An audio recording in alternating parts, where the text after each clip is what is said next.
Okay, one moment.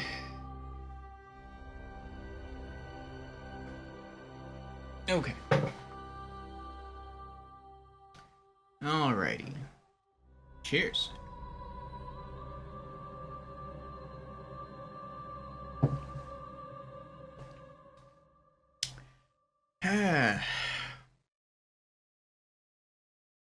Let me refresh my tab here on the Twitch. Alrighty, there we go. Let's get an audio check going. Audio check.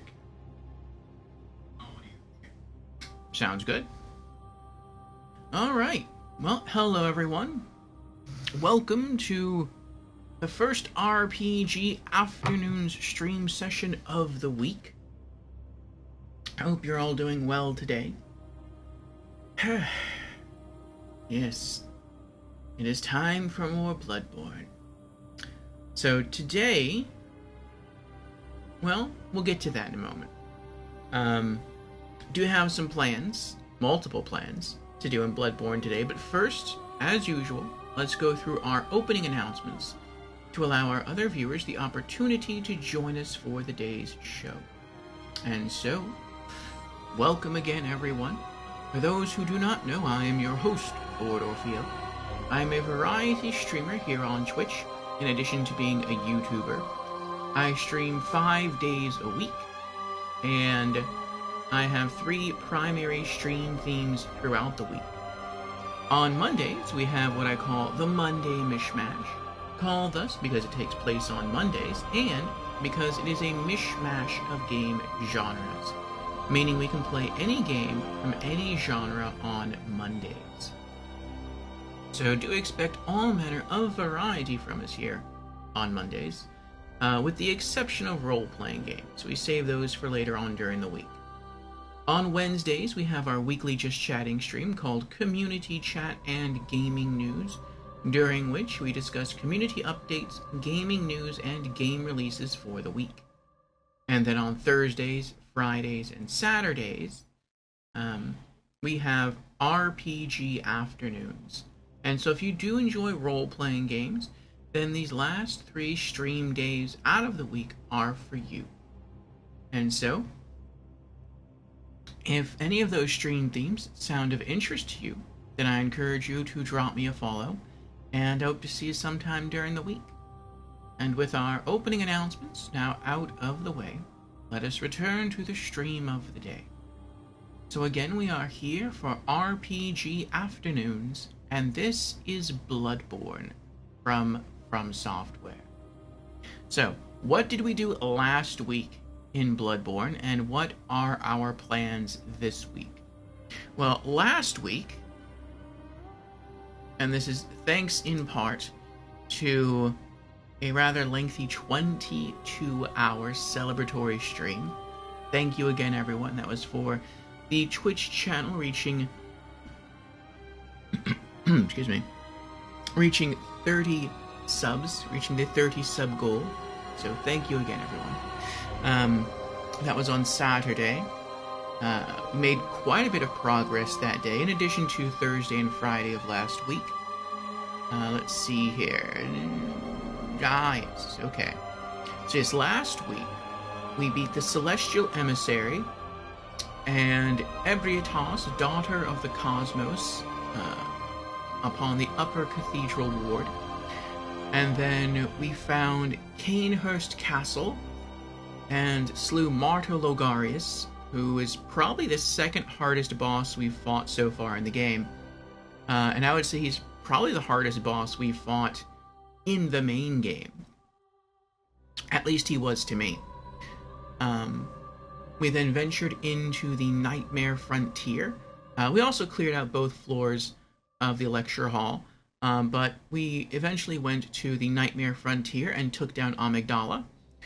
Then we found our way into the Nightmare of Mensis and took out Mikolash, Host of the Nightmare, in addition to Murgo's Wet Nurse. Then we started into the DLC, I wanted to do the Chalice dungeons before the DLC because I had heard that the DLC was harder than the Chalice dungeons. But I was also told that you need to do the Chalice dungeons in a very specific way if you want to progress to a specific boss that can only be encountered in the Chalice dungeons for a trophy. And so I tried to briefly look that up on stream, but it is a wall of text. So I figured I would just save that for last, and we just jumped into the DLC. We found our way to the first boss of the DLC, at least I think it was the first boss, and that was Ludwig the Holy Blade. Took a few tries, but we took him out, and I would say that he's actually the hardest boss so far that we've encountered. So hopefully he's the hardest boss in the entire game. Considering he's the first boss of the DLC, I have my doubts, but we'll see. But yeah, that is what we knocked out last week. So that is how many bosses? Celestial Emissary, Ebrietas, Logarius, Amygdala, Mikolash, Murgo's Wet Nurse, and Ludwig. 7 bosses last week. That's pretty good. As far as our plans this week, let's see here.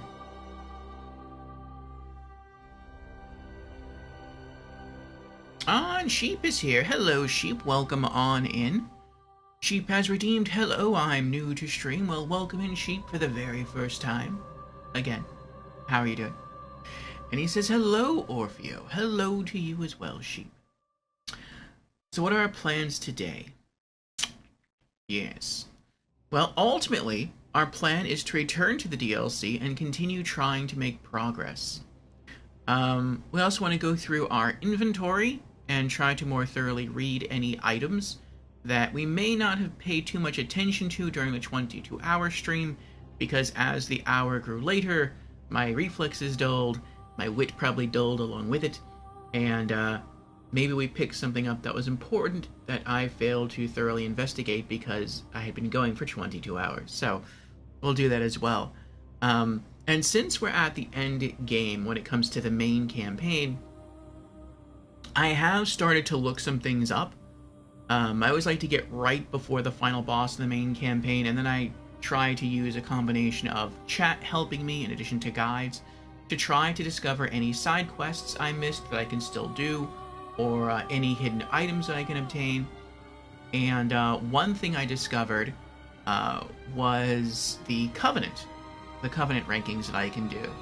And so it turns out there's multiple Covenants in Bloodborne, but you can only rank up, it looks like, in 2 of them. I could be wrong about that, but it looks like there's only rewards for leveling up in 2 of them. And so we're going to try and do both of those first, and then from there we're probably going to get back into the DLC. So let's start logging in.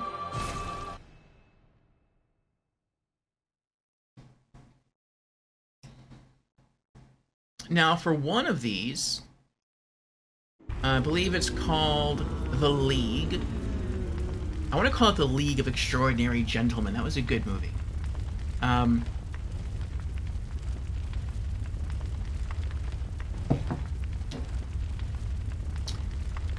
would have liked a sequel. But, I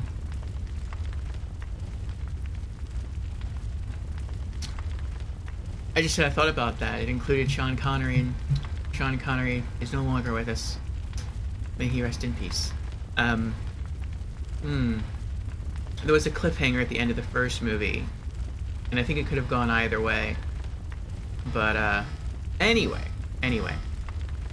Let's focus more on the game. It's a good movie, though. Anyway, yes, there's a covenant called the League in Bloodborne, and you have to obtain something called Vermin. And the way you obtain Vermin is you have to have the League Covenant item equipped, the League rune equipped, which is called Impurity, and then it looks like you can do one of 2 things. I think you can either... Is it 1 or 2? Let's see.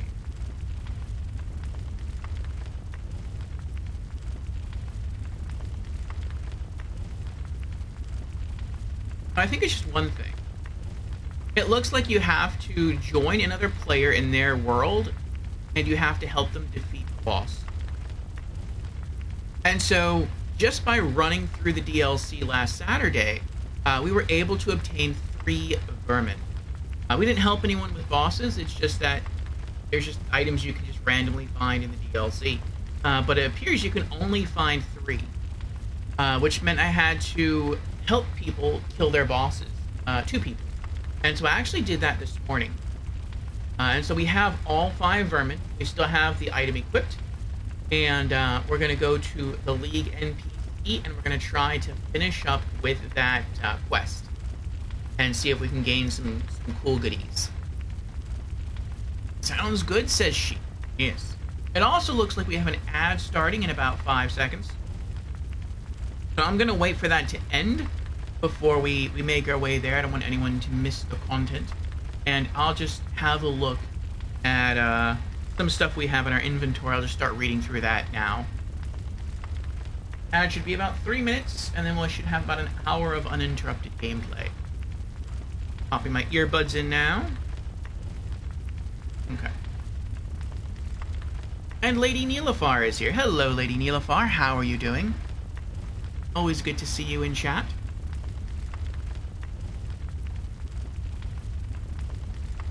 Let's get a couple of shout-outs for our 2 streamer friends in chat who have made their presence known.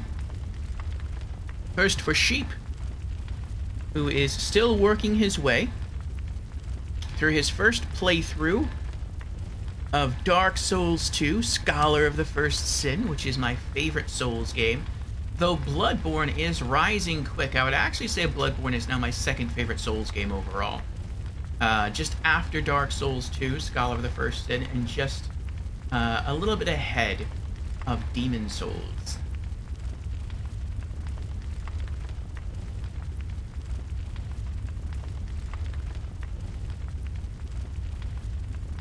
There we go.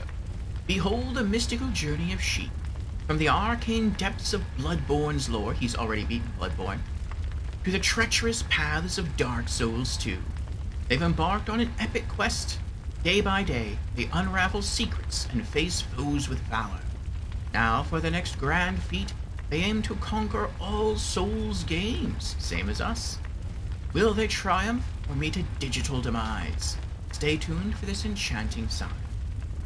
So yes, he's working his way through Dark Souls 2. He still has...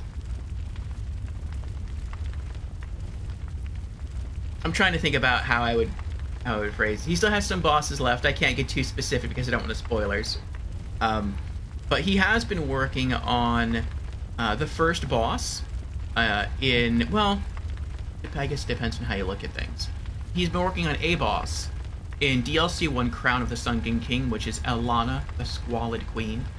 And it's been a challenge, but every time I see his attempts, he's getting closer with every day that goes by. So he's getting there. It's just a matter of time.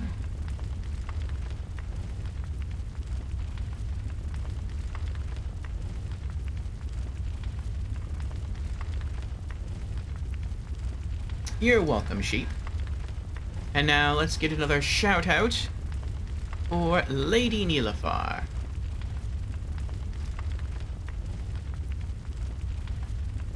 And there's Grumpy Bear. Hello, Grumpy Bear. How are you doing today? Welcome on in.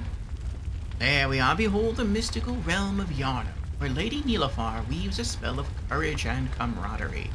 Yes, it's also Lady Neelafar's first playthrough in Bloodborne. And I'm not sure how far through the game she is compared to ourselves. She's very, very close, and she's been beating bosses, I think, at a faster rate than we have. On their first playthrough of Bloodborne, they defy the Sunday scaries with each slash and dash. Join this cozy coven for an enchanting journey full of laughter, lactose tolerance, and maybe just a touch of struggle bus as they conquer beasts and fears alike. Yes. When it came to Marta Logarius, for those of you in attendance for that struggle bus of our stream, I think it took us Oh, I don't even remember. I think it took us like maybe 5 tries to beat Martyr Logarius. May have been 6. I'm not sure. I don't remember. But it was rough. It was really rough. And Lady Nilfgaard beat him second try, and she almost beat him first try. So, yeah, very impressive stuff there.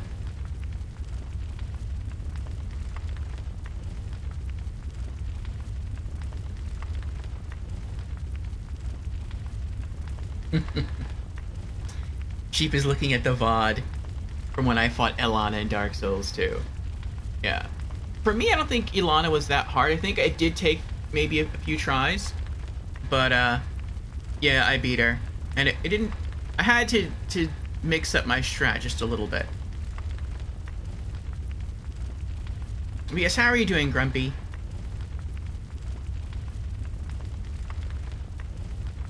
That's right. Lady says, I need to beat Ebrietas. Yes, I remember I was there in stream when Lady beat, the Celestial Emissary. And yeah, she left off at Ebrietas, and then I think she can make her way into the DLC. I'm looking forward to seeing that. Will you be streaming later today, Lady Nilafar?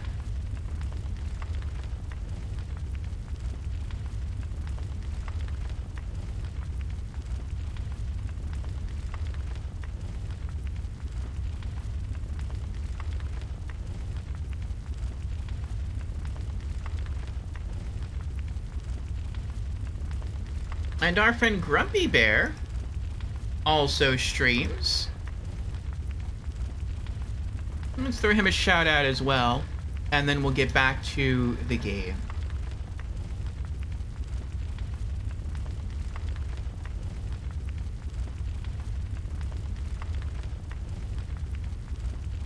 But yes, welcome back everyone from the ads. We're just giving some shout outs to our streamer friends who have made their presence known in chat, and then we are going to quickly review our items that we may have obtained last Saturday when we were too sleepy to thoroughly think them over, since we were going for 22 hours that day. And then we'll see about tending to some Covenant stuff. We're going to tackle the League stuff, and then we're going to work on the Vile Blood stuff, and then we'll be returning to the DLC. Though if you have any other recommendations, you're more than welcome to offer them. No spoilers for the DLC. We're still doing a blind playthrough of that. But if you think I missed anything within the main campaign of Bloodborne, you're more than welcome to bring that up.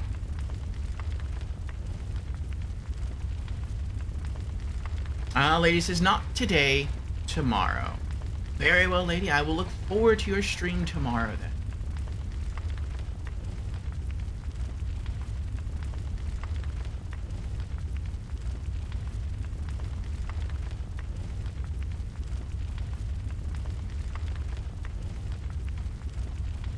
And you're at work, but you'll be lurking. Very well, lady. Huh.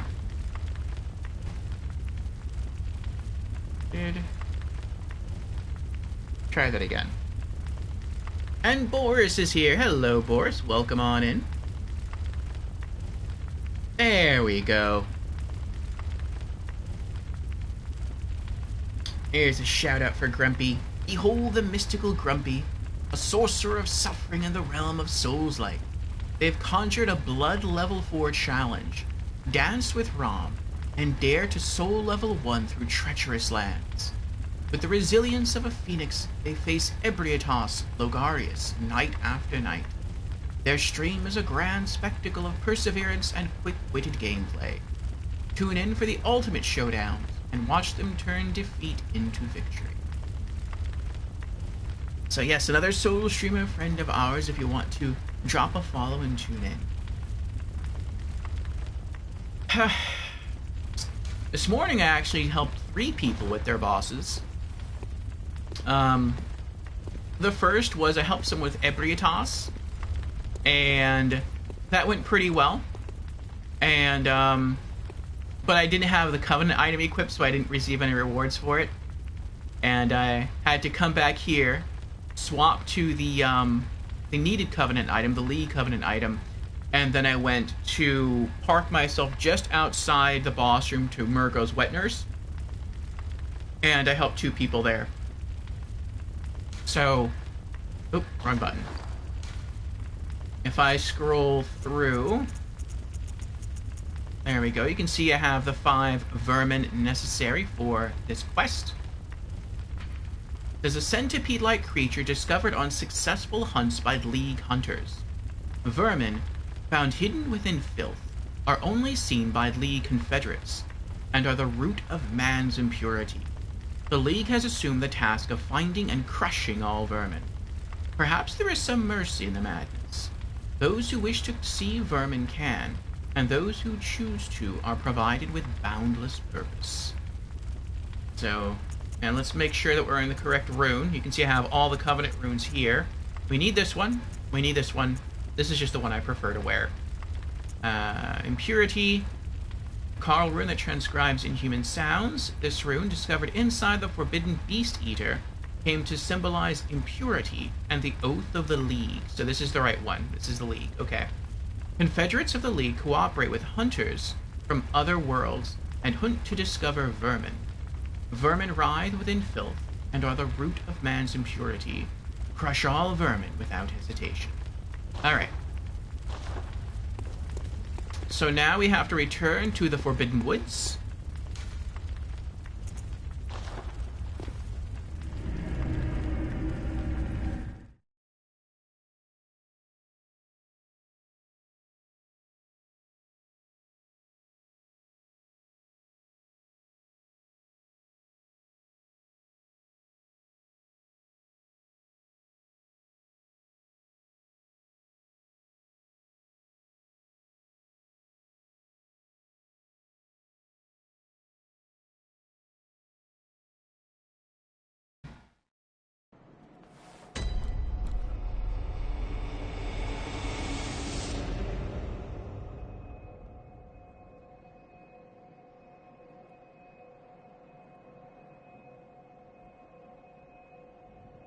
Okay. And now we take the shortcut. Actually, I think he's right in here. Yeah, he is. Okay. I always try to make sure that the crow doesn't follow me in here. I don't want to come over here and start talking to this guy, and then all of a sudden the crow sneaks. See, look at that. It looks like he is trying to sneak up. And then he, like, sneaks in here when I'm not paying attention, and he winds up trying to attack me, but killing the NPC instead. That would be horrible. Okay. Ah, how goes your hunt? Do not forget the League's mission, to cooperate with Confederates, find vermin, and stamp them out. Ah, how goes your hunt? Do not forget the League's mission, to cooperate with Confederates, find vermin, and stamp them out. Huh. I thought I'd come here and I'd talk to him and there would be some option, like a dialogue box would appear, and it might say, like, talk or do something with the vermin, but that's not happening. So, what do I do?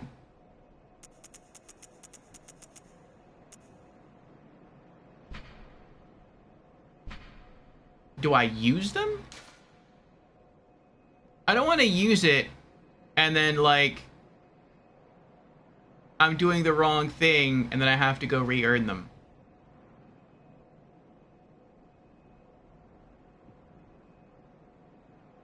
Do you know, Sheep, if I have to use them here? I can't think of anything else to do with them.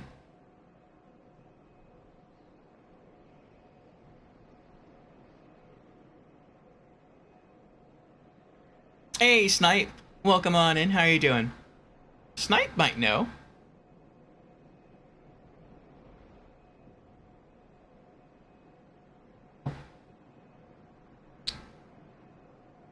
Snipe, I have 5 vermin. I found 3 of them in the DLC, and I helped a few people this morning to beat their bosses while wearing the League Carl rune, the Covenant rune. And so I have 5, and I think I need 5 vermin to max out my standing with the League. And I'm here with the League NPC. I talk to him, but he doesn't tell me anything in regards to the vermin. He doesn't give me an option to turn in the Covenant item to level up, which is typically what you do in like Dark Souls. And so I'm not really sure what I'm supposed to do with the vermin. Right? Break it 5 times, then leave and go back. But how do you break it? Like, use it? Like, if I go to the item in my inventory and I click OK, I can use it or discard it. By use? Okay. Do I do one at a time? Oh. So you walk up to the guy and you're like, hey, look, I caught one. And then you throw it on the floor and you, like, smash it with your boot in front of him. That's kind of gross.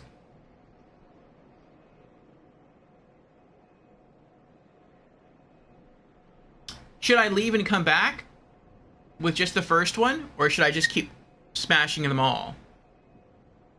You're welcome, Grumpy. I also threw you a follow there. I thought I was already following you.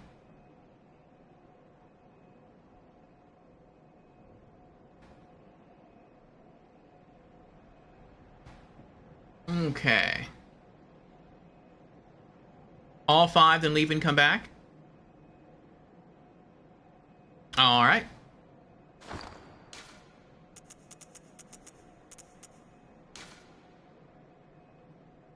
You know what? Hold on. I'll make this a bit faster. If I can do it this way. Okay, I can. There we go. Now I don't have to keep going into my menu every time.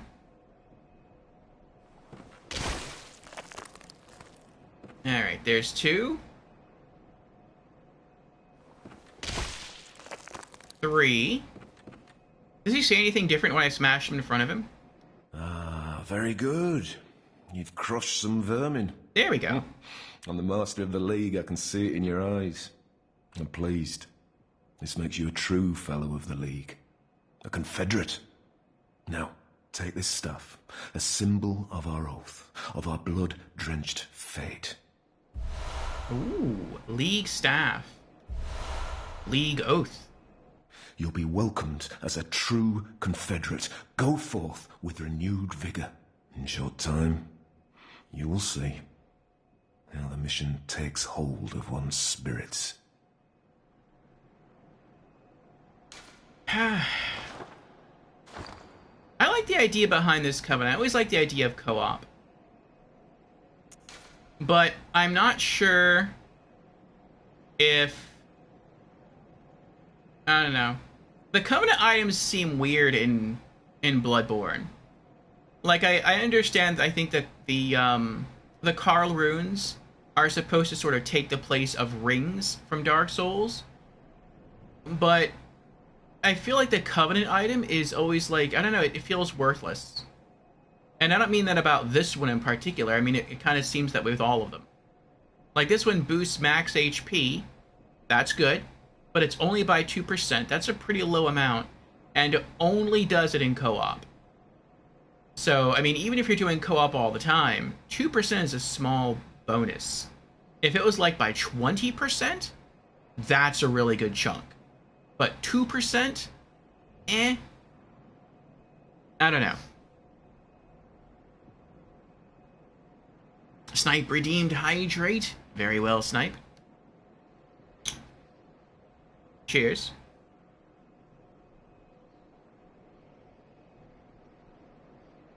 Yes, right now we're doing some Covenant stuff, and then we're going to get back to the DLC. Okay. Let's take a look at those items he gave us. He gave us a gesture, and he gave us... Okay, League staff. Hides a directory listing the names of League Confederates. The League staff is the sign of a Confederate. A directory within the hilt lists the names of fellow Confederates. Members of the League brandish this staff to indicate themselves to fellow members of the League. There shall be no sympathy for those engaged in the bloody mission of the League, no matter that an oath must be taken to uphold the illusion. What does that mean? There shall be no sympathy for those engaged in the bloody mission of the League. No matter that an oath must be taken to uphold the illusion. So I guess the mission of the League is co-op. It's helping people kill bosses. So I guess that means if, even though you're helping other people, I guess, what, the monsters in the game aren't going to be nice to you because you're killing them? I mean, that kind of makes sense. It's just, it's weird to phrase it that way. No matter that an oath must be taken to uphold the illusion. We did take an oath to join the Covenant, but what illusion are we upholding? The illusion of camaraderie? Is that an illusion? That's interesting, though. Oh, I probably can't use this because I'm not online. I'm playing offline. So, okay, this works, I guess, like the Vile Blood Register. Like, you can just see a list of, like, people who are of rank in that Covenant. Okay, okay. And what about the gesture that he gave us?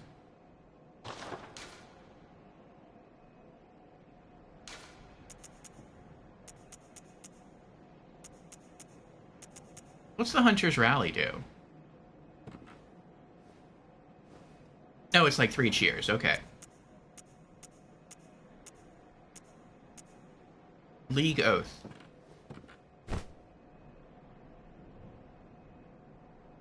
What? Oh, that's kind of wild. Hold on.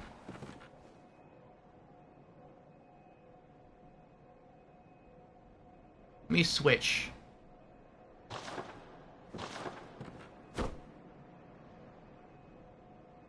That's kind of cool. It doesn't really make sense, but it's cool. Like, I don't even... I mean, I guess I do actually have this staff, but it's in my storage. It's not my personal inventory. So I just kind of, like, pull this out of nowhere. I mean, I think this one's pretty neat. I would like to have this one as probably my main gesture. But I wish you would hold up, like, whatever weapon you have equipped, not just the cane. Like, I wish I could hold up my silver sword.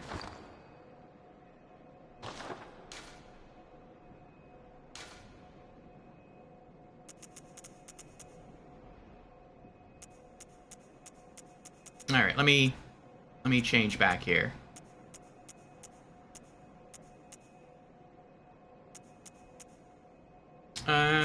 Go back to respect. There we go. Okay. Hello, Confederate. Has your stomach not turned at the world of man? So wondrously wretched, and brimming with unsightly vermin, much like our very own mission.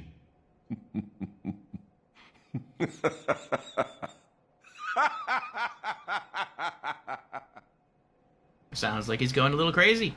Hello, Confederate, turned at the world, much like our very own.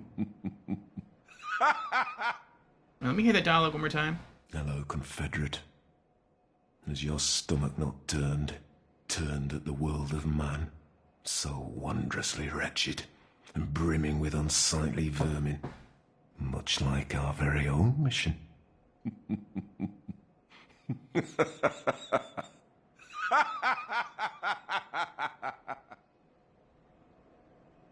So is he starting to look down upon humanity? Hello, turned at the world of man, so wondrously wretched, and brimming with unsightly vermin, much like our...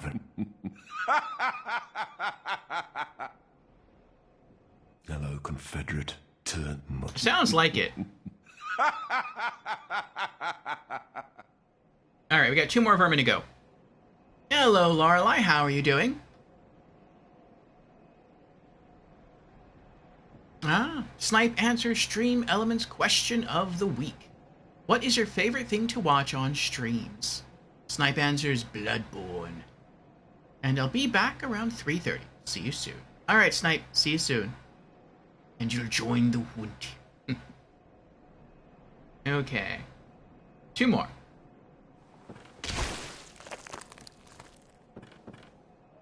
One more.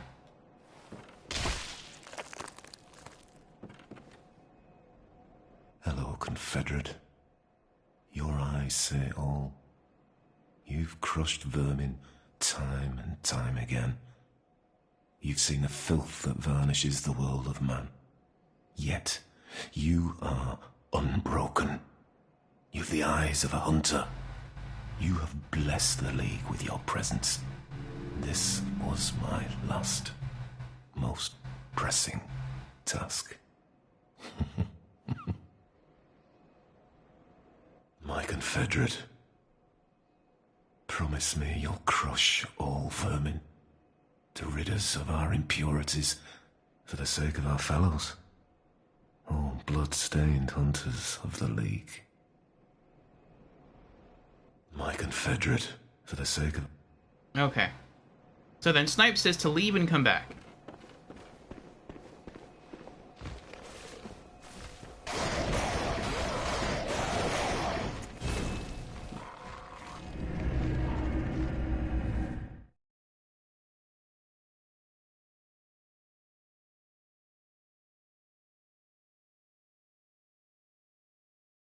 Lorelei says, I'm doing alright. And you, that's good, Lorelei. I'm glad you're doing well. I'm doing alright. I have some tasty coffee. I got some decent rest. And we are here with more Bloodborne and more great shatters in stream chat. And we are trying to complete some Covenant stuff before diving back into the DLC and perhaps anything I may have missed in the main game.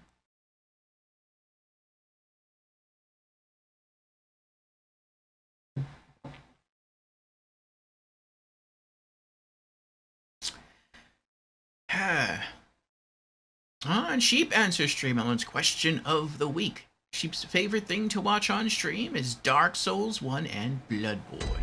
Nice, Sheep, nice. And Chans is here. Welcome in, Chans. How are you doing?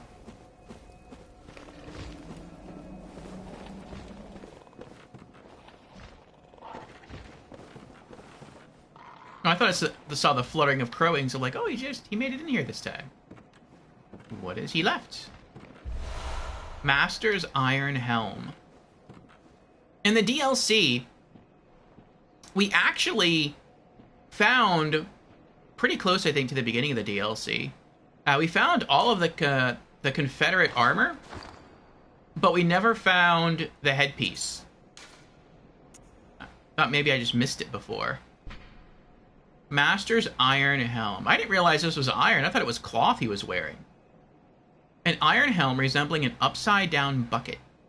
A single hole. Oh, it's a single hole? I didn't know he only had one hole. I thought it was two. I thought maybe, like, when I was looking at him, I thought I was just looking at him from an angle, so I only saw, like, the right eye hole or, like, the left eye hole. And a single hole allows one to peek out with a single eye, which is probably all that its original owner had. Oh. The Iron Helm is passed down among Masters of the League. Voltaire had in fact lost the ability to see vermin long ago. Huh. I wonder why he lost the ability to see vermin. That's weird.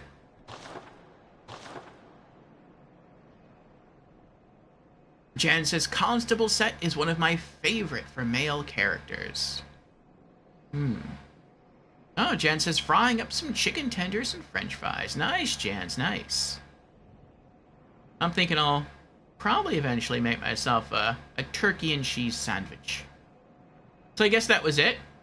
We level up in the League. He gave us a gesture. He gave us a Covenant-like roster item. And then we popped the rest of the 5 vermin. And, oh, was I getting insight for that? I wasn't paying attention to that. Then we leave, we get some dialogue, a bit of lore, and then we come back and we get the Confederate helm. But then we lose our cool guy friend that was here. That's kind of sad. Oh well.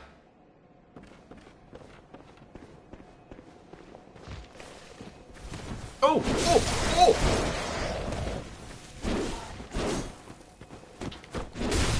Oh! Oh, this is bad. This is bad. Oh, it's a...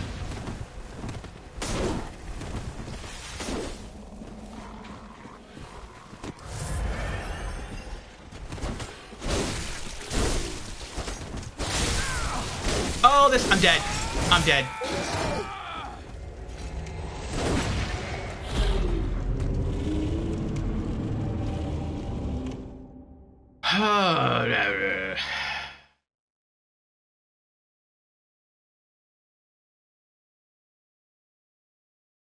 Well, now I wonder what's going to happen. Because the last lantern I used is right here. There's my blood echoes. I really want that backstab. I'm not going to take it, though. I'm going to have to kill this guy up here first. Because I want my blood echoes. Hopefully that's not going to alert him.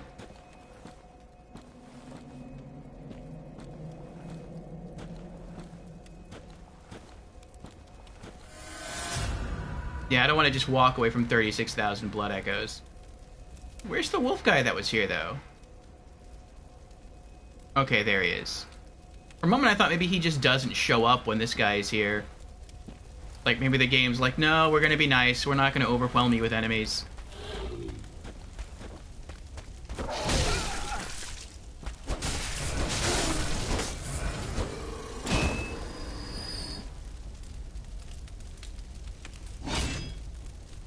Okay. Nope. Give me the item. There we go. Jan says his name changes as a summon depending on whether you are the beholder of his helm or not. Really?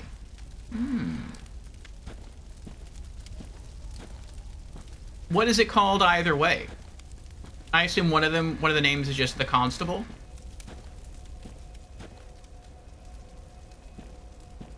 I wonder if that's him. I wonder if the reason he lost the ability to see vermin is because... I don't know. I get the feeling like...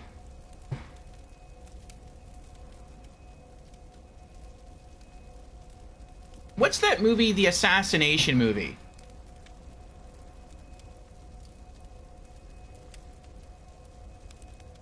That Morgan Freeman was in. And Angelina Jolie, I think, was in it as well. Was it just called Assassins?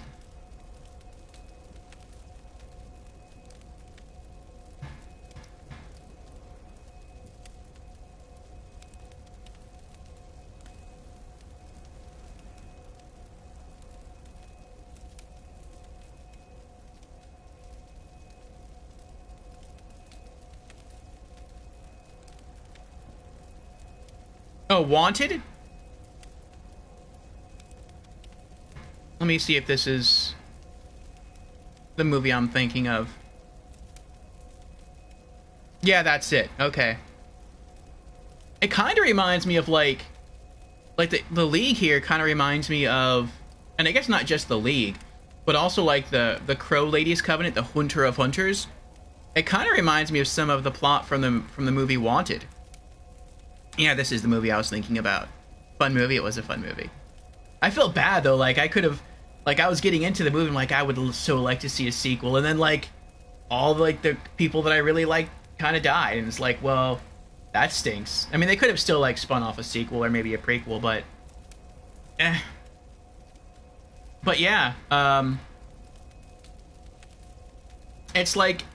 It seemed like the plot of that movie was to take someone who had the raw talent to be a good assassin, train them up, give them some added skills, but then eventually those assassins would have to die. Like, they would have to be put down by other assassins because they would just become not really powerful, but they would just become, I guess, too good. And it would be worried that they would just sort of defect and start doing their own thing. And so, like, they were always in a process of recruiting new talent, training them, throwing them out on missions, and then eventually retiring them by members of their own league. And it feels like that's what's going on here in this league. Only they're being retired because they get, I guess, blood drunk. So the same thing happens to these hunters as happens to all hunters eventually. You kill enough beasts, and It's sort of the blood gets you too thirsty, and you start to slowly transform into a beast. You start to lose your humanity, and before too long, you turn on your fellow hunters. And I guess that was the point with the crow lady Eileen, and it's not really the point of the league, but I feel like she sort of oversaw the league. She wasn't like a part of the league, but she like oversaw all the hunters. Jen says, to answer your question, with his helm, it's Volteer, Master of the League. If he passed on the helm to you, it's Volteer, Beast Eater, because he eats beasts. And maybe that's why he lost the ability to see vermin, because now it's like he's no longer pure enough, in a sense, to see vermin. He's no longer human enough.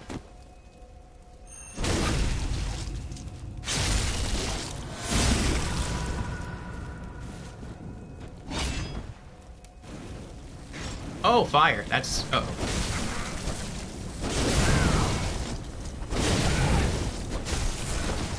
I'm dead. Oh. Oh, that was close. That was so close.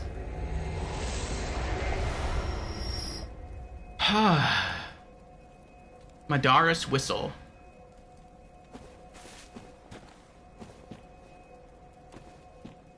Madara's? Isn't that a Naruto character?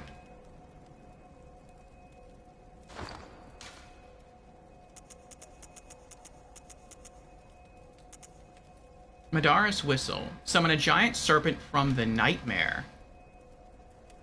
Whistle of the Madara's twins, denizens of the Forbidden Woods.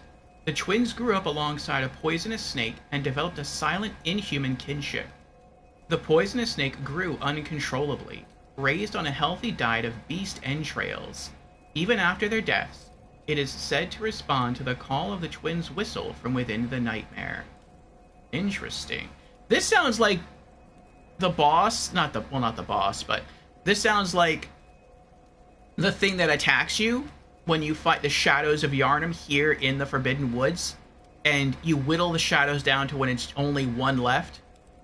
And then, like, you see two snakes pop out of the ground and attack you, and they basically one-shot me. They hit me. That's sort of like what this is, I think. That's what it sounds like.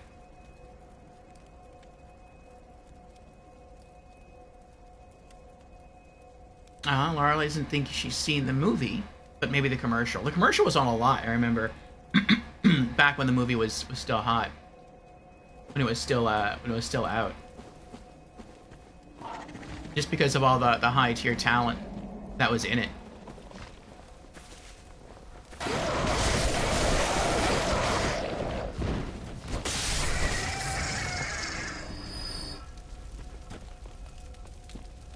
And we need 69,939 blood echoes to level up, I checked.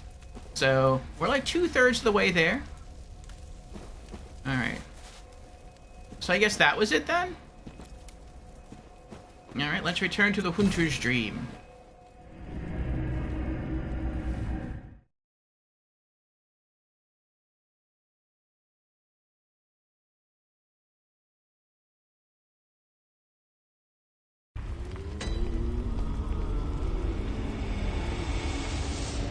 Alright, I guess that's it for the League.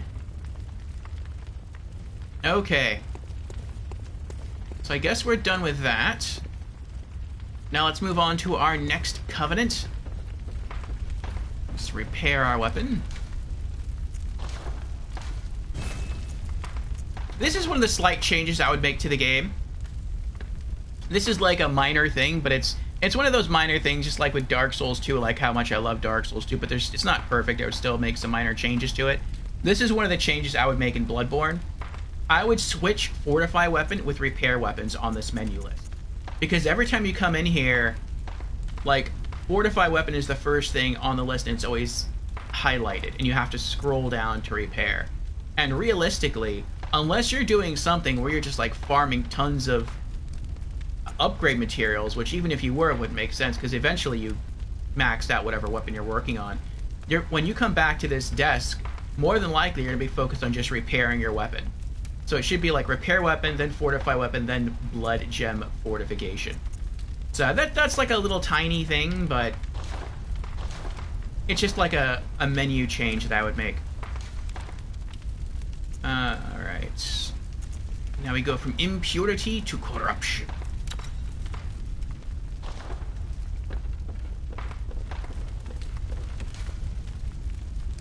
Okay. Let's see what we can put away. We need 18 blood tinge. That's what it's called, right? I keep calling it bloodshot. 18 blood tinge to use. Yeah, we're not going to use that. Put that away. And Master's Iron Helm. Put that away.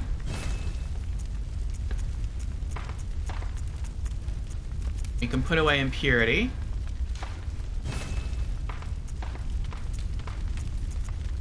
Okay. So now we need to level up with the Vile Bloods. Corruption. A secret symbol left by Carl, runesmith of Bergenworth. Several runes contain a nuance of blood, including the rune of corruption, associated with the Oath of the Corrupt. Pledgers to this oath are Canehurst Vile Bloods, hunters of blood who find dregs for their queen in cold blood, particularly in that of hunters.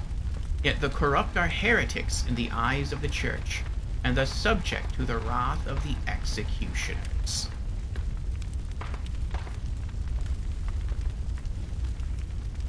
And Lorelei is on a 35 stream streak.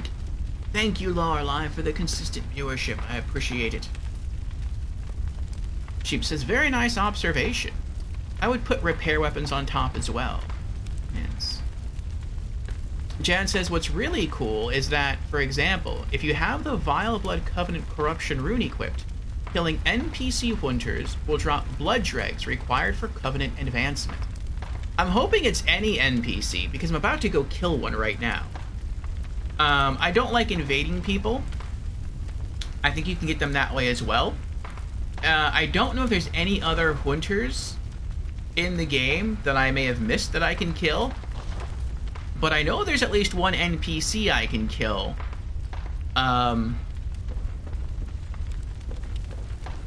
Because I was also researching Carl runes that I may have missed in the game. And he has one, and the only way I can get it is to kill him. And so I'm going to do that now.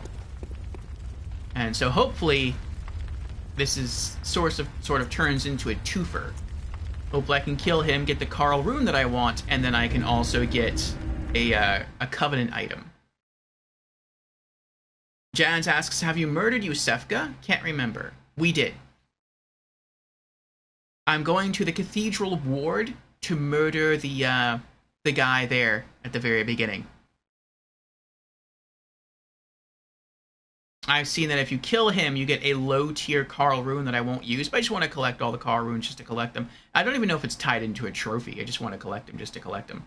Just like I want to collect all the weapons and, if possible, all the armor suits and all the rings in every other Dark Souls game.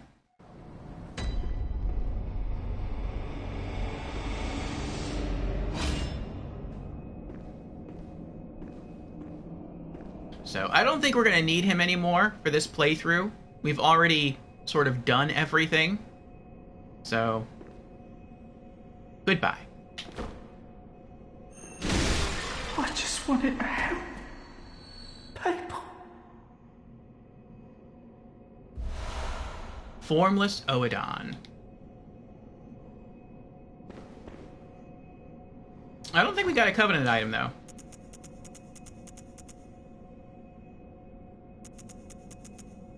Nope. You'll know what you missed once you're able to research next playthrough. I've been researching already. We've already got to the final boss, so there's no reason I can't sort of begin researching. I'm just not researching anything into the DLC.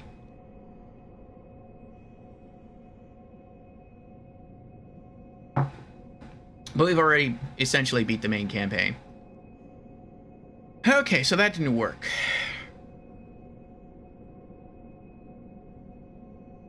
Oh, okay. So I misread something. In order to gain blood dregs, you have to kill other hunters or NPC hunters. So it's not just regular NPCs, it specifically has to be NPC hunters. You know what would have worked? Probably. The guy who attacked us, after we walked out, if we would have went and changed our covenant, that probably would have worked if we would have killed him. Ah, well.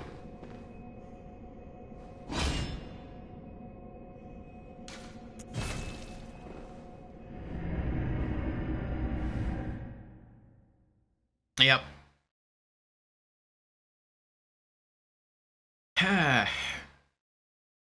I could just continue to wear the rune. Have I missed any NPC hunters in the main campaign that I can go kill?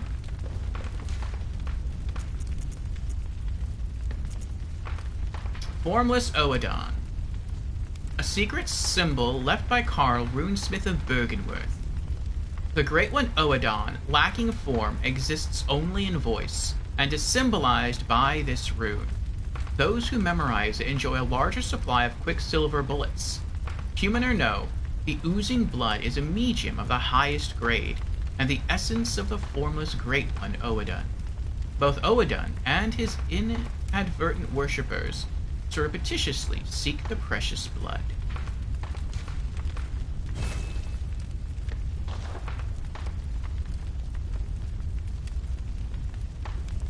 Jen says, I wish I could travel to other lamps from a lamp. Yes, I agree. It feels like for some mechanical things in Bloodborne, they took a step backwards from the Souls series. And that's kind of weird. But I mean, I think they were working on Bloodborne since the DLC for Bloodborne 1. So it's kind of understandable in some respects that even DLC 2, or not DLC 2, even that even that Dark Souls 2 has some mechanical features that Bloodborne doesn't have. So maybe that's unfair to bring up Dark Souls 2, because Dark Souls 2 has a lot of features that even Dark Souls 3 doesn't have mechanically. Well, actually, not about a lot, but it does have some. So, yeah.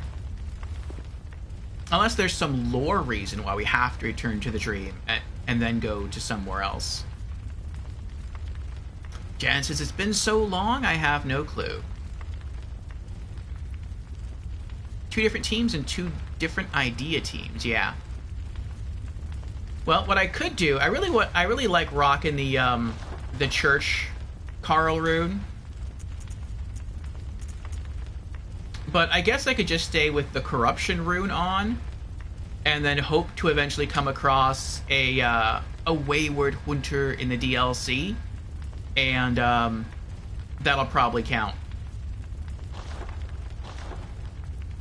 Because I think to level up with the Vile Bloods, I only need 1 blood dreg.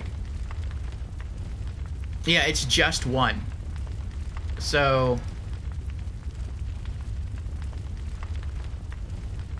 yeah, and then we're done. We're fully leveled up. Which is kind of nice. Okay.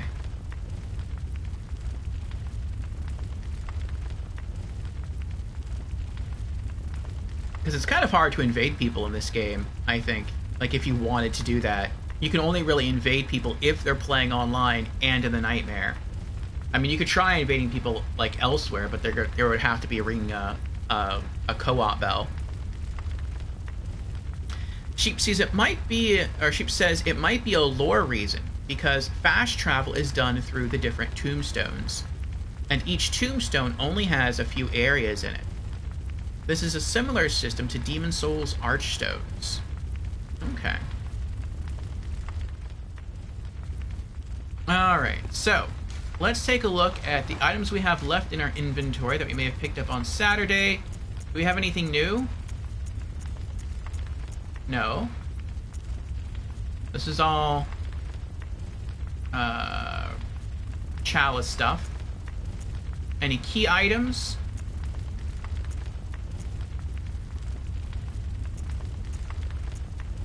We did get Lawrence's skull, that's new.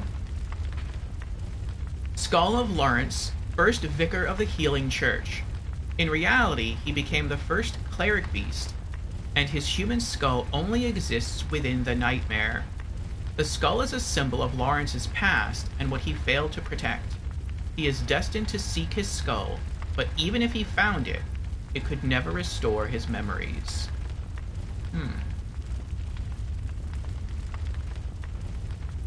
So was Lawrence the cleric beast that we fought in the beginning of the game? Or is that a different cleric beast? Eye Pendant. An eye pendant which unlocks the surgery altar. There are 2 cathedrals in the Hunter's Dream. One lies past the River of Blood, and another contains the private research hall of the Healing Church. Only chosen members of the Healing Church, or their lamentable patients, can enter the research hall using this eye.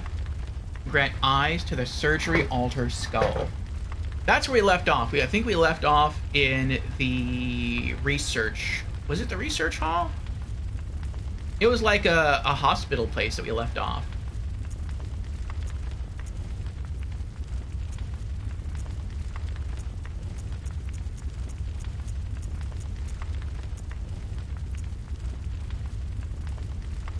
Is this new? Old Hunter Bell?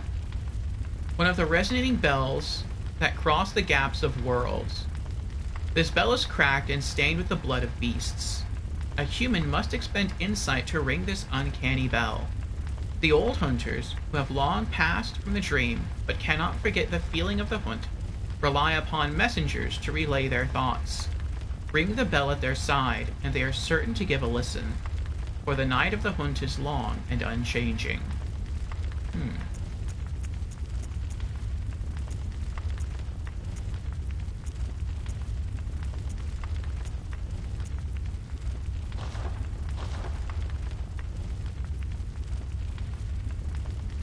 It's a different cleric beast? Okay, says Sheep.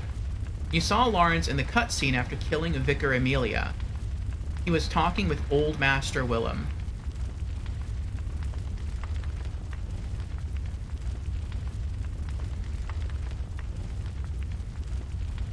Oh, that was... okay. That's when you went to touch that skull. But the skull we tried to touch was the skull of a beast, it wasn't the skull of a man. So maybe that's what they mean by he lost his skull? Where is it again? Oh, it's a key item.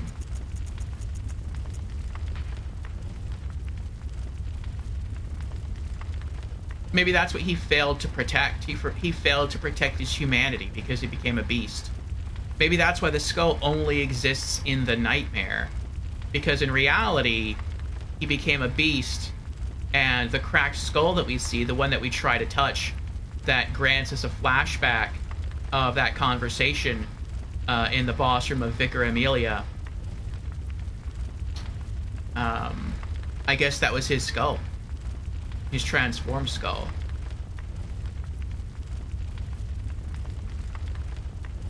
And I guess he's destined to seek his skull because he's like trying to rediscover his humanity, but he'll never find it. Fear the old blood, says she.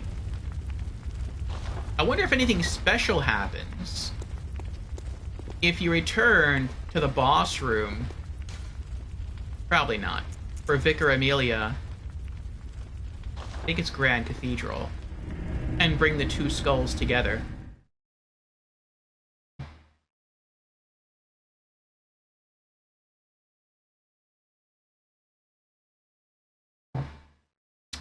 I feel like at some point, the other hunter that we meet in the DLC, who seems a little sus, the one who sort of like follows us from, so far follows us from lamp to lamp, I feel like eventually he's going to turn on us. And if he does, then if we kill him, we'll probably get a blood dreg from him.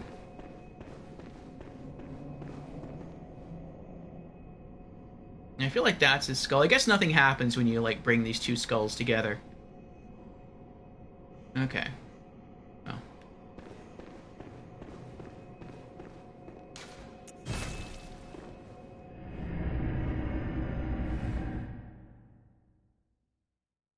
The other hunter? Do you mean Simon? I don't know his name.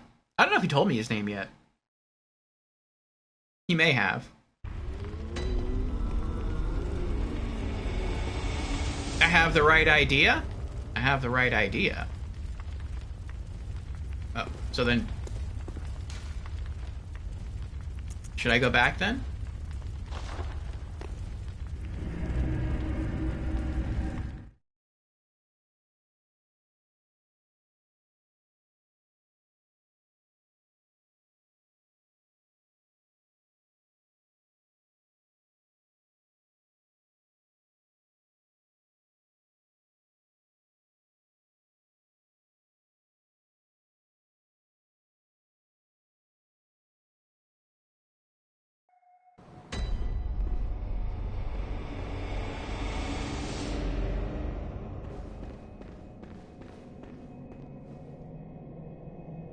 I don't think we got too much further after you left, Jans. We beat Ludwig last Saturday, and then we pushed a bit further forward. We found ourselves in a medical clinic, and we kind of just roamed around for a little while, and then we left. Bringing the skull to the cathedral is the right idea, but...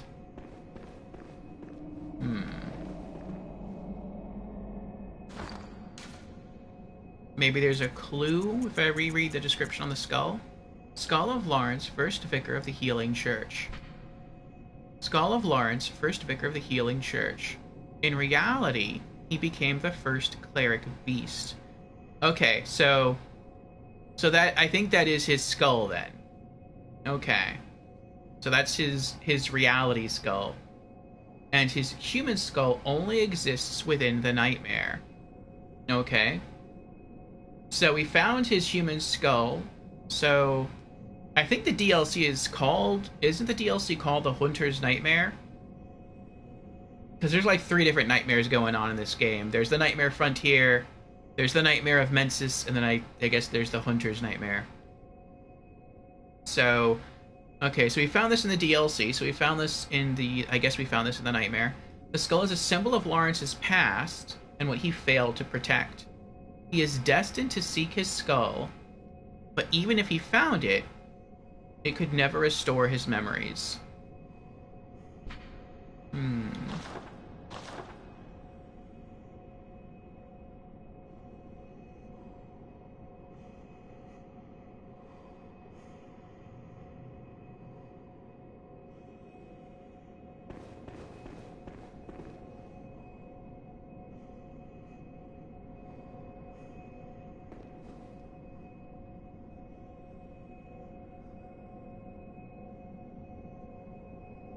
Sheep says the DLC is called The Old Hunters. Oh. The first area of the DLC is the Hunter's Nightmare. Ah.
Oh, that was scary.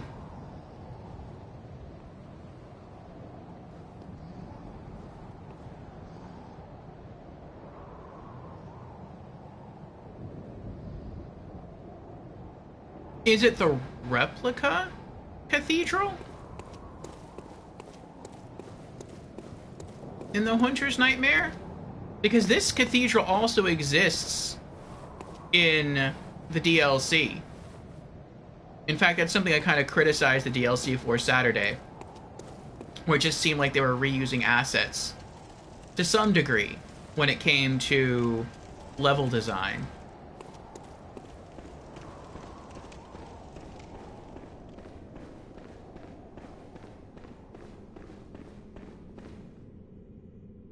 Sheep says, you've probably noticed that a lot of areas are similar between the Cathedral Ward, the Grand Cathedral, and the Hunter's Nightmare.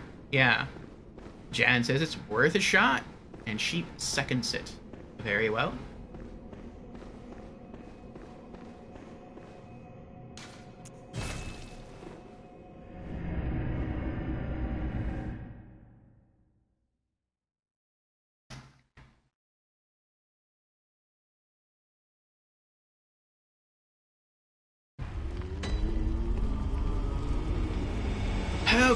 Okay.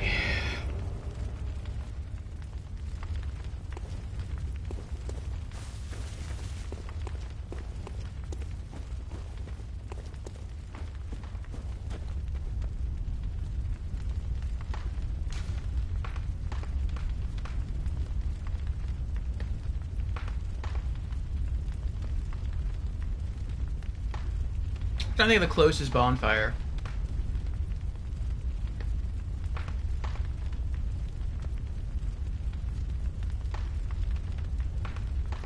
I think it would be the first one, the Hunter's Nightmare.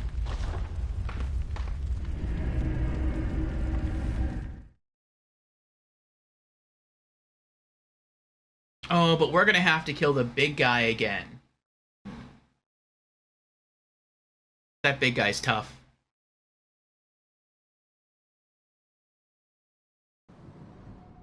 Unless maybe I just get really lucky. And the other hunters kill him. Which I don't think that's gonna happen. It'd be nice, though.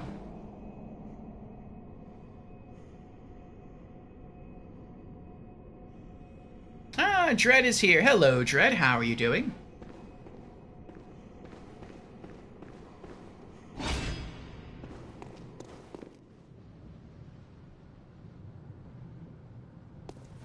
Alright, we did open some shortcuts, so we're going to try to take those.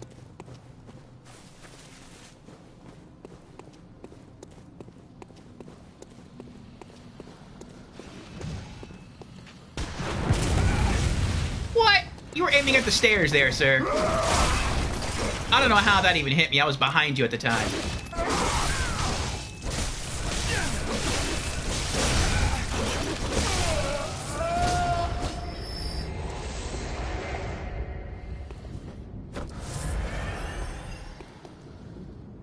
Now I'll heal again.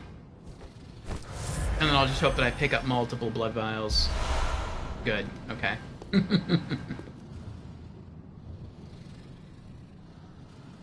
Jan says, be not afraid of the big guy. You are the boss. He is not. He hits me like a boss.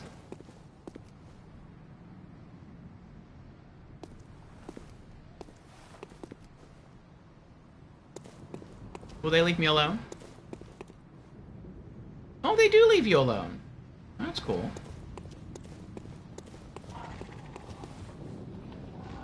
And I think they do as well. Are the crows? No, the crows are still leaving me alone. Okay.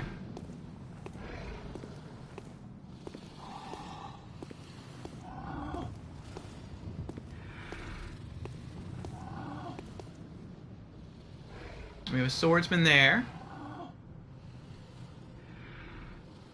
I feel like I'm gonna have to switch to the greatsword. I prefer using the longsword because it's a lot faster. And it's easier to get my health back. But the longsword can't always stagger them. Oh, see, this should count. these are enemy hunters.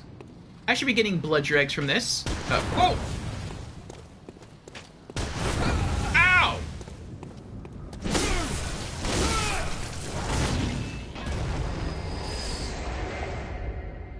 Whatever.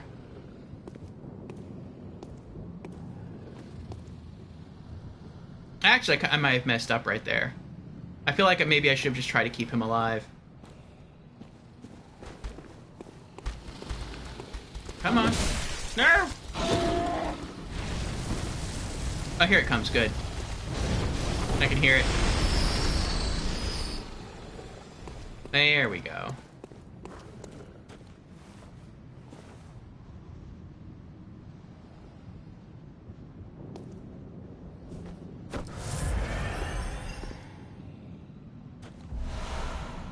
Nice.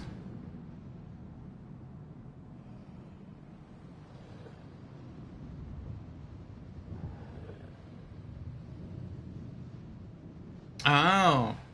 Gents, the biggest tell for if they drop blood dregs is if they're a player type NPC hunter using player moves. Okay.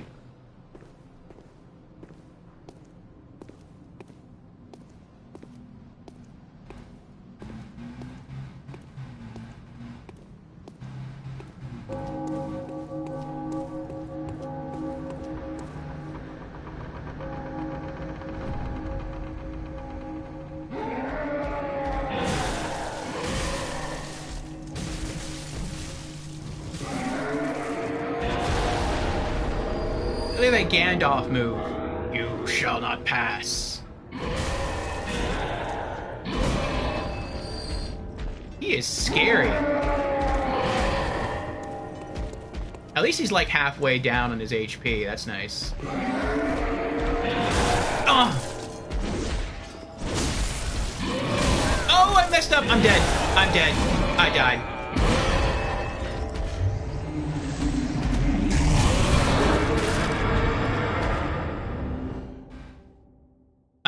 I got scared and I hit the wrong button. I thought about hitting L2 for a powerful downward slash, and I'm like, no, I've lost too much HP, and then I tried to hit circle to backstep, but it was too late. And I hit the wrong button. Instead of hitting L2, I hit L1.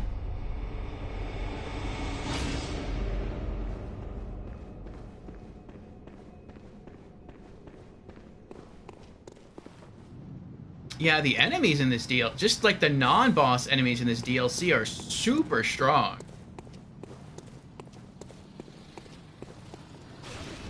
Sometimes the non-boss enemies in this DLC are like harder than the boss enemies in this DLC, or harder than the boss enemies in like the normal game.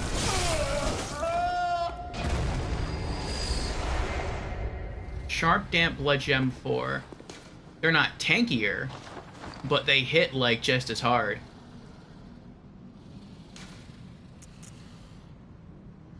Skill scaling plus 12.1, add physical attack plus 6.9. I don't know if that's better or not.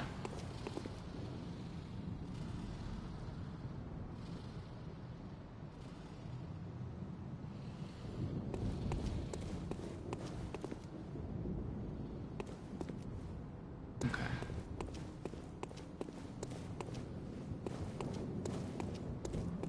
I guess I'll stick with the longsword. I feel like the greatsword only works with, like, bosses. Just because they're generally really slow.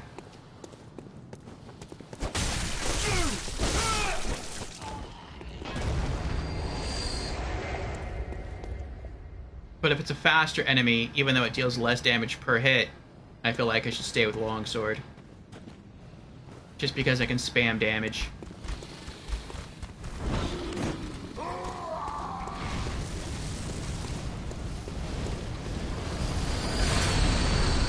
Blood Echoes retrieved. That was a nice retrieval. And you have to do anything. Tempering Damp Blood Gem 4. I don't think I can use triangle blood gems with this sword. Another blood vial. I kind of made a mistake there. I think I should have left that. Just because of this big guy here, I think I should have left him alone. That way if he did hurt me and I had to use blood vials to heal, I could have hoped to loot blood vials off the other enemies. He just one-shot that other hunter.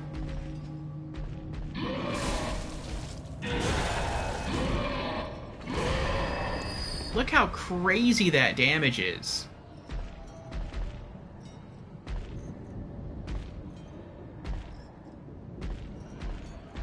Hello.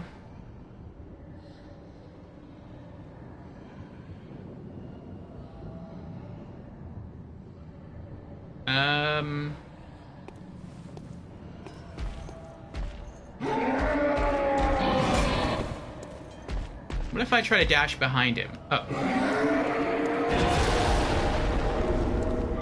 I want that move. You shall not pass.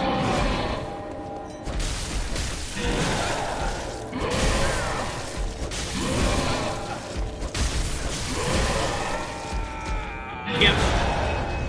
I got greedy. I should have dashed backwards, healed up, and then went back in.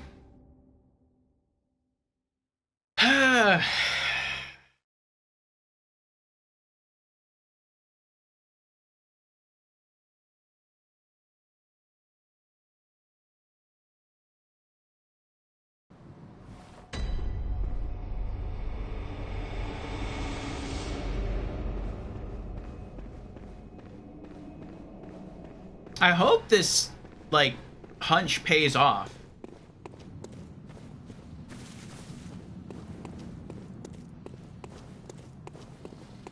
Because it's hard just to get there.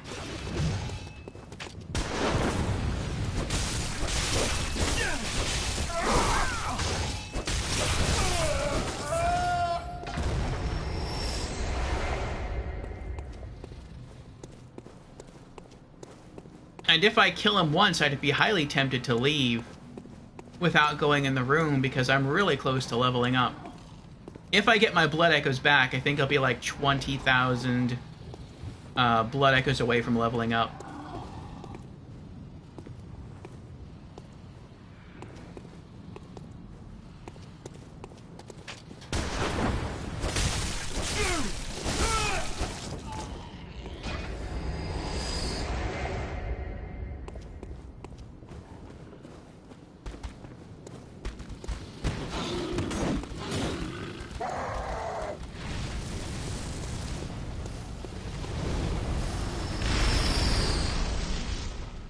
Aw, no Blood Echoes.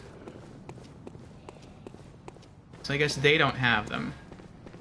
Oh, that's right. I think they're... I died further up there. Oh, that guy has them. That guy. Okay. Well, he's gonna die anyway. That guy in there is gonna kill him. So I guess I'll get it back that way.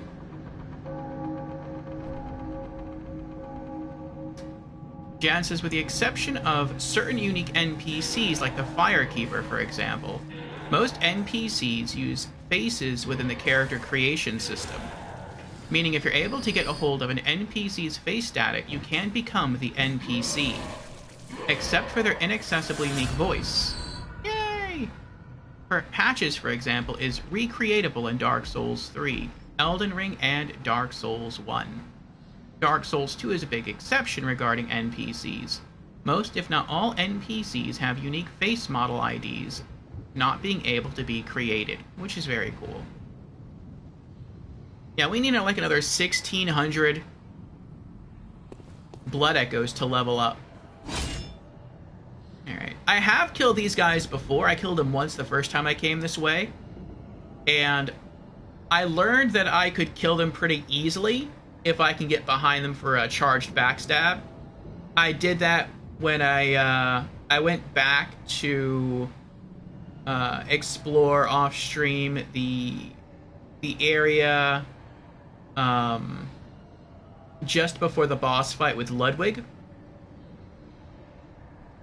And I tried to like stealth behind the enemies to see if there was anything I missed, and I did actually. There was a set of armor that I missed, the Butcher set of armor. But I just got behind the first guy, and I was like, I wonder how much damage I can deal, because the blood lamp's right there, so I can just run away. And I did a charged attack, and it staggered him, and then I got behind him, and I did, like, the visceral, and it killed him. And I was like, whoa, I can two-shot these guys. But they can also, like, 2 to 3 shot me if I attack from the front. I'll try killing them the way I killed them last time.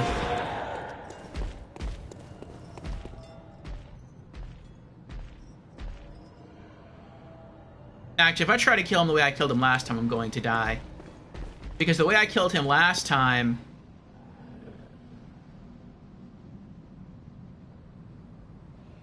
Will you keep your back towards me? Or are you going to turn around?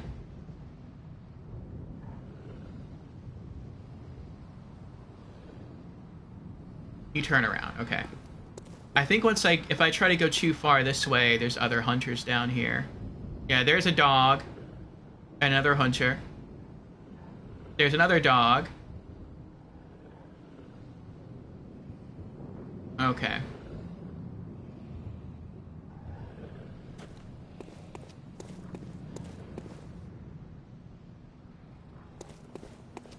Alright. I'll try something. Oh, what is he doing? What is he doing? Why'd he turn? Oh, that's crazy. He's actually facing me. Oh, wait, is he not facing me, or is he just randomly turning?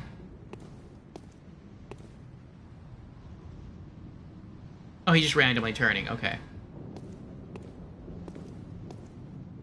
Yeah, stay facing that way. Maybe I can sneak up on you. And it's too late.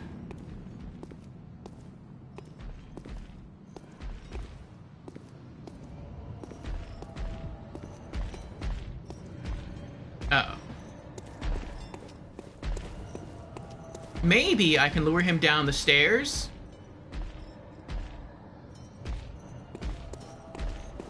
And then I can run to such an extent that he gets disinterested, turns around and starts to walk back, and then I can sneak up behind him. There we go.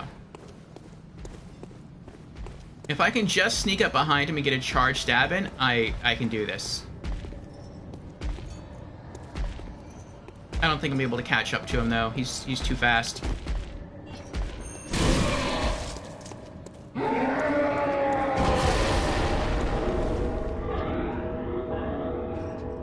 I don't know what that's supposed to do.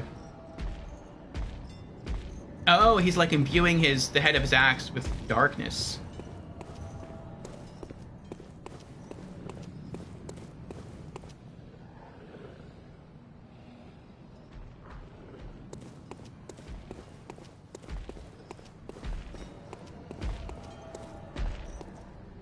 He's almost dead. If I can get one more good charge attack like that, he's gone.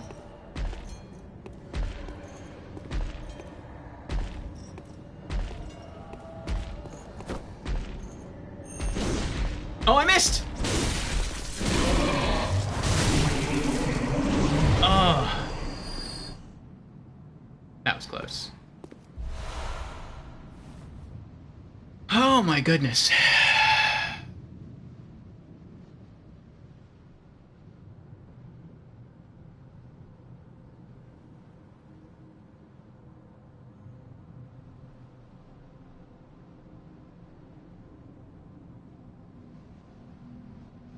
Ooh, I hope your Wi-Fi straightens out, Dread.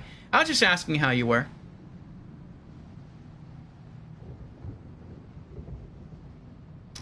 Sheep asks, have I ever tried just running past the big dude? Yeah, I've been back here before, and I thought of running past him this time. But I thought, what if something crazy happens when I run into this room? And then I have to try to quickly, like, run out of the room.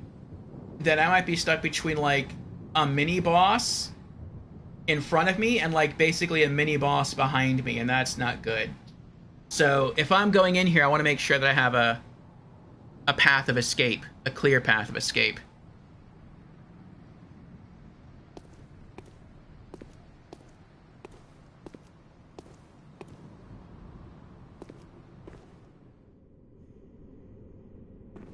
Oh, that's right, that's the guy that just died. I thought maybe I missed an item before.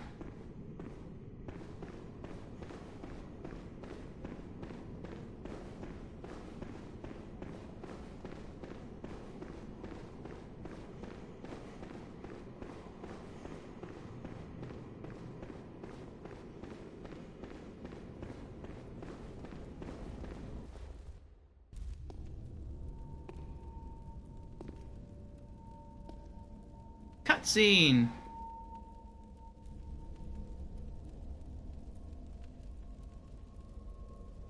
Looks like she's pouring water in his mouth.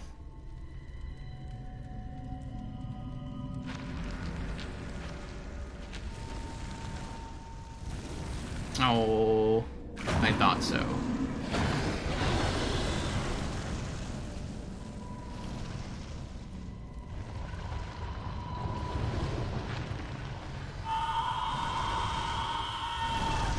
Oh, that looks like his head is crushed.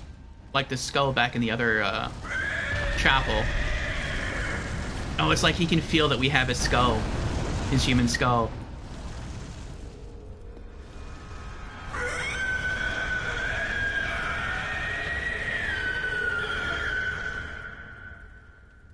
Lawrence the First Vicar. Oh, this is a boss fight? That's not good. Shouldn't he be losing health right now? He's on fire. Aren't beasts weak to fire? That hurt. Oh, I'm dead. I'm dead. Oh! Oh! It's too late. I think I could have staggered him right there. Like I could have visceraled.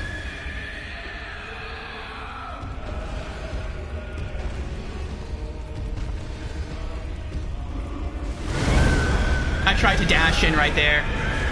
He two-shot me.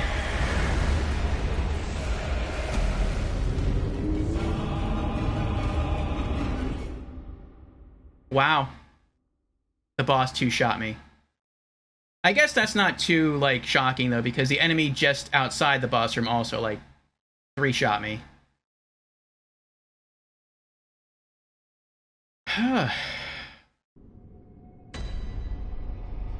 Yeah, the DLC in Bloodborne really takes it up a notch. Oh, wait, woo. No, I can't. I thought maybe I could just, like, use this, or go back to the Hunter's Dream, and then, just use the lamp to get directly inside the church area, but you can't do that because in the Hunter's Dream, there is no lamp in the church area, so you have to make the run each and every time. That is annoying. I'm just gonna try to sprint through. I can't sprint all the way there, though. I'm gonna have to at least kill this guy.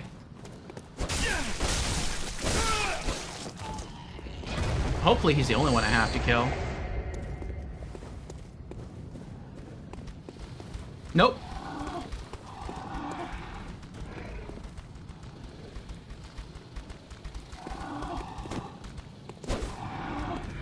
It's weird that they fear me. It's like they get courageous and then they're like, no, we changed our mind. You can just go back downstairs.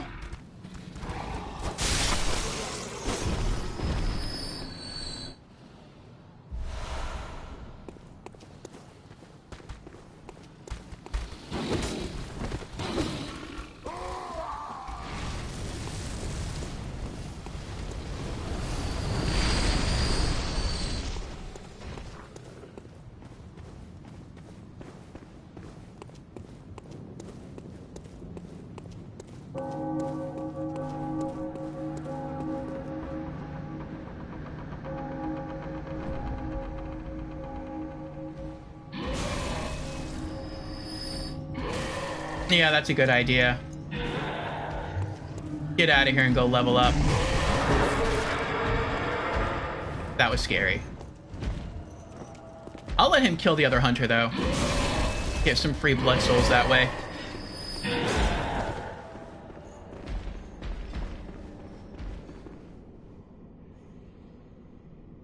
Will you turn around and leave me alone, eventually? Oh, you will.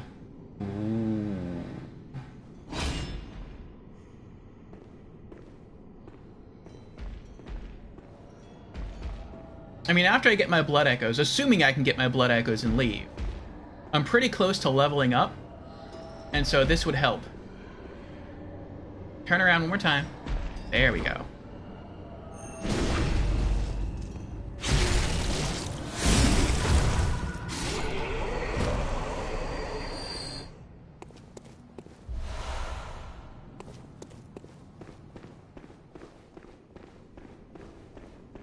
Alright.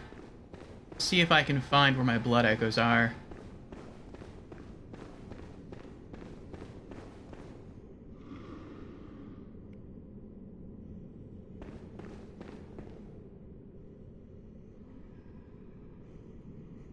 They have to be really close to the altar because I don't see them in here.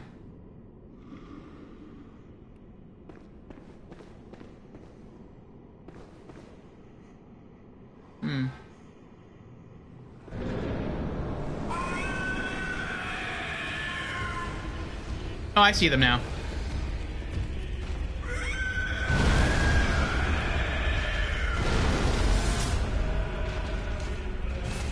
Bye.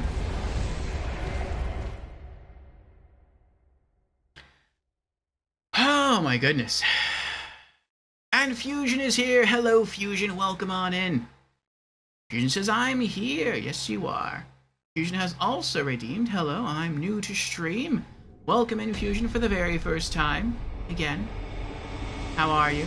And Fusion has redeemed a Hydrate. Very well. Cheers, Fusion.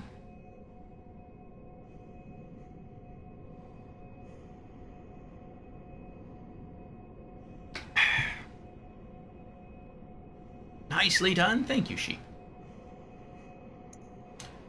Alright, so we need another, like, 8,000 blood echoes to level up. Alright. We can do a quick run of the lecture hall first floor. That should get us like 11,600 blood echoes. That'll be enough to level up and to repair our weapon. So, Fusion, we found a new boss in the DLC, and it can two-shot me. So, it's gonna be interesting.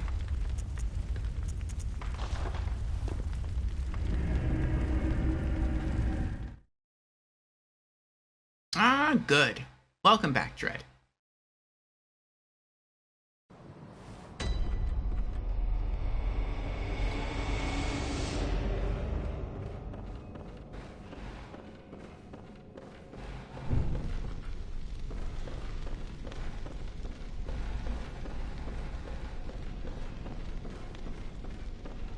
We need 69,939 to level up.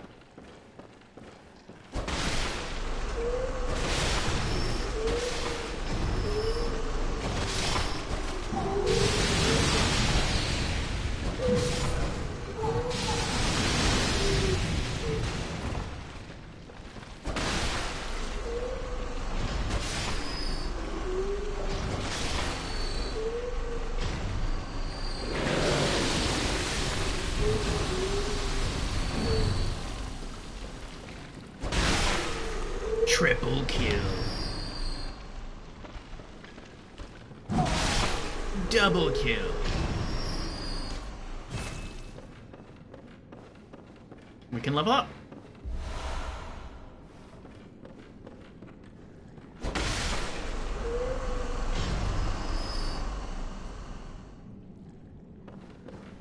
And those are bullets. Yeah, we can go.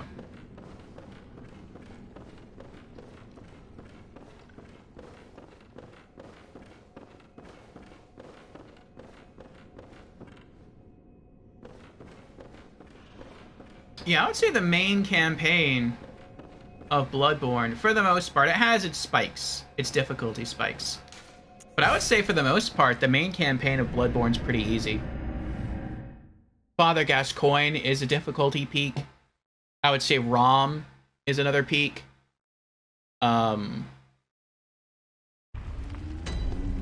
Logarius. Ebrietas. And that's probably it. At least for me. Okay. Gammon awaits you at the foot of the great tree. Go on, good hunter. Very well. Let the echoes become your strength. Let me stand close. Now shut your eyes. Skill.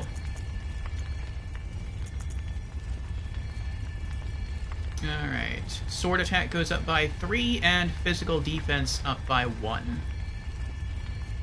Okay, so to level up again, we need 71,396. Blood echoes. Okay.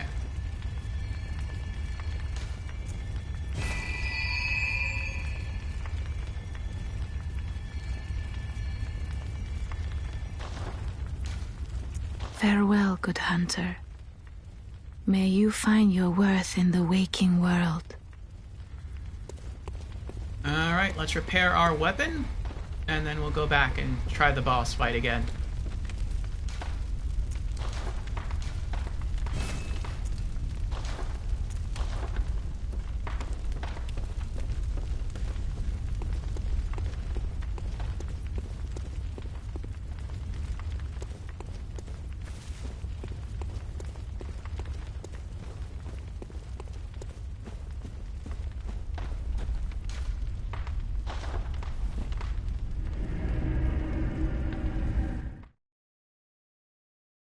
Sheep says, Bloodborne might seem easier to you because of your past experience in Souls games. It was my first Souls game, and most of the bosses were hard for me. That's understandable.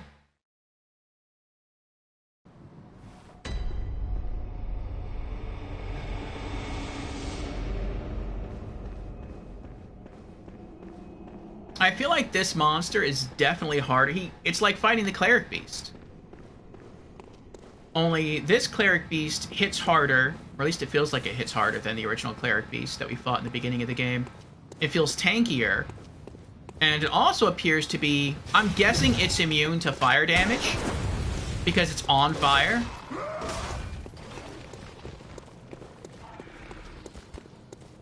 Alright, we're gonna sidetrack a little bit here.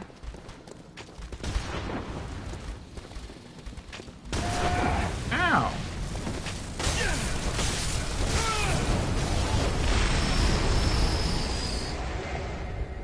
Oh, that didn't work out quite the way I thought it would. I thought maybe they would...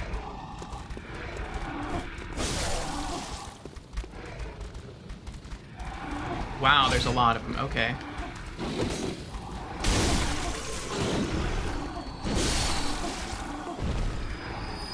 I thought maybe they would all get up here at about the same time, and they would all sort of get hit with the fireball as it rolled down the stairs, and they could take out like 8 enemies at a time. That would be nice.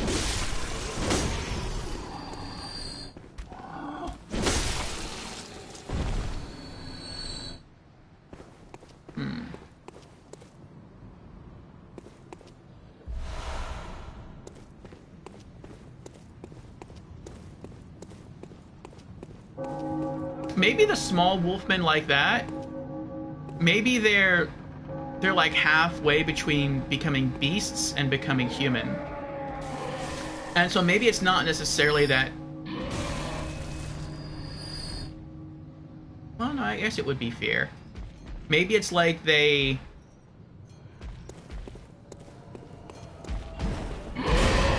Ooh, that was close. Maybe it's sort of like they, at one point try to attack you because of their bestial, their new bestial nature, the nature that's taking them over. But then they sort of have moments where they flicker back to their human mind and they realize what's going on. They're sort of briefly conscious of their new bestial state and that you're a hunter and they know that you're there to kill them. And so that's why they sort of back away. It's kind of interesting.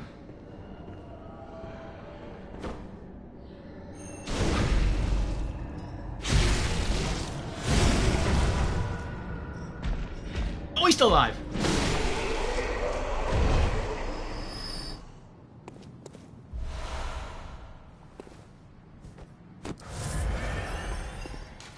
Oh, I was hoping that would be a blood vial. Oh well.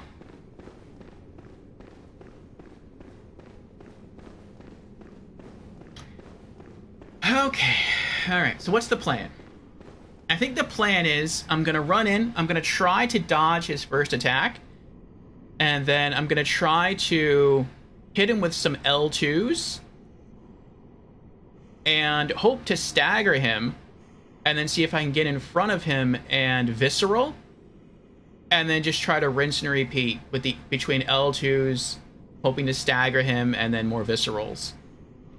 And then when I have to, back away and heal. Oh, there's something else I wanted to go over too.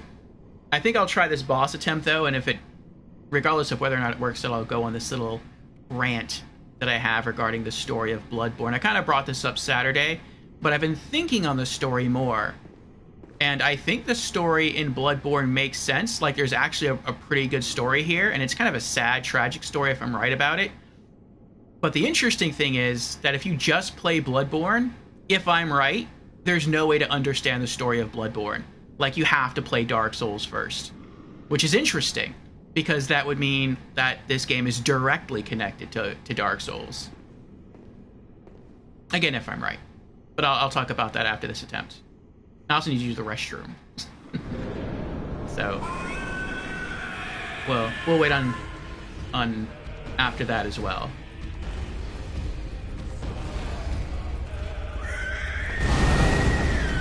Look at that. One hit, almost all of my health.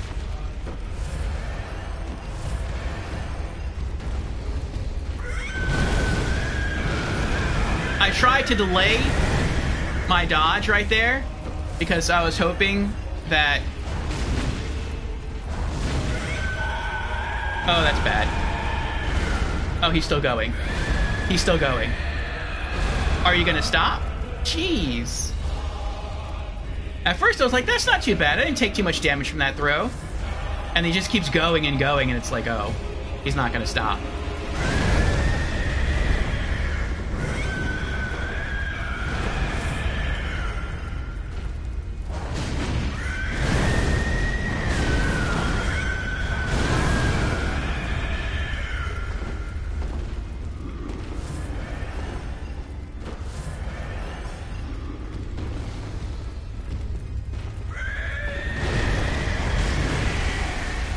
Oh, I thought I staggered him.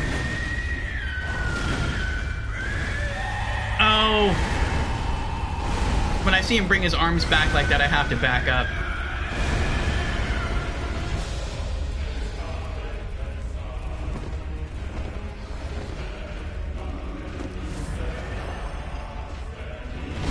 This isn't looking good, though.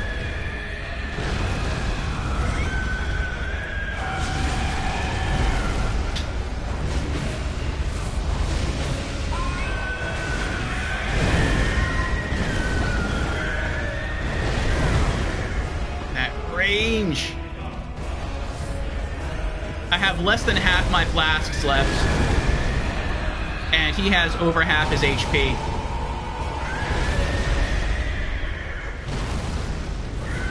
Maybe if I enter this fight with a full 20, this would have been easier for me.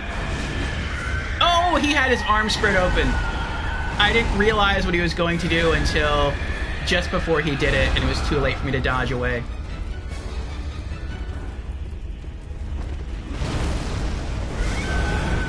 And I'm dead.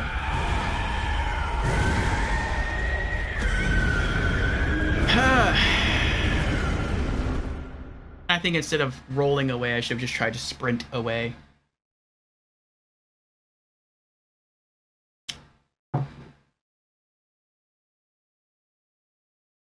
Alright. I will burb, and I think I'll take like a quick 3-minute ad break as well. I'm gonna refill my coffee cup, use the restroom, and then when I come back, I will share with you my thoughts concerning the story of Bloodborne. I complained about it, well, not really complained, but I said that it seemed to be missing something on Saturday, and I'll go back over that again for those who weren't here, and then I'll tell you what I've been thinking about since... I think it's since yesterday. But yeah, BRB. I'm going to use the restroom, get more coffee, and I'll be right back in about 3 minutes.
Okay, we are back.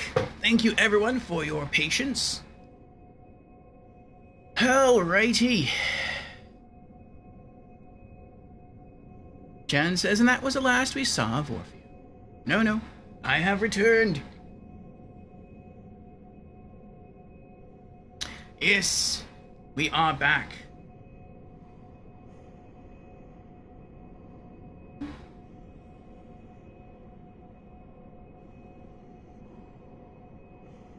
Just a moment.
Just a moment.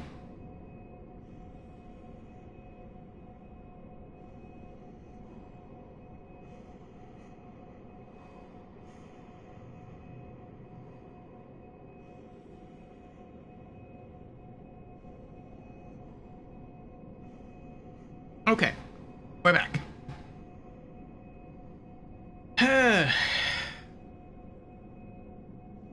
Snipe says, hello, fellow hunter. Hello, Snipe. Welcome back.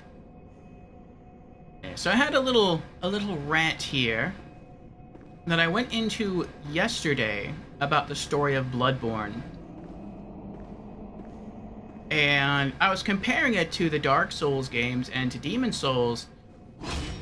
And I was saying how it feels that the story to Bloodborne feels incomplete. It gives you the what, but it never gives you the why. And I did say, maybe the why is answered in the conclusion of the actual game. I think that would still make the story poorly written to some extent. But I mean, it could redeem it somewhat. And so what I mean by that is, let's try Greatsword. Ow! Ow, again!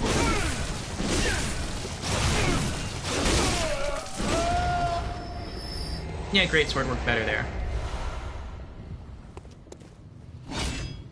And so what I meant by that is, in Demon Souls, Dark Souls 1, Dark Souls 2, and Dark Souls 3, you're given the what and the why, as far as the motives of your character and what your character's up to.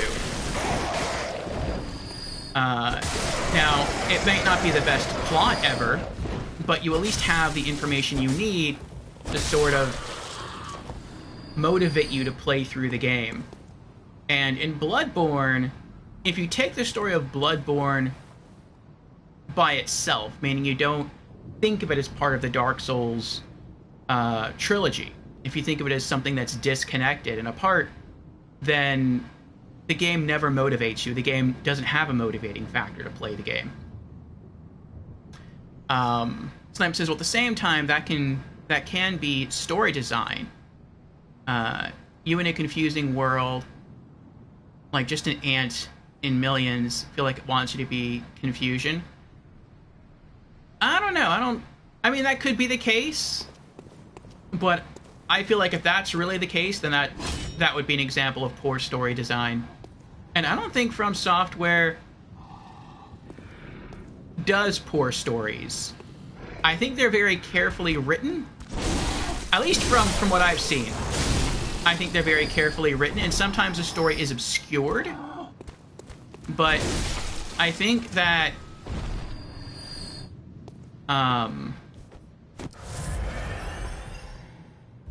that the stories are generally well done. Snipe It says, it leaves you confused, and that makes you want to keep you going to solve or try to find out. I think I may have figured it out. So, I'll talk about the what and why of the various Souls games, and then I'll talk about what I know, and then I'll talk about how I believe that Bloodborne is actually Dark Souls 4. It's not Dark Souls 4 and that it doesn't use like the whole knight and swords and sorcery kind of formula, but basically it is, I believe it's a continuation of Dark Souls 3. And so when I talk about the what and the why, if you think about,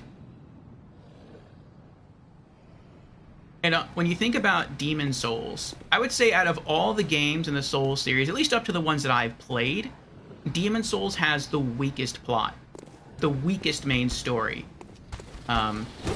It's still there, but it's not that good. But I mean, it's kind of expected that it wouldn't be that good because it would be From Software's first Souls story. So I kind of give them a bit of a pass for that. But when you think about Demon Souls, it's like, what is the what? In other words, what are you doing? And it's like, well, in Demon Souls, you are going around the world and you are trying to find the 4, I guess you could call them the demon generals or the demon lieutenants, however you want to think of it, the boss demons. The demon boss is at the end of each Archstone, ultimately. And you want to kill them so that you can ultimately gain access to the Great One who lies trapped beneath the Nexus. That's what you're doing. And it's, okay, why am I doing that? What is the motive behind my actions? Well, the reason is because Boletaria is cursed. The king of that land struck a deal for power with the Old One. He roused the Old One from its slumber, and the king was sort of granted that power. The kingdom, in a twisted fashion, has become more powerful, but its people have fallen. They're no longer human. And this curse is slowly spreading throughout the world as visualized by the fog. And if the curse remains left unchecked, then it will eventually spread to the rest of the world, and the whole world will be engulfed by the fog, and demons will kill all of humankind. So the why is you are trying to save humanity, or what still exists of humanity.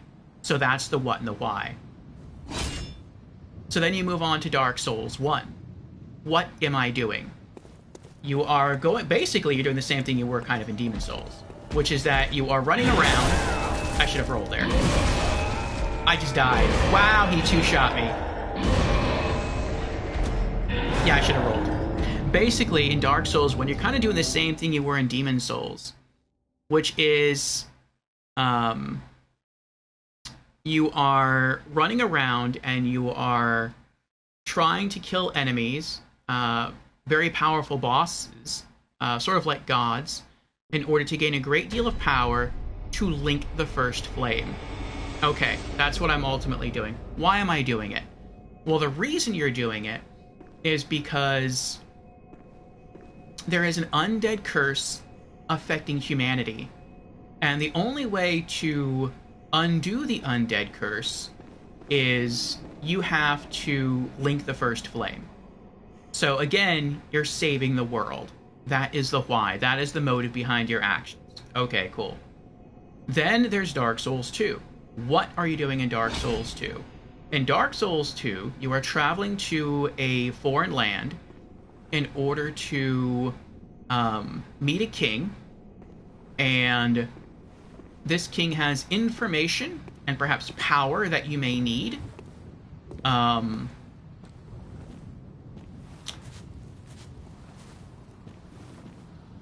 In order to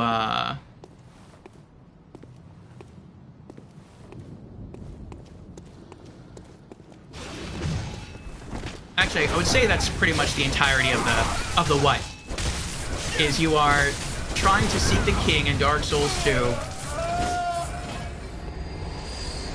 for knowledge and for power, or possibly for power, but definitely for knowledge. And then you ask, okay, well, why am I doing that? What is my motive behind doing that? And it's like, well, your motive is that you are one of the cursed. And with the knowledge and maybe the power that the king would pass down to you, you might be able to save yourself and undo the undead curse. In this case, you're not trying to save the world. The story is more personal. You're trying to specifically save yourself.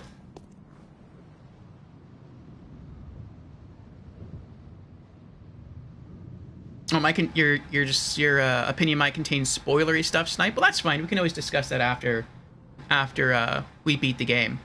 And Snipe has redeemed Hydrate. Very well. Cheers, Snipe.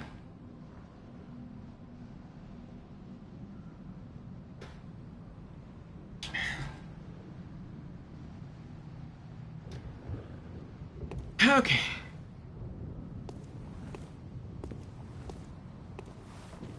You can say why the character's there.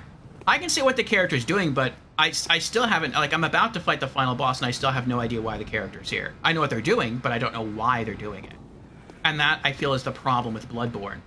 It never gives you a why. Unless it's part of the ending. In Dark Souls 3... No, let's go back to Greatsword. In Dark Souls 3, it's like, what are you doing? In Dark Souls 3, you're going around, you're killing the Lords of Cinder... in order to return them to their thrones and gain power to link the First Flame. Okay, why am I doing that? What is the motive behind my action? The motive is, the world is again suffering the undead curse, and if you link the flame, you can undo the undead curse for your generation, but the cycle will continue. Okay, that makes sense. And then it comes to Bloodborne. In Bloodborne, what are you doing? You're seeking the Pale Blood. Why are you seeking the Pale Blood? The game never tells you. You have no idea. There is no motive behind the character's actions. Or if there is motive, the character knows it, but you, the player, do not know it. So, it feels like the entire time, like, the story of Bloodborne feels broken. It doesn't make sense. It feels like a legitimately, like, badly written story. And there's never enough context within any of the items to fill you in on the story of Bloodborne. As far as, like, why you're doing what you're doing. Now, as I said, there is a possibility that the game's story could redeem itself in the end, because we haven't technically beaten the game. We've made our way to the final boss, but we haven't beaten it. And so... we know a couple of things about blood, about beast blood specifically, in general. The first thing we know about beast blood is that it can be used to cure illness. And so maybe that's why we're here. Maybe we are here because our character is sick, or maybe we're here because someone else is sick that we greatly favor, like maybe our significant other is sick, or our child is sick and we're seeking a cure for them. Maybe the land we come from is cursed because we are said to be a foreigner in this land, and we come to seek a cure that maybe we can take back to our land that can be synthesized and mass-produced into a cure for the people of our land. That's a possibility. But something else we know about blood in general is that blood can be used to make people stronger. It can be used to bestow power if they have enough of it, if they take enough of it. Now, it can also drive them mad and turn them into beasts as a side effect, but it can grant them more power.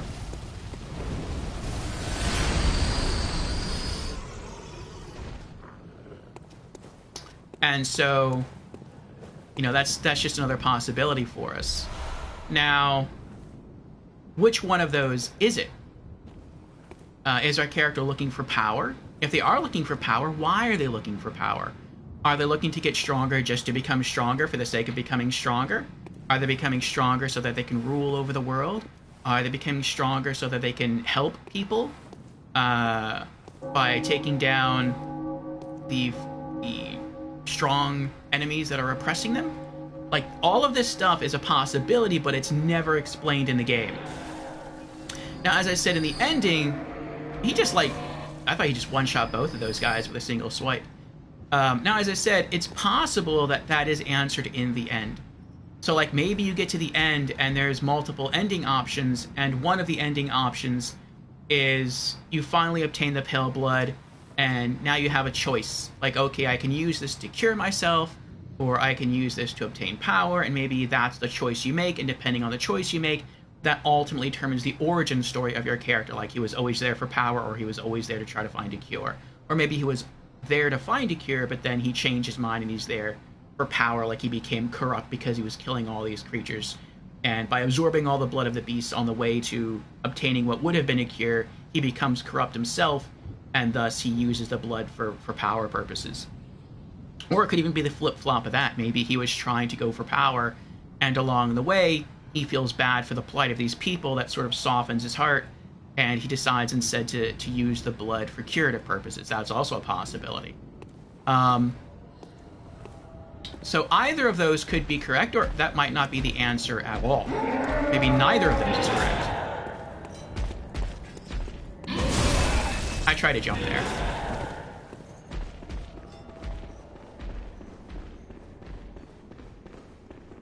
Okay, so that's pretty much my rant from yesterday.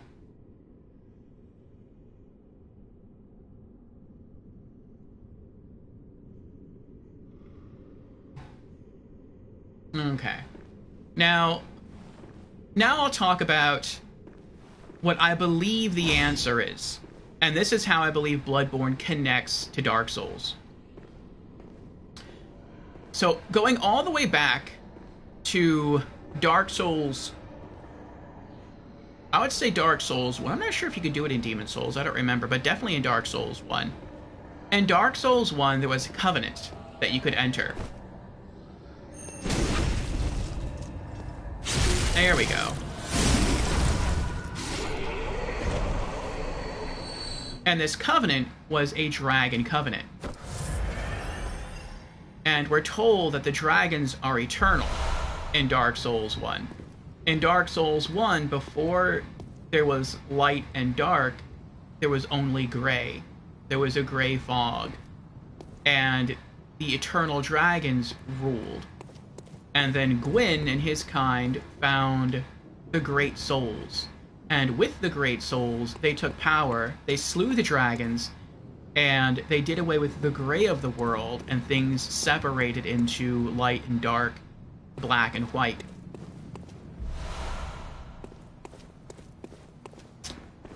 And that's sort of how the cycle was born, where you have to, like, rekindle the first flame and everything. And then in Dark Souls 2, the cycle still persists, but we're told that a faction of people have started to pursue blood instead of souls. They've started to pursue specifically dragon blood. And it was this group of people who invaded the Sunken King's kingdom in DLC 1 of Dark Souls 2. And it was their goal just to obtain dragon blood. And it's not really too clear why they were doing that, but they were doing it. And then in Dark Souls 3, it seems to be that upon Archdragon Peak, people were looking for dragon blood as a means to become dragons, not just for the sake of power, but to escape the undead curse, because dragons are outside of the cycle. They existed before the cycle. So the idea is, if you can become a dragonkin, you can not only become immortal, but you can escape the hollowing. You can escape the undead curse, because you would no longer be human. And so I think that's what they were trying to do in Dark Souls 3. But you see when you go to the Archdragon Peak that there's a lot of like dragon human or human dragon, depending on, you know, how you think of it. There's a lot of those corpses sitting around, and they're all dead. Now, it doesn't necessarily look like they're dead because they hollowed and went crazy, because they are sitting down. It looks like they're sitting down peacefully. So it seems like maybe they died from old age. And so apparently the blood that they took, the dragon blood that they consumed, it does seem to work at preventing them from hollowing, but it doesn't prevent them from dying from old age. It doesn't make them immortal. It just makes them immune to the undead curse. And so I was thinking, why doesn't it make them immune to the undead curse? And I think the answer goes back to Dark Souls 1. And the answer is that Seath was also a dragon, but Seath was not immortal. And the reason he wasn't immortal is because of the scales. He lacked dragon scales, and it was the scales specifically that granted him immortality. And that's what he was trying to research in the Duke's archives, a way to become immortal, and that's when he found like the crystal, and that drove him mad and everything.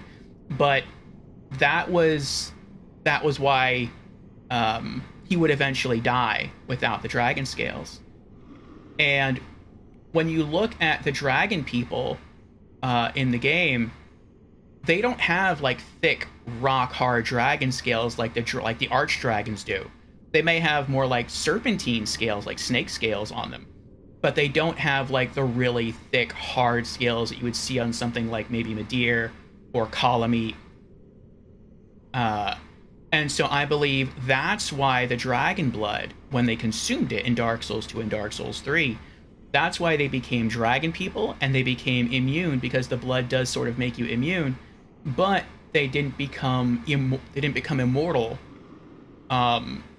because the blood was enough to make them part dragon, part human, but it wasn't enough to give them the scales of immortality. Because Seath was pure dragon. He wasn't half and half. He was a pure breed dragon, and he still didn't have scales, and so he was still subject to death through time, through old age. And so now that brings us back to Bloodborne. What does our character seek in Bloodborne? It's not just any blood, it is pale blood. Where does pale blood come from? Well, I believe pale blood is a callback to Seath the Scaleless, because he is pale. He is a pale dragon. And I think he's actually called a pale one or his soul might be called a pale one in Dark Souls 2. But I believe our character is seeking specifically Seath's blood in order to consume it or inject himself with it so that he can gain immortality. So why would he do this? Well, I think the reason he would do this is because he is suffering the undead curse. The same undead curse that exists in Dark Souls 3. So if that's the case, then that means that this game takes place sometime probably after Dark Souls 3. The world is probably still shrouded in eternal night. And you come here to try to find if there's any blood left over from Seath so that our character can use it to escape the undead curse. People may not even be aware anymore that there are first fires to be rekindled. They do still talk about bells being rung, so perhaps some of the lore has been passed down, but not all of it. But if I'm right about the story and about the pale blood being sought and about why our character is seeking it, then ultimately that would mean that the hero of Bloodborne is the saddest character in all of Souls, at least so far in the games I've played. And the reason for that is because his goal is to seek pale blood to escape the undead curse and become immortal. But even if he achieves that goal, it's not going to help him. Yes, it'll make him immune to the undead curse, but he will not escape old age. He will still die over time because the blood will not give him the scales of immortality. And so that means even if the hero achieves his goal, he's still doomed to die. And maybe you could say that in itself that is the reward, that he will live a normal life, or I guess you could say a normal life as a dragon person, but he will eventually die and he won't suffer the fate of the undead curse. He won't suffer from ultimately hollowing. But I feel like it might be, like, he might want something more than that. Like, he doesn't want to die at all. And so it's sort of a bittersweet, tragic ending. And that fits really, really well with Souls. Because in Souls, the NPCs that you help in the game, in the Dark Souls games, if you choose to help them, if your hero chooses to help them accomplish their side quests, then ultimately those characters hollow because they have nothing else left to live for. Because they've achieved their goal. They've achieved the purpose that was keeping them sane the entire time. And by helping people, you're sort of ultimately and indirectly hurting them, because it's by helping them fulfill their goal that leads to their hollowing. And it's sort of like in Bloodborne, it's kind of the same way. By helping the main character, by helping him achieve his destiny of achieving the Pale Blood, yes, he will eventually escape hollowing, but he will still die. I don't think it's not gonna work the way he thinks it's going to work. And I think the way he thinks it's going to work is he'll escape the hollowing and live forever, when really it's only going to have one of those effects. And that is, he's going to escape hollowing, but he'll still die. And so I think that's a pretty cool way for Bloodborne to tie into Dark Souls 3.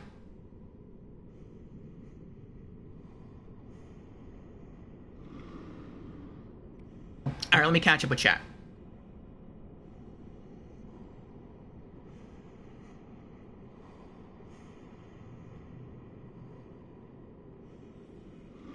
Embert's here. Hello, Embert. How are you doing?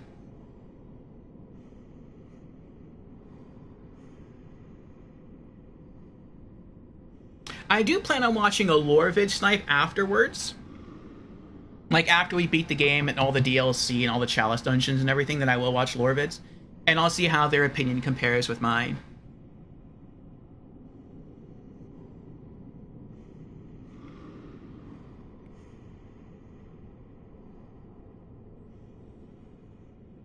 You like that interpretation, Embert? Yeah, I've been thinking on this since yesterday, because it's irked me.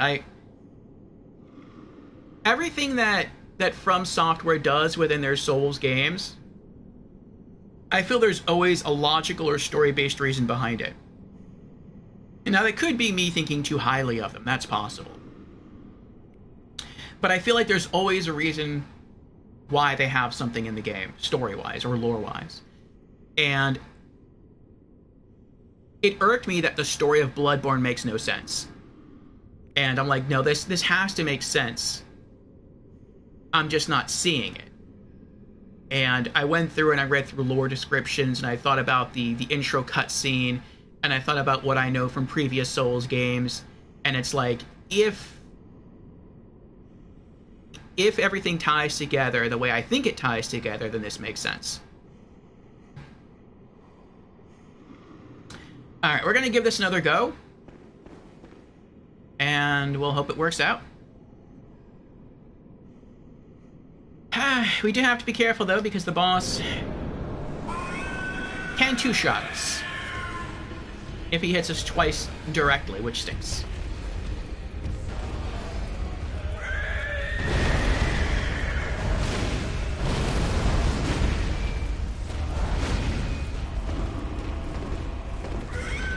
Alright, we escaped the grab that time. That's good. Charge!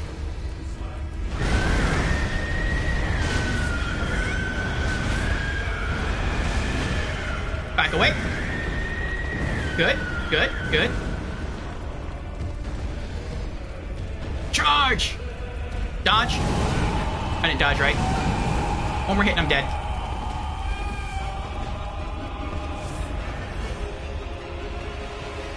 Alright. I wait for him to start walking and then I dash towards his other arm. Dash in. He misses. I go for... Okay, that didn't work out. Oh, that didn't work out. Okay. It looks like when he starts to walk like that way, I can dash towards his non-flaming hand and hit him like 2 to 3 times.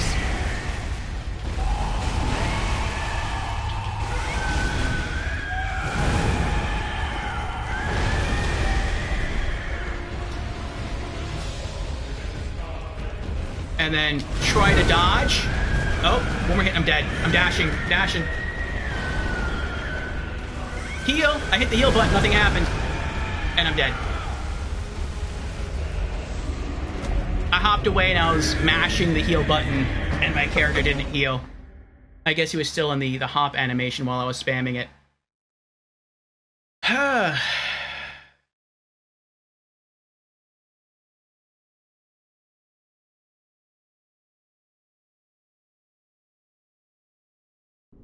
Embers has been pretty well. Finally made it to Rom, the incompetent landmass, after dying to the witches way too many times.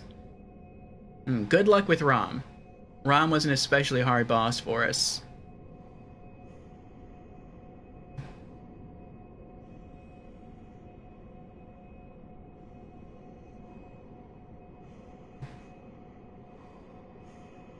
Ember says, what's so bad about this guy? It's just a cleric beast on fire. Consider my question answered. Yeah, he's very tanky. He hits really hard.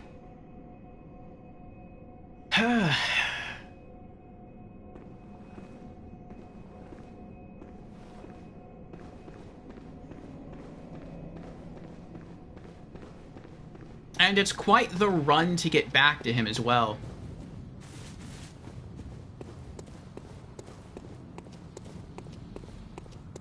Like, again, I think if he hits me directly, he can 2-shot me. If he hits me indirectly, he can 3-shot me.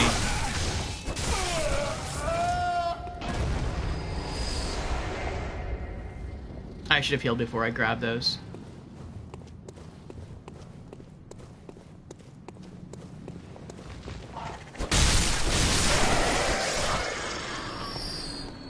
Ow.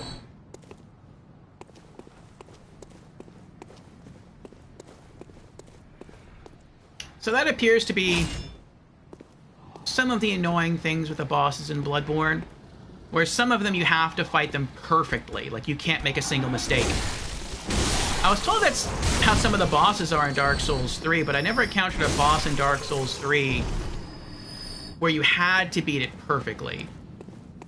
I've encountered bosses where you can't slip up too many times, but never a boss where you have to beat almost flawlessly. And I've encountered a few bosses like that in Bloodborne.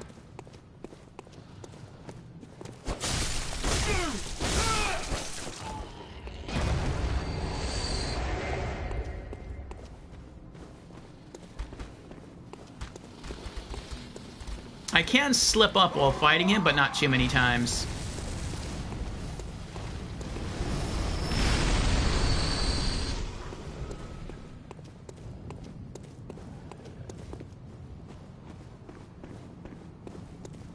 Wait, none of them dropped items? None of them dropped items, okay.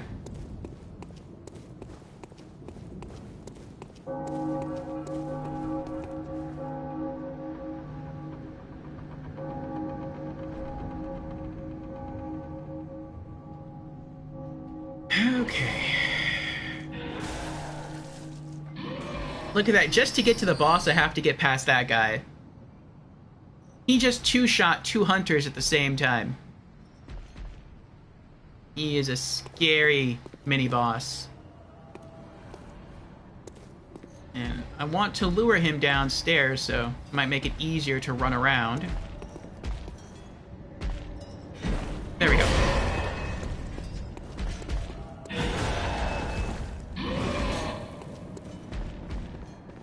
run up the stairs a little bit.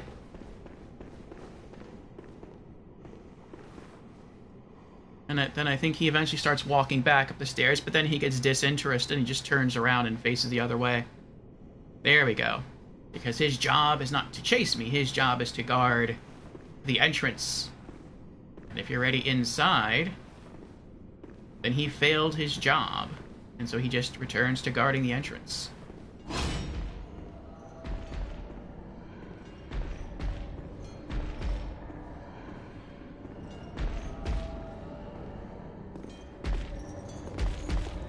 Oh boy. Okay.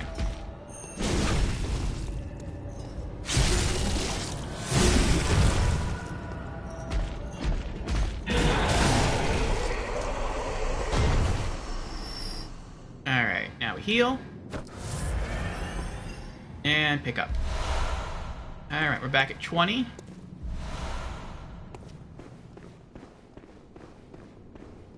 And now we can give the boss another try.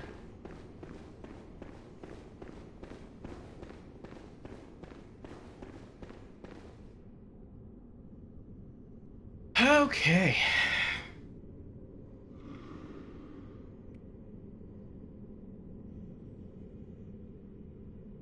Snipe asks, so Lord, does your armor do good against fire? That's a good question. Let me see.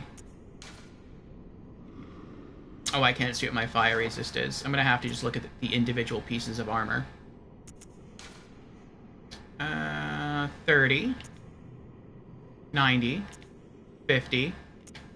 60. I mean, those seem okay. You remember in Dark Souls when you could, like, use a consumable that would temporarily buff your fire resist? Wasn't that nice?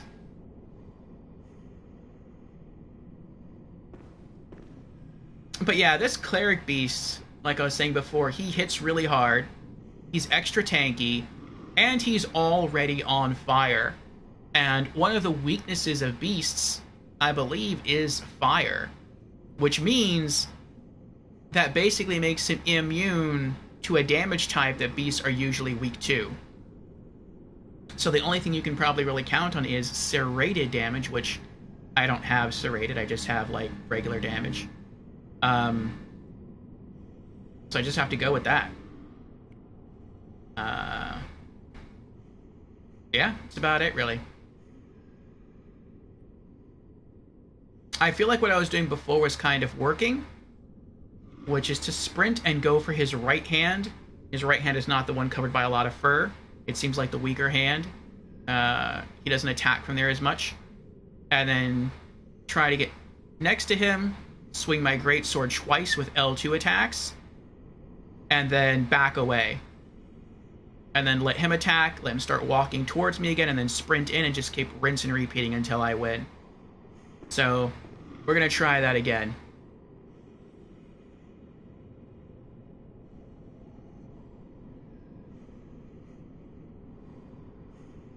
Ember says, yeah, all the boss run backs in Bloodborne kinda blow chunks.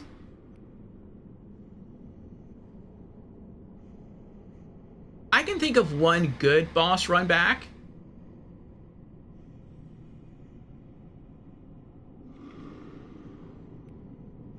I can think of two. Maybe two. Yeah. I can think of, like, just maybe two. And there could be more, but I can't think of them off the top of my head. Actually, I'll type in the boss commands and I'll have a look at the different bosses.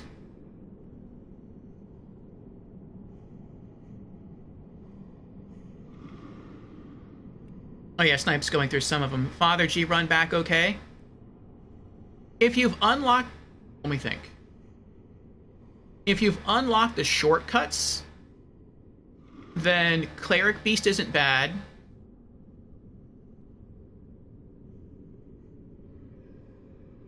I'm trying to remember how to get to Father G. Okay, I remember. Father G is a little long. It's not hard, but it's a little long.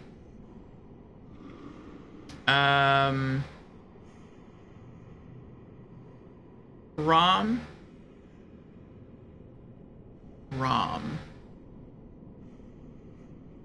Rom's a little aggravating, but it's only aggravating because you have to run so far. Like, you can avoid all conflict on the way to Rom, but it's still annoying that you have to run so far. Guy with cage on him, Mikolash. Mikolash is not bad at all. Mikolash is a good run. That's a really easy run. Wet Nurse is a really easy run. That's one of the ones I was thinking of.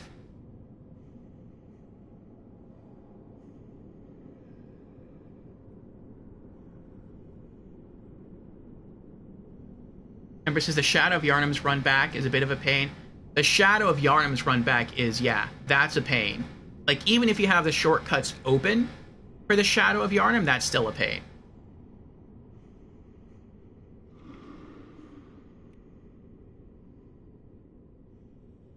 Ember says also Ebrietas, Logarius, Parl, all are a pain, but for different reasons. The bosses themselves, yes. I would say the boss run to Ebrietas is actually one of the easier runs, though. That's like the second one I was thinking of off the top of my head, because that's not too bad. Because you start from the lamp with the Celestial Emissary, and you just run from there. And that's really close.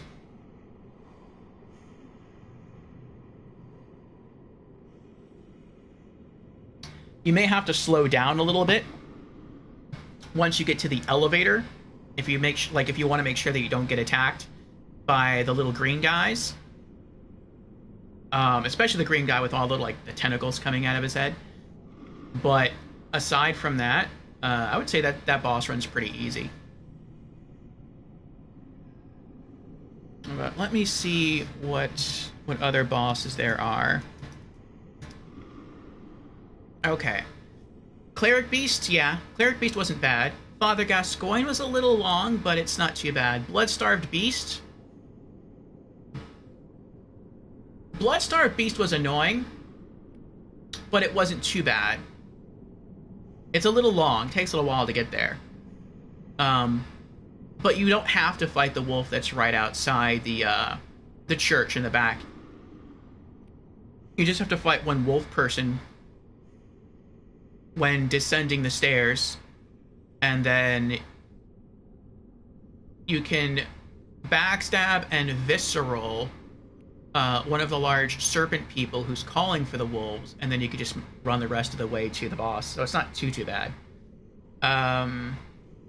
Vicar Amelia?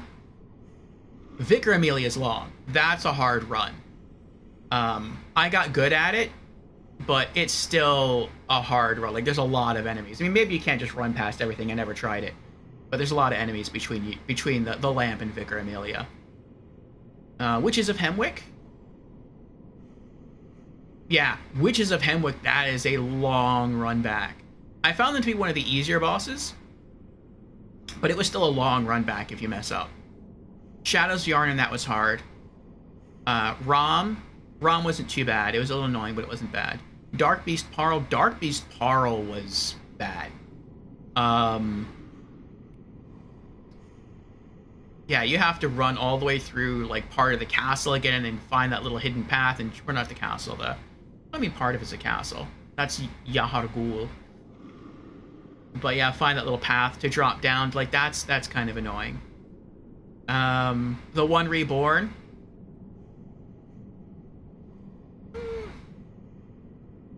Yeah, that's kind of annoying. Celestial Emissary.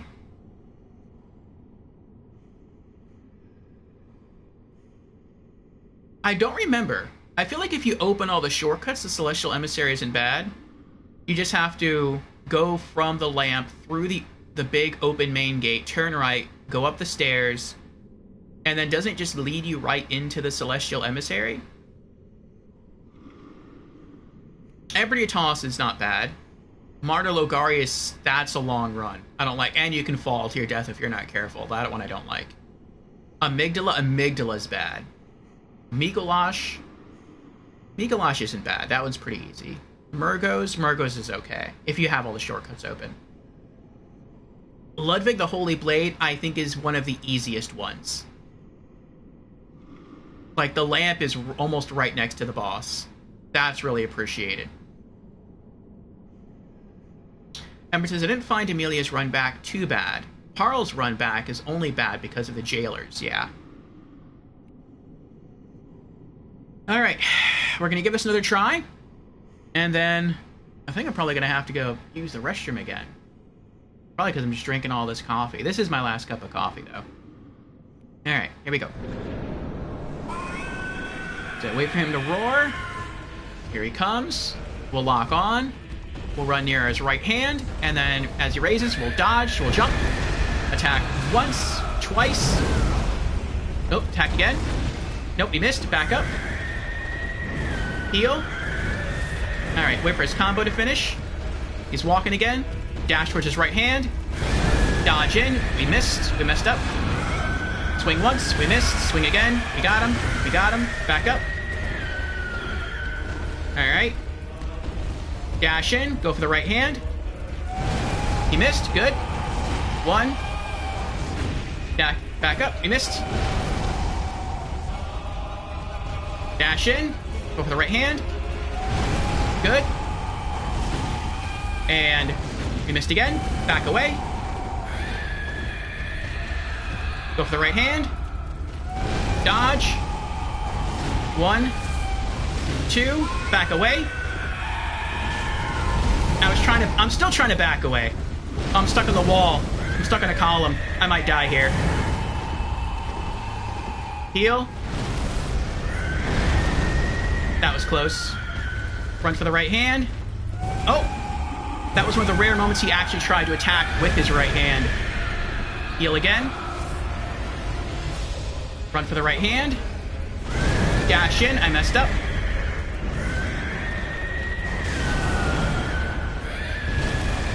Running away. Maybe I have to try not to lock on. Maybe that's what it is. Let's heal. And that just messed up entirely right there. And I'm dead. He just two-shot me. And he wasn't even halfway down.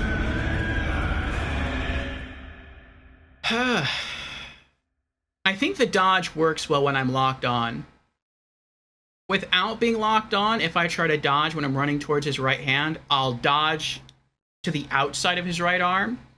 But when he attacks me with his left hand, he attacks towards the right arm, and so he still hits me. But if I'm locked on and I dodge roll, I dodge into his right arm, which actually means I dodge, like, towards his left leg. And I miss getting hit by his left arm. So I guess I'm going to have to do that. But maybe not try... I think try not to attack coming out of the roll, because I keep missing with that first hit. So I'm going to have to dodge in, and then pan the camera around, run towards him, whack him once, maybe just only once with the sword, and then try to run away. That'll take a lot longer, hitting him with only one sword swipe instead of 2 at a time, but, I mean, if that's what I need to do to survive the boss fight, then that's what I need to do. Do or die, Orfeo. Yes. Alright, alright.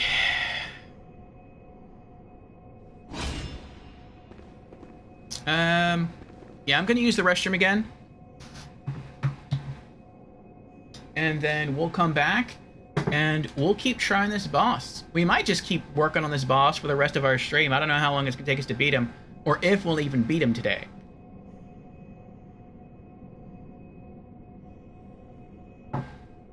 But I do want to beat all bosses, and so, we'll just keep trying. And, yeah, maybe if I fail another few times, I might return to the Hunter's Dream and just see if I have better armor against fire defense and against Beasthood, and try to equip those.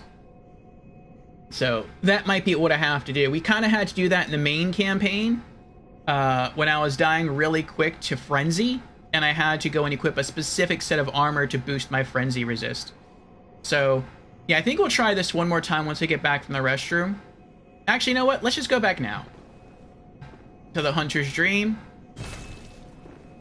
and I'll go use the restroom, and then when I get back, we'll have a look through our attire and see if we have a set that gives us higher beast and fire resist. So BRB.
Okay, we are back again. Thank you for your patience. Sorry for the lengthy away. Okay.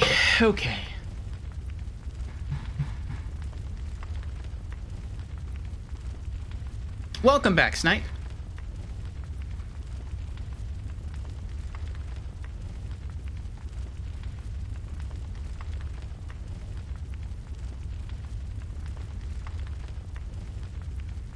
All right.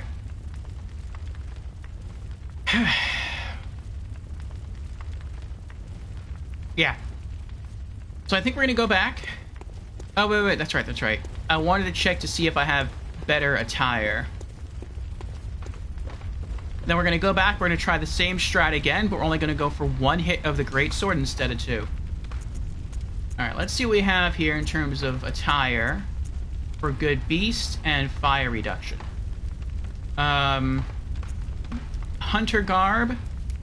Fire is 110, that's really good, and beast is 44. I should probably write these numbers down, because I'm not going to remember. Let me type it in. Hunter equals...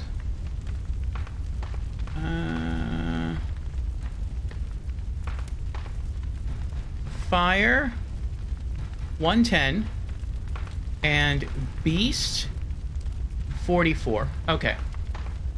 And then we have the other hunter garb, which has the... Actually, the second hunter garb has the same fire stat, but better beasthood. So, let me type that one down. You think the Yharnam armor is good? Okay, we're gonna go through all of them. I'm only gonna check the chest pieces, though, and I'll just go with that set. Yharnam is 100 fire, and then 48 beast. Okay, so that's a bit weaker than the hunter armor, the standard hunter armor. The charred hunter garb has 140 fire, that's better, and 58 beast. So far, that's the best, the charred hunter. Okay. Charred hunter has 140 fire. Okay. And then we have the old hunter. That's 120 fire and 48 beast. That's not quite as good, but it's still pretty good. Ashen hunter is 50 fire, 70 beast. No. Henrik's hunter, 100 fire, 60 beast. Constable's garb, 110 fire, 52 beast. No. Crow feather. I like to call it the Crow Father. The Crow Father armor. 80 fire and 21 beast. No. Alright, that was the workshop attire. Let's check the church attire. White church garb. 100 fire, 36 beast. No. Tomb prospector. 100 fire, 45 beast. Yahar Ghul black. 40 fire, 37 beast. Squire. 110 fire, 38 beast. Gascon. 110 fire, 45 beast. Vile blood gear. Knight garb. 50 fire, 36 beast. Canehurst. 80 fire, 22 beast. Other attire. Grave guard. 80 fire, 40 beast. Butcher. 70 fire, 29 beast. Student. 60 fire, 35 beast. Another student, 60 fire, 45 beast. Noble dress, 40 fire, 38 beast. Sweaty clothes, 100 fire, 27 beast. Orin garb, 60 fire, 16 beast. And that's it. Okay. So it looks like the best set is the workshop attire and the charred gear. So charred hunter garb, Charred Hunter gloves, Charred Hunter trousers, and then I guess we'll just stay rocking the crown. Doesn't look like the Charred Hunter set has... Well, I don't know. Maybe the Grey Wolf Cap belongs to it. Because the Grey Wolf Cap isn't matched up with anything else. I mean, I would kind of assume that the Grey Wolf Cap actually goes with the Ashen Hunter gear. It's kind of weird. No? I don't know, maybe not. We'll just stay rocking the crown, I guess. So, let's see. We gain 50 fire resist, and we gain 13 beasthood. Gloves, we gain 20 fire resist, and 6 beasthood. Boots, we gain 20 fire, and 7 beasthood. So yeah, that looks like... I don't think I ever put this on. That's a kind of a cool set of armor. Looks a little Count Dracula-esque. Sort of. We also got some blood gems. Let's see if any of those are better than what we have.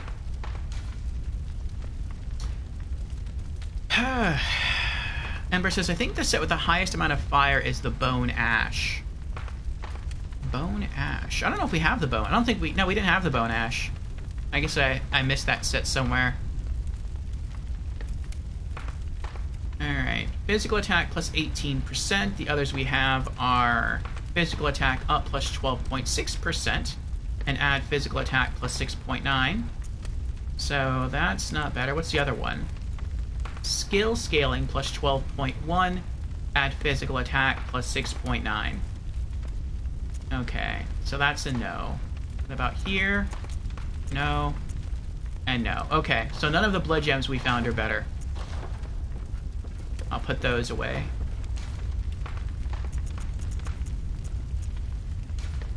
And we can't use that one on this sword.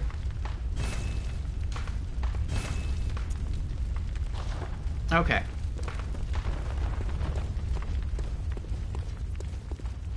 Hopefully, I should have just gone from here. Hopefully this this armor set will give us the edge we need to beat the boss.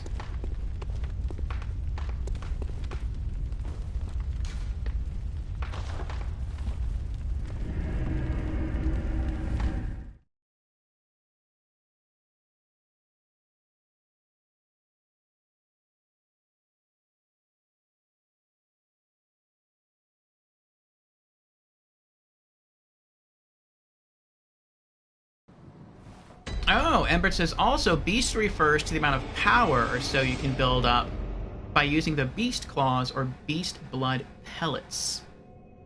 Oh, I see, I see. Yeah, Snipe told me originally it was for defense. Like the beasts not only dealt physical damage, but they dealt like a certain kind of beast damage. And the higher your beasthood, the greater defense against that kind of damage.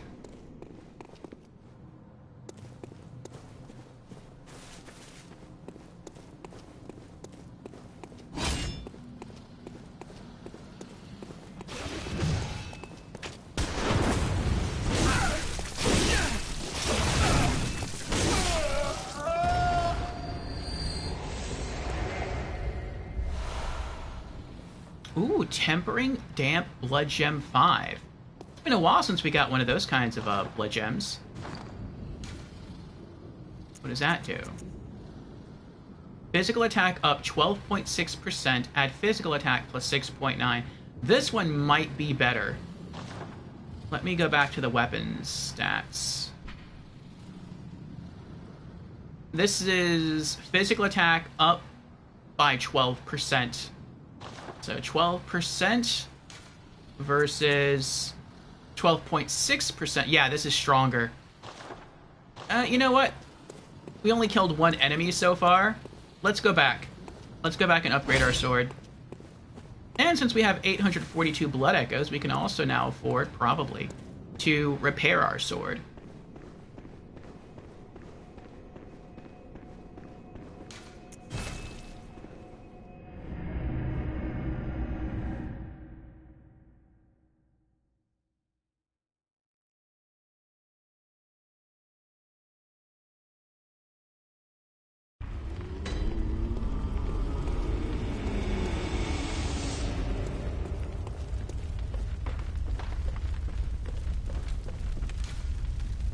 Alright, repair. There we go. And blood gem.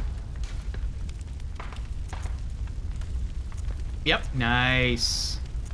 From 421 to 432. So, I mean, that's not too bad. Attack goes up by 11 across the board. I'll take it.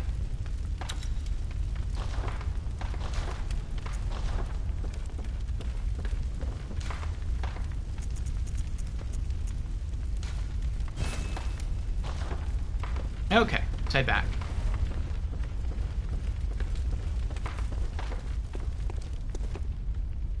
So now we have slightly higher fire resist, and our sword deals a little bit more damage.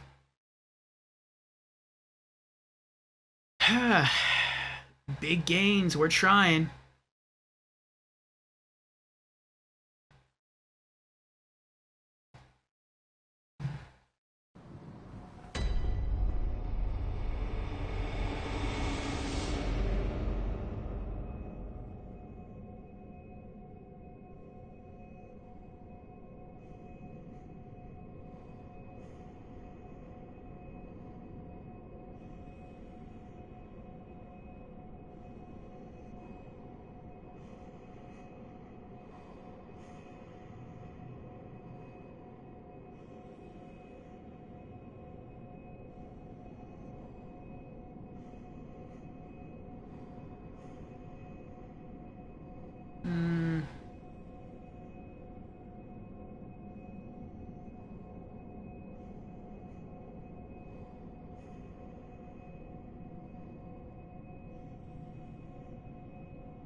Okay.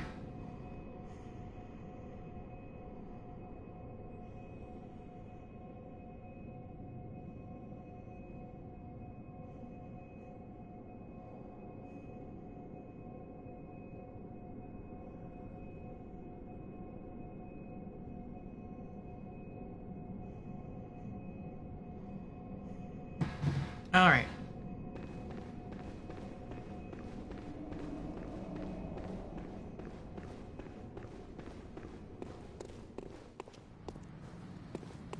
And if this doesn't work, then I think the next strat we're going to try will be to see if we can use the same strat that we used to beat Ludwig.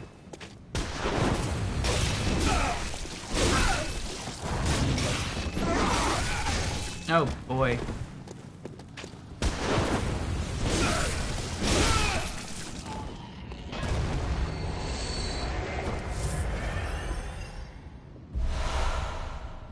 And the strat that we used to beat Ludwig was a bit complicated, but we tried to get him into a part of the environment where he couldn't move around much, and we were kind of right between his legs. I don't think we can do that with this boss, though. We can't wedge him in anywhere, but maybe we can try to just stay between his legs, and then I just use the longsword to hack away at him. And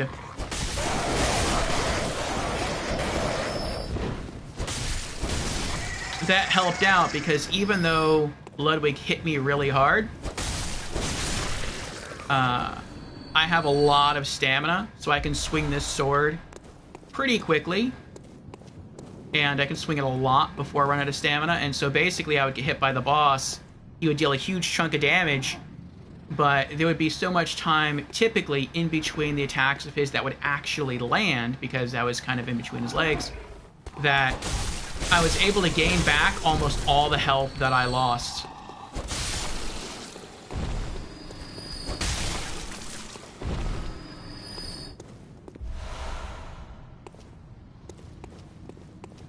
And so, in a sense, I could almost face tank him.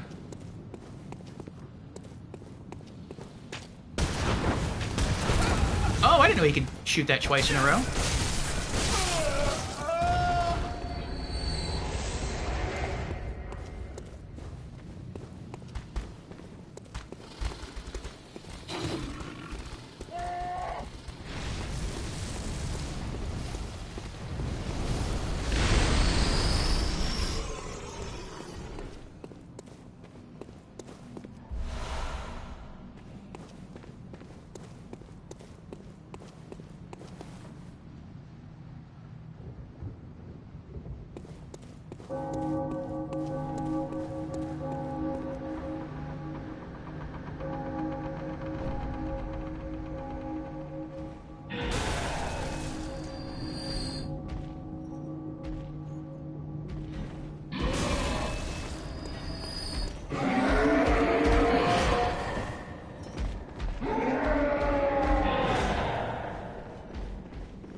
Are you gonna follow me in here?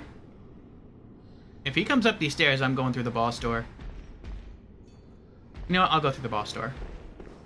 The only reason I kill him is to get flasks back, because he always tends to drop some. But I'm at full health, I still have 20 flasks, we'll just go right into the boss fight. Okay. Hey, Sammy, how are you doing? It's a cool sword. Yeah, I like it. So far, this is my favorite weapon in Bloodborne. I like that in Bloodborne there are what are called trick weapons, how you can change them from one thing into the next. So I can have both a long sword and a great sword at the same time.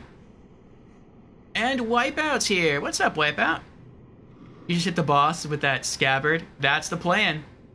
We're gonna try to do that. That's a cool idea. I wonder if there's ever been like a real world weapon designed like this, where your scabbard is metallic and it's like sharp. And if you're looking to use something heavier that hits harder, you can just like snap your longsword into the metallic sheath and turn it into a great sword. That's pretty awesome. It's literally also a weapon, yeah. The weapons in Bloodborne are all kind of like that. You can change them in different ways. But this guy's really hard. We made our weapon a little bit stronger. We upped our fire defense a little bit. But we'll see if it's going to be enough.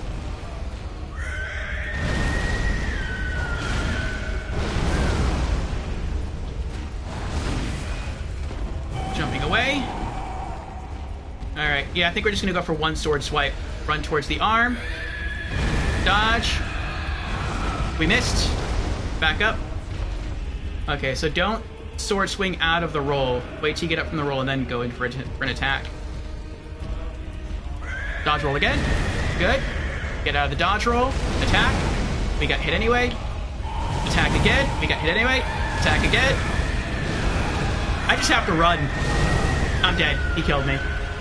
I was trying to regain my health every time he hit me, and I thought maybe he'd hit, and then he'd stop and pause for a second so I could get my health back, and then I would dodge away, but he just kept going. I think we're going to try the longsword next.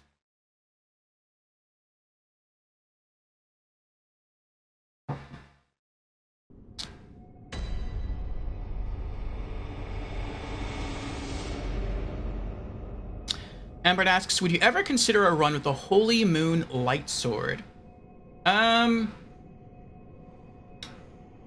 Probably not with this character.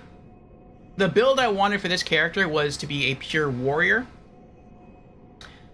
No magic at all, and I know that the Moonlight Sword can use magic. It looks like it can send out like an arcane beam. And so for that purpose, yeah, I wouldn't rock it on this character. But also, I don't even have the stats to use it. I think you need like a certain amount of arcane to even equip it, and I don't meet that.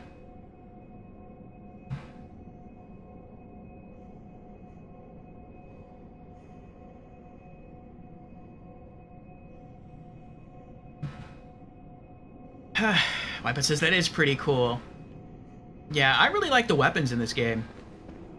There's a saw cleaver that on one side of the blade it has like a saw blade, like a serrated edge, and the other side is smooth. And it's like a stick and the saw part or the blade part rests against the handle, like it comes down like this, and the serrated part is on one side, and so when you strike a beast, like a werewolf with the serrated edge, it rips flesh, and so it deals extra damage to beasts. Or you can flip it open, you can extend it, and the weapon gets a little bit slower that way. You get increased range. But it deals less damage to beasts because of that.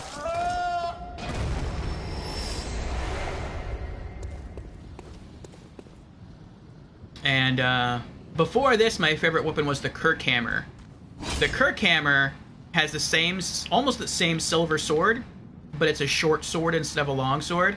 And on your back is the head of a giant hammer, like a great hammer. And I thought, like, he would just put the sword, like, on his waist, and then he'd reach behind his back and pull out the hammer. And that's not what happens. He just gets the short sword, he sticks it into the head of the hammer, clicks it, just like he does with this thing, and then he pulls the whole great hammer over his shoulder. That was hilarious. I'm just gonna leave them alone. But yeah, there's a lot of really, really neat items in this game. A lot of really neat weapons.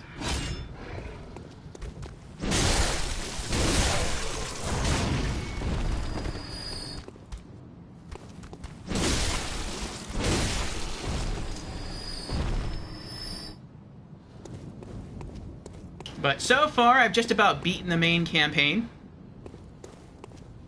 And, I only have the final boss to go, but I've been holding off on it. Because if I beat the final boss, then I can't finish the DLC or some other side activities I want to do. The game just pushes you right into New Game Plus. So this is the DLC. It's supposed to be far more difficult than the main game, and I am seeing it.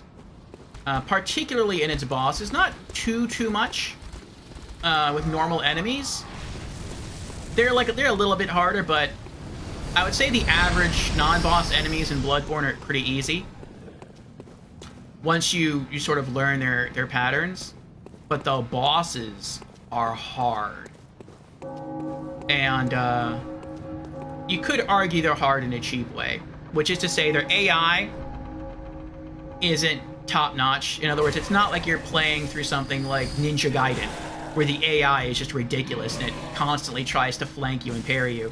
Now that does happen with hunters in the game, like the guys we just killed down there. There are smarter versions of them. But with like enemies like this big guy here, they're just hard because they're really tanky and they hit really hard. Like, he's not even a boss. I would call him like a mini-boss. And he can kill me in 3 hits. From full health. Unless he hits me directly, then he can maybe 2-shot me. But I have to get past him every time just to get to the boss. And sometimes, just like you saw there, he hits me.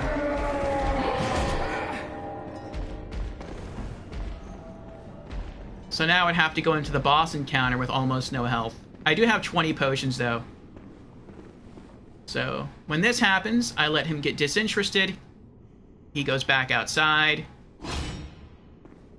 And he stays with his back facing towards me, and then I can sneak up behind him and get in a backstab, and then I can get some heals. So, heal up a little bit. There we go. I'm down to 18, basically 18 potions.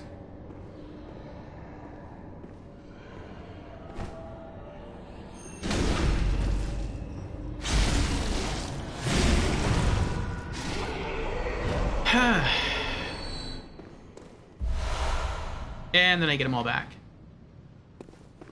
Now I can go into the boss with full health.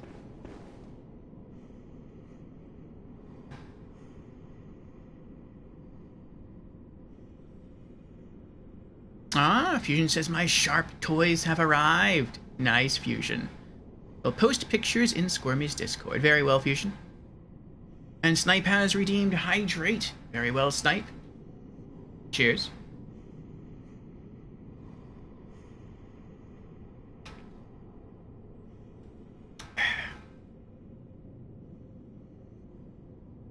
Embert says, that's why I prefer the Saw Spear as opposed to the Cleaver. Same exact concept and gimmick, but doesn't lose its serrated modifier when it's in its trick mode, and it's more of a skill scaling weapon. Yeah, I think the only real trade-off, and I would say it's a bad trade-off at all, is that the Saw Cleaver, I think the Saw Cleaver deals a bit more damage, and I think it's a little bit faster than the Saw Spear. But the Saw Spear definitely has greater range, and yeah, being able to have that serrated edge when even in trick form, I think that probably makes up for the lack of damage. If you're comparing like the trick form of the Saw Cleaver to the trick form of the Saw Spear. So probably the only time the Saw Cleaver wins out, and it's probably not by much in terms of damage, is if you're fighting with your weapon in non-trick form or standard form, and you're like right on top of the enemy, then I think the Saw Cleaver deals a little bit more damage, and it's a little bit faster. But like, I don't see that really being that much of a difference. I think you can really use either or, and it kind of balances out depending on your playstyle. Good morning, Squirmy. How are you doing? Welcome on in.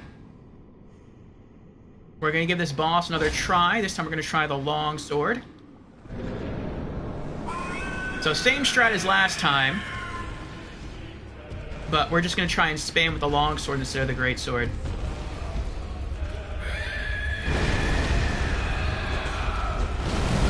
That was pretty bad. I swiped twice and I missed both hits. Let's try it again.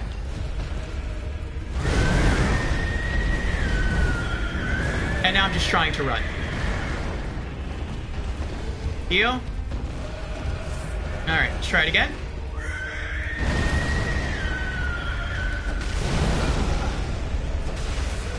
Backing up. Yeah, this isn't working. He's probably going to kill me before I can heal. Oh, nope, I got in one heal. Alright. I tried to jump into that, and it didn't work out.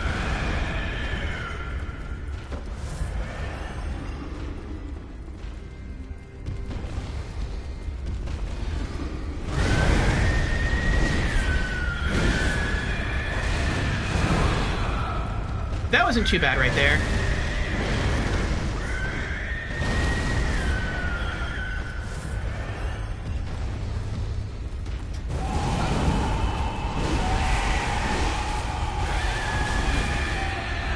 Trying to get away. Oh, I got away. Good. Okay.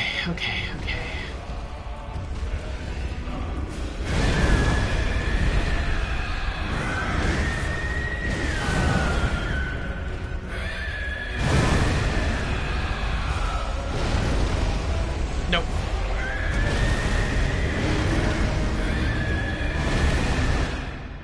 As soon as he hit me the first time, I was just spamming the roll button to try to get away. Couldn't do it in time.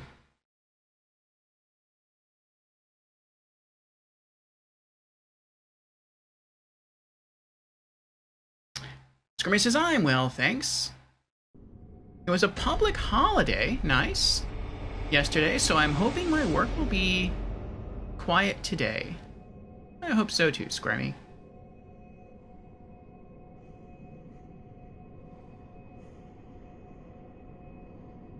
What's your hunter challenge, Snipe? Snipe looks like he's doing another Bloodborne challenge run. Excuse me.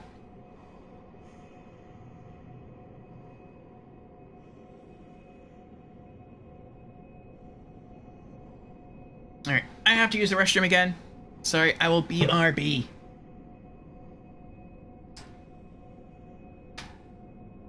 I won't run an ad, though. I shouldn't be gone more than, like, 1 or 2 minutes.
Okay, I'm back.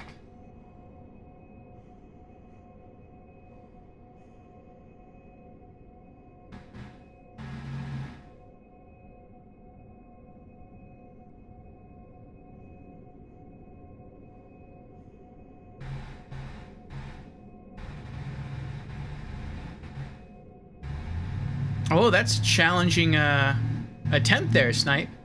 Snipe says, I'm a military veteran. The challenge is not to die, not to level up, and he cannot enter the hunter's dream.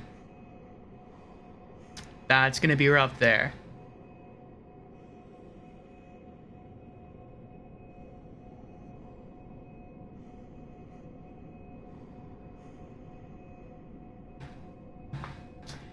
Well, Squirmy, we have been at this boss now for probably a while. We started stream trying to do some Covenant stuff.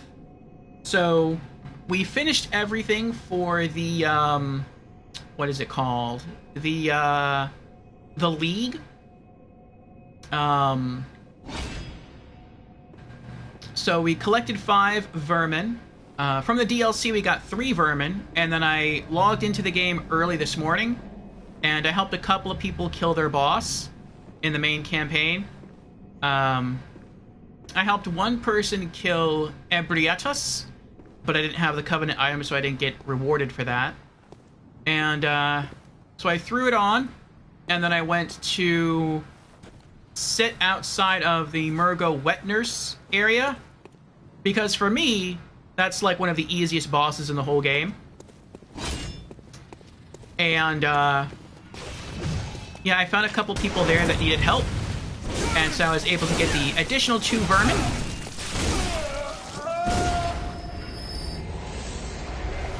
And we completed that side quest for the Constable, and we maxed out our faction. Then we tried to max out our faction with the Vile Bloods. We had to get 1 human Dreg, and I thought if we went to the Cathedral Ward and we threw on the what is it called? The Corruption rune. We would get a human Dreg by killing the NPC there, but that did not work. Apparently you have to kill a hunter, whether it's a player hunter or an NPC hunter, that acts like a player in order to get the human Dreg. So I'm hoping, and I'm guessing that in the DLC somewhere, there'll be a NPC hunter that we can kill, that will attack us. And so I'm just leaving this this glyph on until that happens, or this rune on until that happens. And yeah, then we can do that. And I also went through the items that we found in the DLC. I thought maybe Saturday we were a bit too sleepy to focus on what some of those did. And I found the Skull of Lawrence, the first Vicar. And with a little bit of guidance from Jans and from Sheep, I was able to make it back here. And I discovered that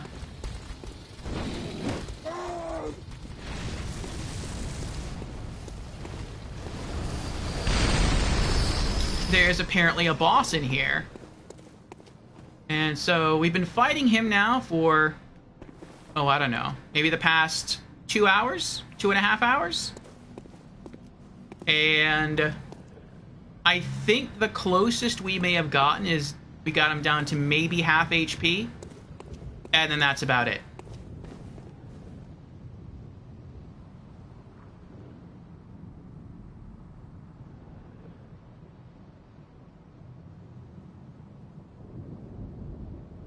Let me see here. Scrimmy says, I only beat this one because Jans was there, so good luck. Oh, thanks.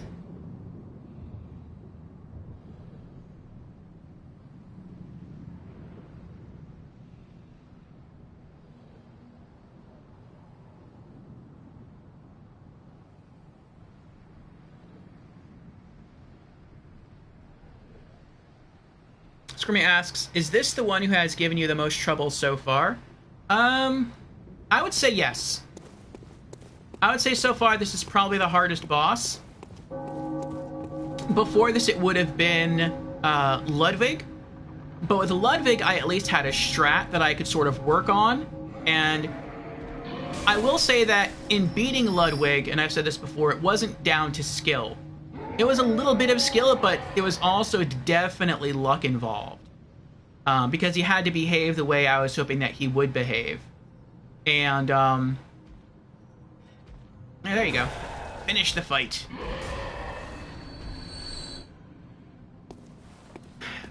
But like I said, I at least had a strat. I could sort of get him in the corner, wedged into a little area. It was hard for him to move, and I could sort of tuck myself beneath him in between Ludwig's legs and just hack away with my longsword. And a decent amount of the time, he would just miss me. When he did hit me, it would deal a large amount of damage. But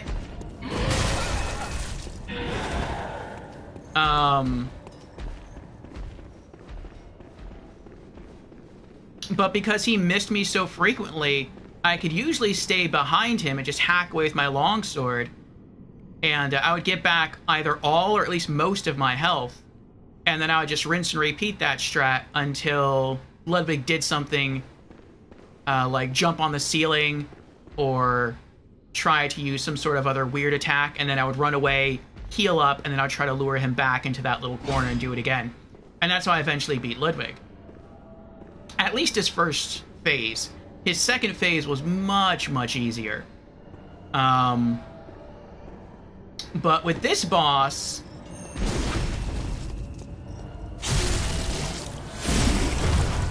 I don't really have a plan.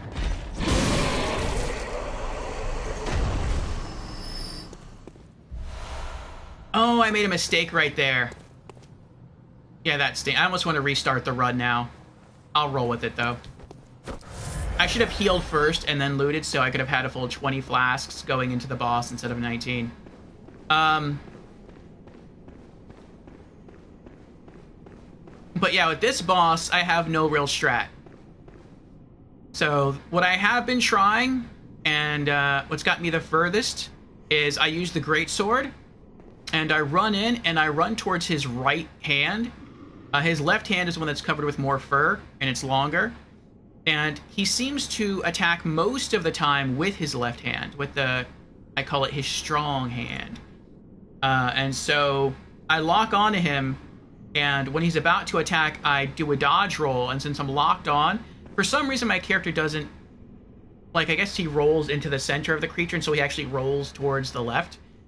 And about half the time I can miss being hit by the giant claw. And when I come out of the roll, I try to whack either once or twice with my greatsword. I have to hope those connect, because sometimes they don't. And then I back away. And then I let him try to walk towards me again. Then I sprint, go for the right hand, and just rinse and repeat. And doing that, I think I actually got him into, like, phase 2, where he changed his move setup, and then I died.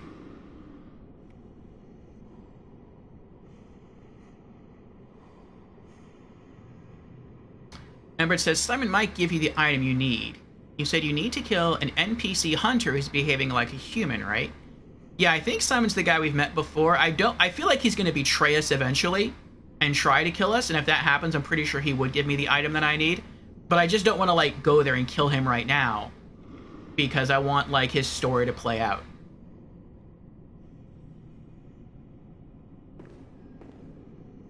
Alright. So let's give this a shot. And let's see if you can give me any tips, Squirmy, other than use a gun.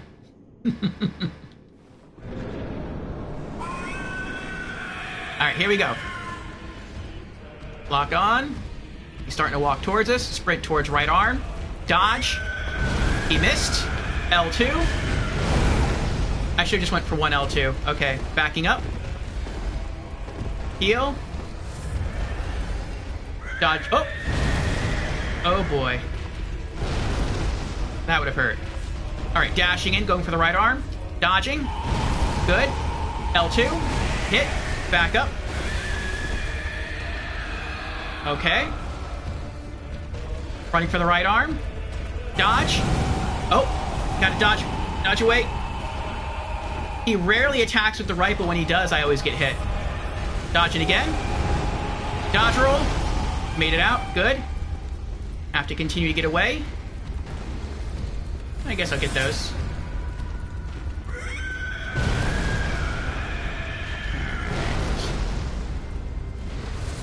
Oh. I don't know what that was. Run towards the right arm. Oh, he attacked again. Have to get away. Still trying to get away. Healing. Alright. Right arm again. Oh, he attacked again with the right arm.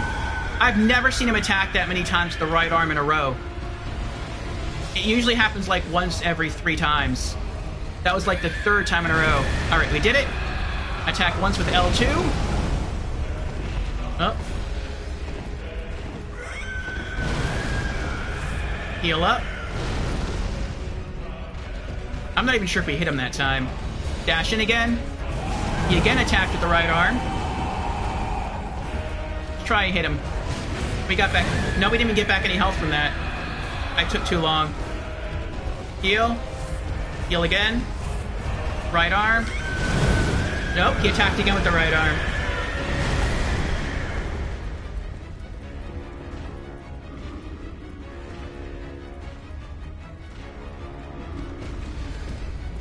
Dashing it again. Dodge roll. Good. Oh. Oh, that was close. He almost grabbed us. Run again. Dodge. I messed up the dodge.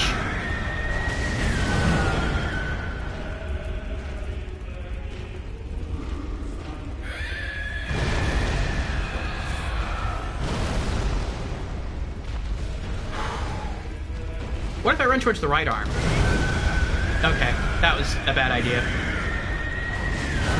Oh, I'm dead. I need to heal really badly. And I'm not gonna have time to do it, I don't think. Oh, I did. I had time. Nice.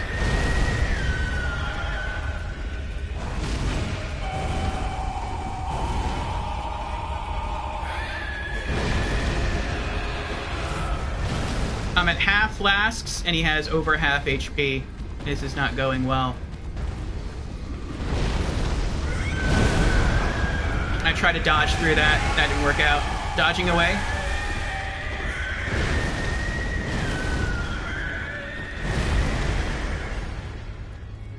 Alright, what is that, like a third of his health right there? Dodging towards the right. Dodge. Good. L2. Back away.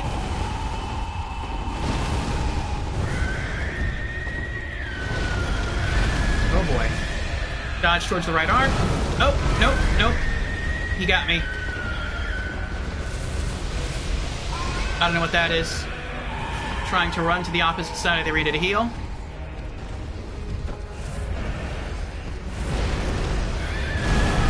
I tried to dodge. Didn't work. I'm still trying to dodge out of there. He's got me in a corner. He knocked me out of the corner, I think. No! What are you doing? What are you doing? Run away! Run away! Ah, it's too late. I thought my back was facing the fog wall. It wasn't. It was facing a regular wall. Sometimes the lock-on dodges can confuse you. Or confuse me, anyway.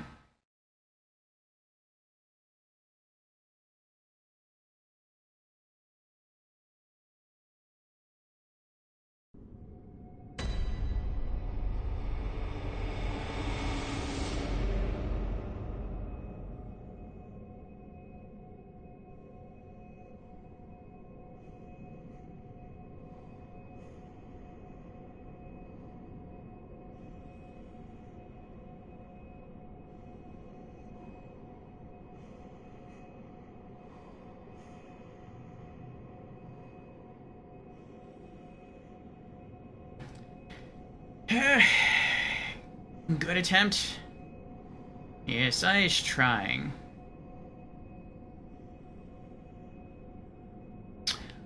What if, instead of locking on, if I don't lock on, and I sprint forward, I quick attack, and then I sprint away. That's what I had to do in facing Rom.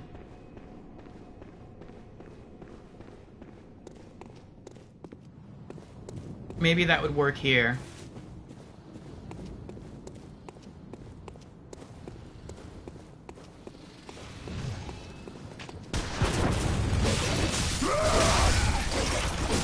Oh, I made a mistake.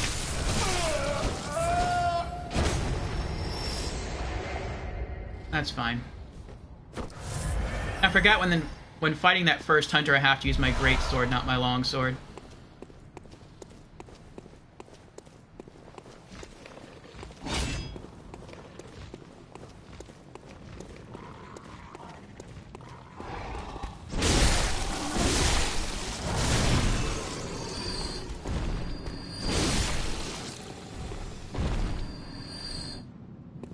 This is kind of what I mean by the patterns of this game. Like, Dark Souls games are not this rigid.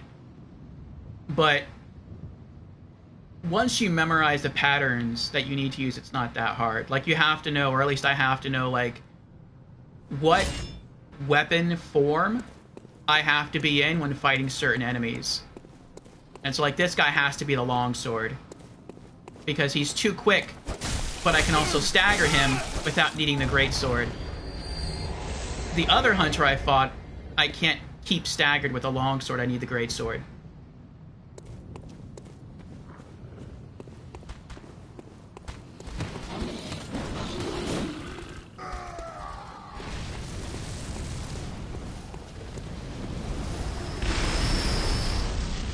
And if I try to use the greatsword against this guy,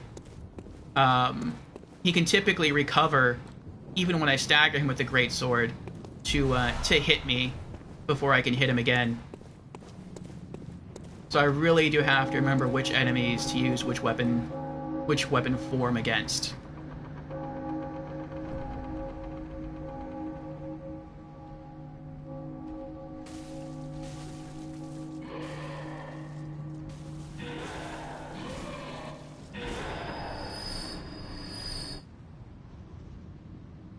I don't really use the shield against bosses.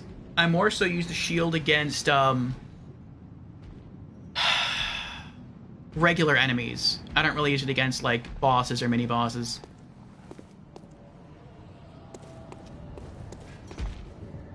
You shall not pass! Alright, come on, Gandalf. Oh, no! Oh, that was so close. I was locked onto him, I didn't mean to be. I mean, if I can get a free vial, though. I should kind of do this every time. It's time-consuming. It's not that time-consuming, but... I mean, every time I kill him, I gain, like, 5 or 6 flasks. And I'm probably losing at least 5 or 6 flasks, probably more like 10 flasks every time I fight this boss. So...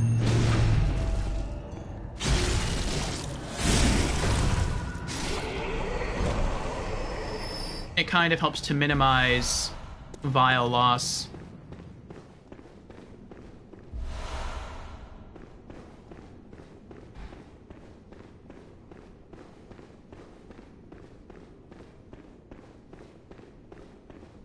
Okay. Another strat that you could use against the original cleric beast is that you can throw him with you can hit him with a pot, like an oil pot, and then you can throw Molotovs at him. But this guy is already on fire, so I don't think that's going to do anything.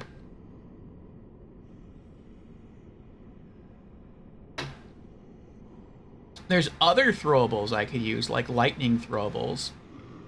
I feel like that's not really going to do much.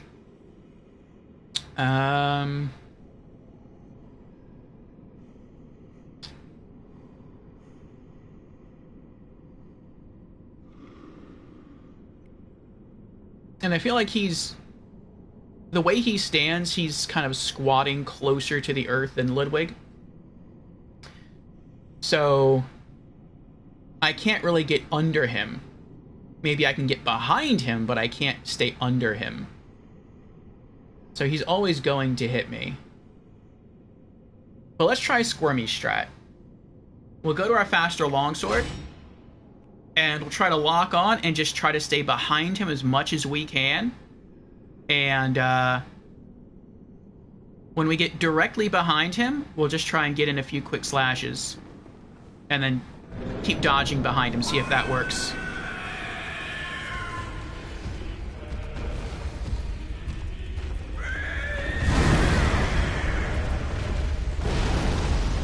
Alright, well, the first dodge didn't work out well.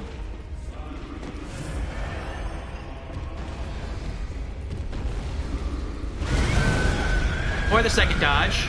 I'm still trying to dodge away from him.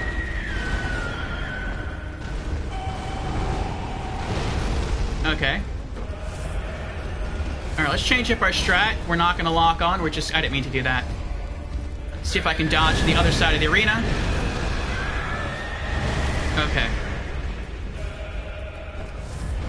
We're just going to go in. We're not going to lock, and we're just going to go in for a quick hit and get out of there.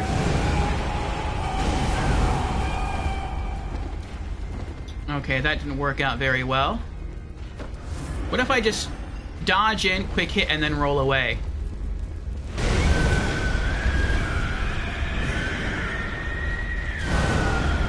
Nope.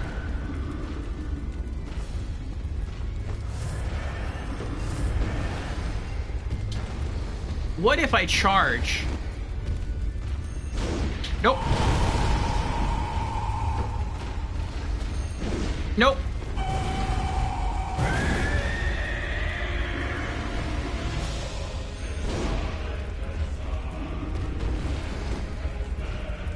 Nope. He's so smart, too. It's like the game knows what I'm doing. I'm waiting till he starts to walk towards me, and then I'm going for the charge. And it's like, he stops right before he's within range of my sword. And he's like, nope, not gonna let it happen.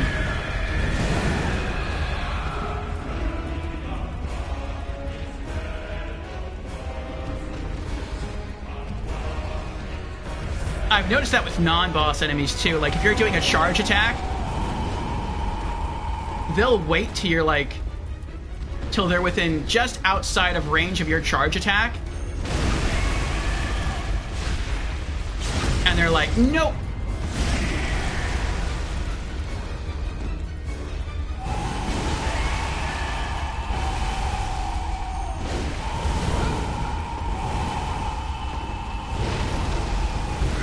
Oh, jeez. Oh. Oh, come on. Run! Run! Run away! Oh, how did I use up so many flasks so quickly?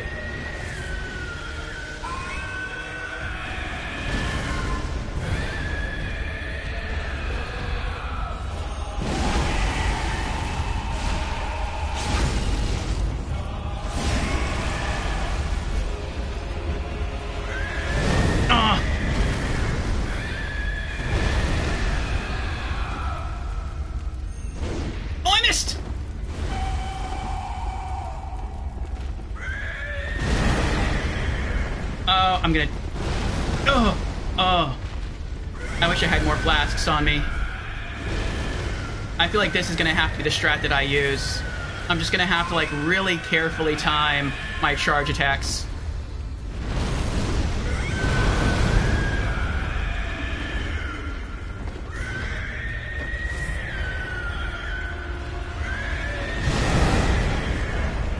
And it's so hard for me to, like...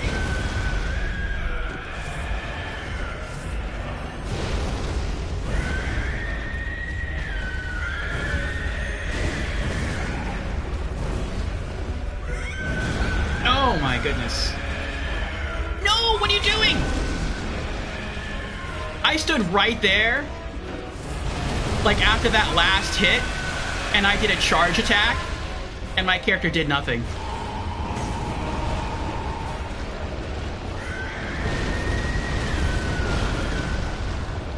He just stood there. Oh, he can do 4? Oh, he can just keep coming. I didn't know that. Okay.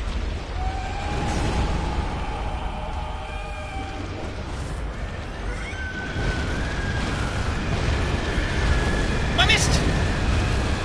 Dodge! Get out of there!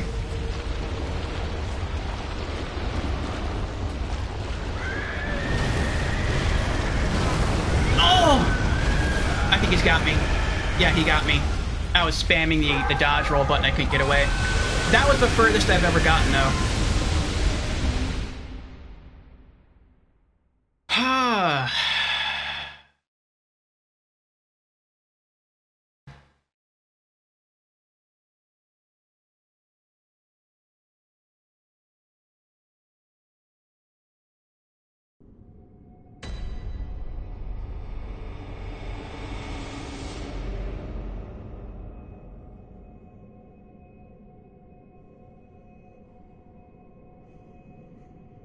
Hey, Abyss Walker, how you doing?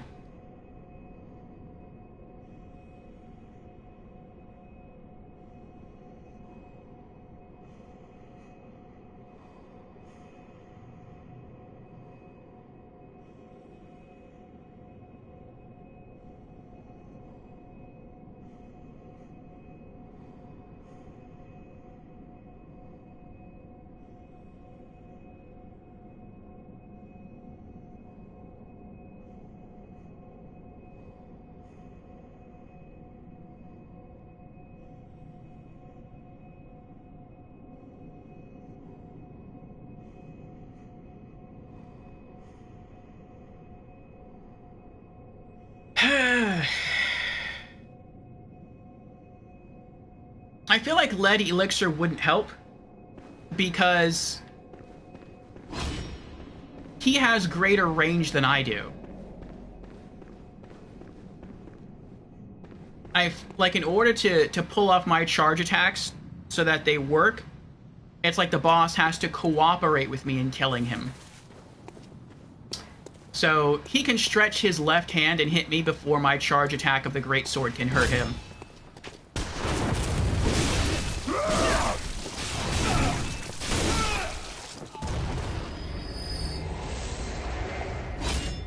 Actually, no. I still need that.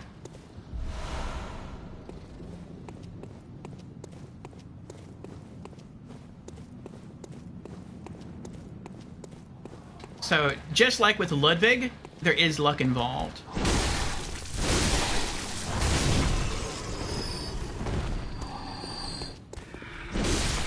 Which I will say is interesting.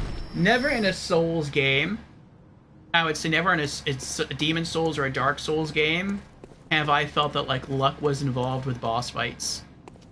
But in Bloodborne, for the DLC bosses, I feel like there is luck involved. Like, I'm not winning just through skill, there is luck.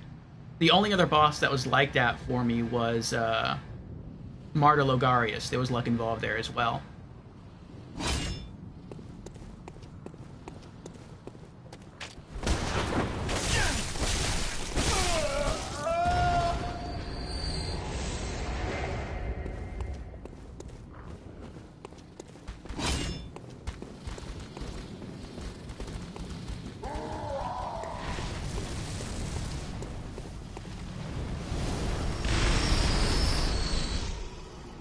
So I have to count on the boss continuing to walk towards me and get within range of my charged greatsword attack before he attacks me with the left arm without him jumping on me. And then if I land enough of those, I can stagger him. I can pull off some viscerals and hopefully conserve my flasks for the last phase, and then figure out how to hurt him in the last phase. Since he's always crawling at me, his body's always further away than his arms are. And because of that, I don't think the charged greatsword strat is going to work. I'm going to have to think of something else. Maybe I'm going to have to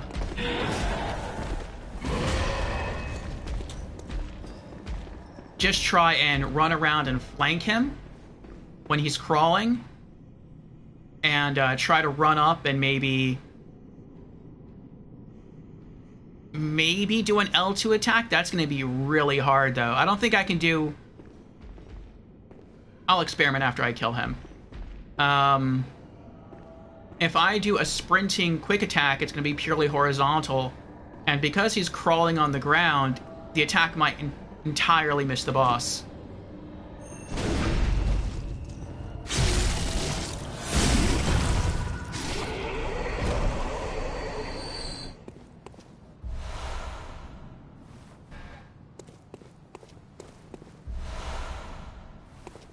Let me see. Sprint, R1. Yeah, that might totally miss the boss. Alright, what if sprint and R2 is what? Okay, that could work. Okay. So I could try to sprint... Let me see how I'm going to do this. Sprint around the boss without locking on. Try to flank him. Pound once, and then run away. And if I can do that enough times, maybe while he's crawling on the ground, I might be able to finish him. Alright, alright.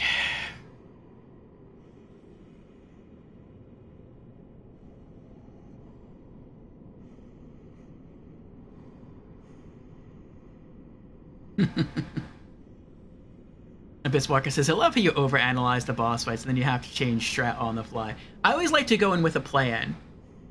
Even if it's like a bad plan. I still always like to go in with a plan and then just try and keep tweaking it until I can hopefully get it right. Until I can hopefully get it to work. Alright. I think we're going to take a little pause right here. Looks like we have an ad coming up in 1 minute. And this fight's probably going to take longer than 1 minute. So, we'll just chill here a bit. And maybe go through our inventory. And then after the ad ends, we'll dive into the boss fight again. I could try equipping Yusefka's Blood Vial. I kind of want to keep it, though, just to keep it. What else have we got? He's not going to take any damage from Molotovs. I could pelt his head with pebbles. I don't think that's really going to do anything, though. I wonder if the music box would do anything. We could experiment.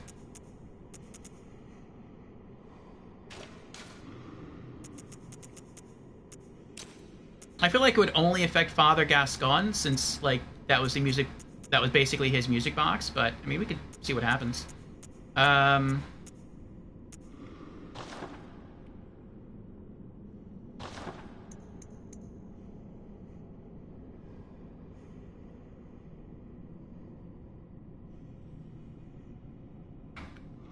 feel like that's going to be about it.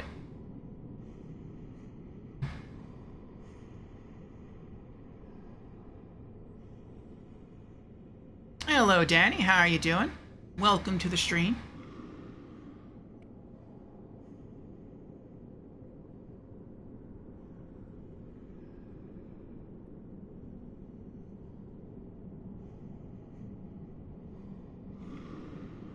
Bolt paper?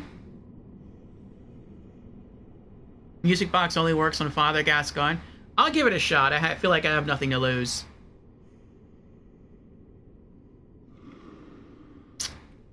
I don't feel bolt paper or the beast blood pellet would work for me. The reason I don't feel that bolt paper would work for me is because it's really for two reasons. The first reason is, so far as I know, beasts are only weak to fire and not lightning. So, I mean, if it works the same way as it does in Dark Souls, and I kind of think it does, it will still add additional damage to my weapon. Because it's not turning it into a lightning weapon. I'm still keeping all of my base or regular weapon damage and just adding lightning damage on top of that.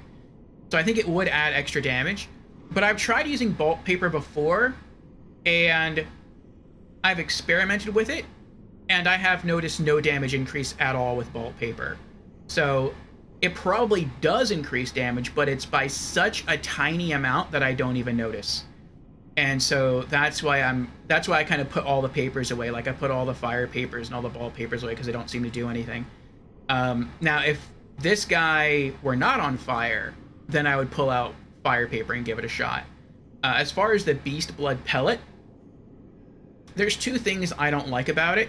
The first thing is it seems from its description to increase your attack the more times you can get off successive attacks. So it's not going to make the first attack stronger, but the second, third, etc. attack in quick succession, those get stronger. And with this guy, I can't gain those. I can't do quick successive attacks. If I had maybe a faster weapon, like maybe if I was using the Saw Cleaver in its retracted form, then maybe I could dash and I could get in like 3 or 4 quick hits and then dash away. And then maybe Beast Blood Pellet would like kick in and do some extra damage. But with this guy, I can run in, hit once, maybe if I'm lucky, twice before he hits me and staggers me out of my attacks. And so because I can't do quick successive attacks, I feel like it's not really worth it. And there's the fact that when you use it also weakens your defense. It basically makes you into a melee glass cannon. And this guy can already two-shot me. I mean, if I'm at full health and he hits me, it takes me like, it can take away like 80% of my HP in one hit. So if I'm using Beast Blood Pellet, and let's say I do get off some successive attacks, like 3 or 4 hits, if he turns around and just smacks me once, it's one hit kill. He just one-shot me. And so that's why I really, really don't want to use the Beast Blood Pellet. I feel like if I ever use the Beast Blood Pellet, it would be to show off. Like, it would be if I ever, like, got so good at a boss that I knew I could beat it with almost not taking any damage, then I would use it. But from a purely defensive standpoint, I feel like I'm already too weak.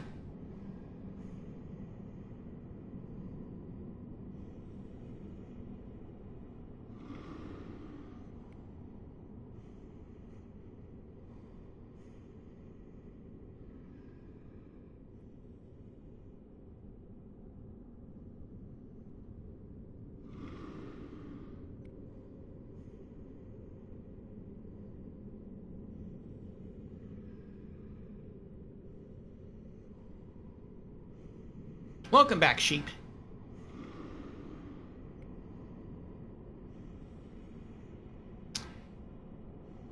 And welcome back, everyone, from the ads. Alright, we're going to give this another shot.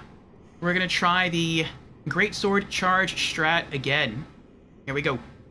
And I think as soon as we enter the boss fight, we're going to try the music box and see what happens.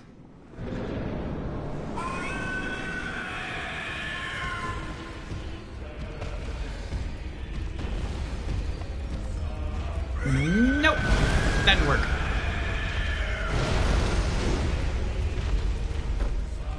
Uh-oh. Nope.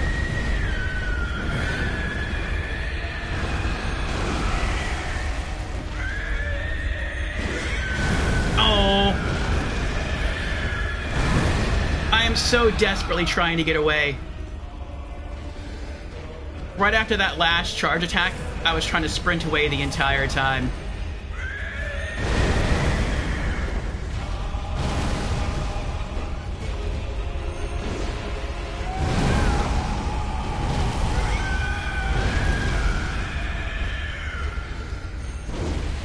Oh, look at that, he dodged.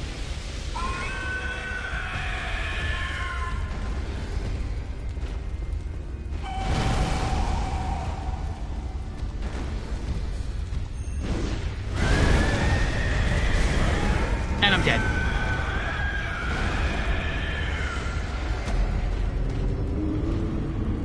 Maybe I should let him attack first.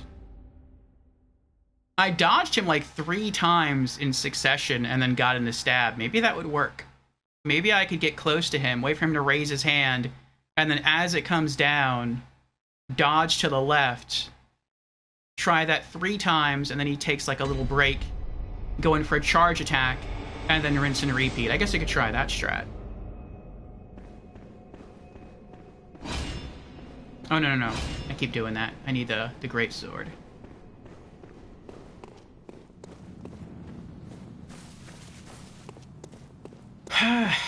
Okay, okay.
What does the Radiant one do? I've never seen a Radiant gem before. Reduce stamina cost, oh. Eh. Wait, oh, wait. What was that? Physical attack up 12.1%, reduces stamina cost 1.2%. I wonder if that's better than what I have. 12.1. Oop. No, it isn't. Okay, never mind.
Oh.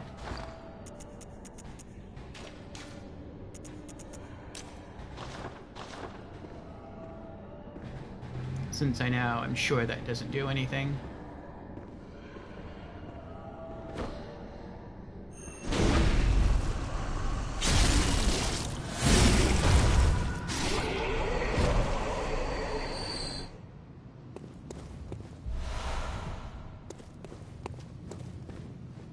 Okay.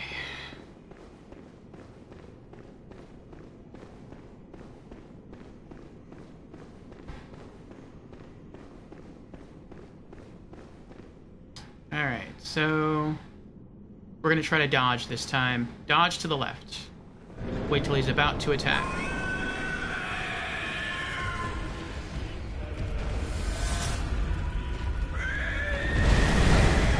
Nope.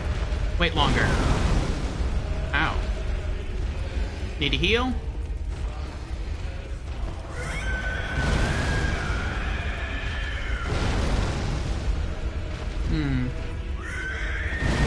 It's like the game knows that I changed strats, because now he's doing... The strat he's using now is ineffective if I do what I plan to do, and he wasn't doing that before.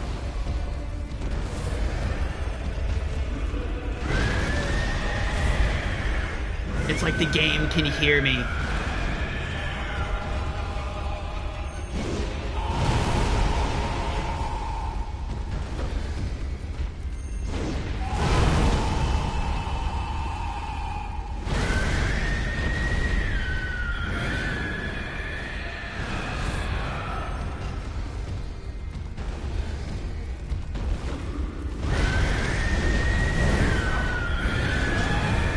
I'm dead.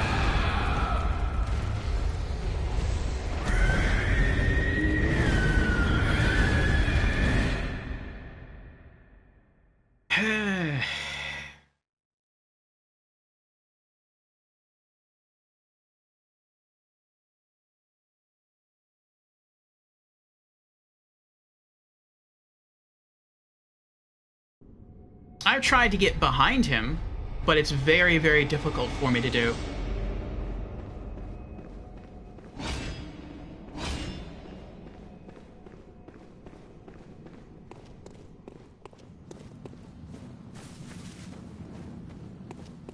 In Dark Souls 3, one of the easiest things you can do to beat most of the bosses in the game is just to get behind them and stay behind them. And that turns a great many boss fights in Dark Souls 3 into a joke.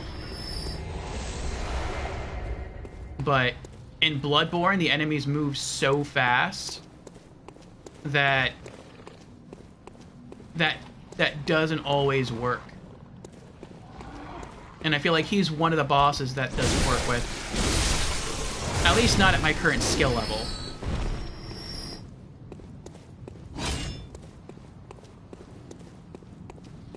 I will say I've gotten pretty good at the run, though. Ow.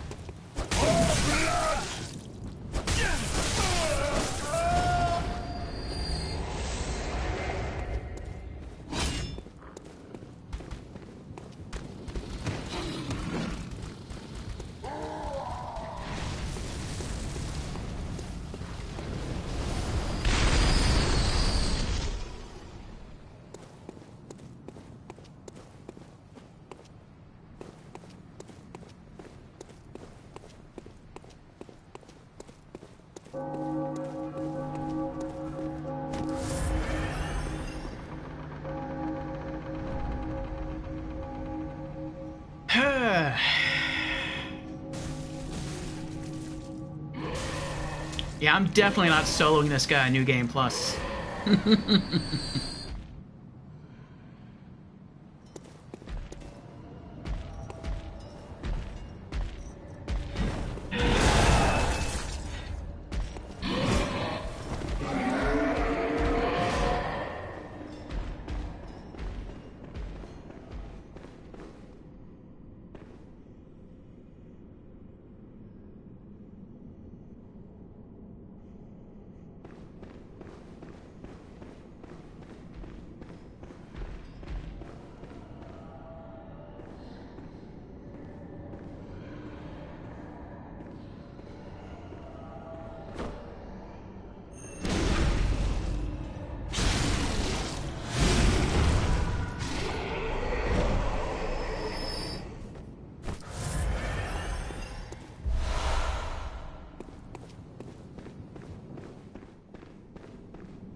What would happen if I tried to tank him? With the shield. The sword and shield.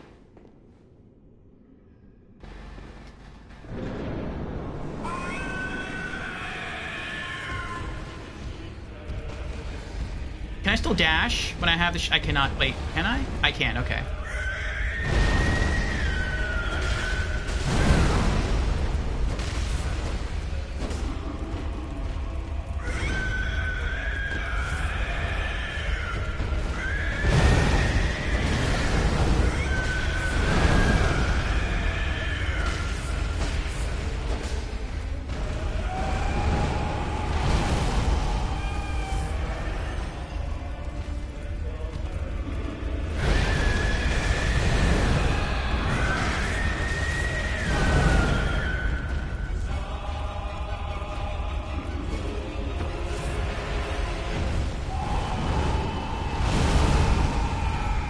Wow, he one-shot me.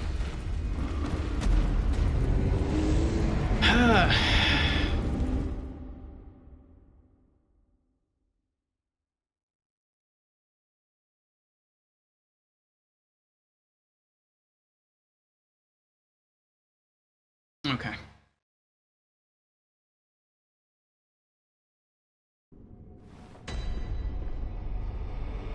Jump attack hits hard? Yes, it does.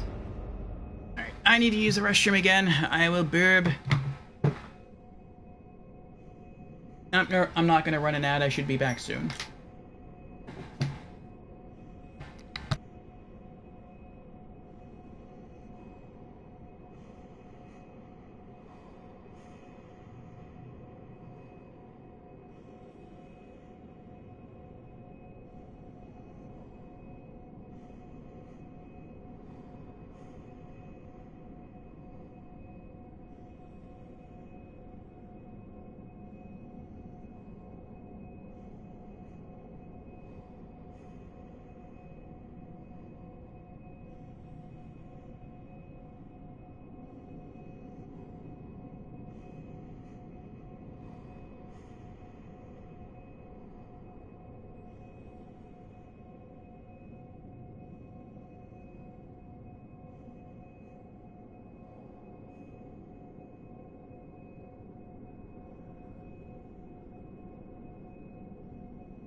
Okay, we're back. Thank you for your patience. Alright. I have a new strat. Here's the new strat. The strat is, I am not going to attack. At least I don't think I'll attack. What I'm going to do instead is I'm going to go into the boss fight. I'm going to dodge as much as possible. And I'm just going to try to see or observe the movement patterns of the boss. And see if maybe I can just learn when might be the best time that I can attack.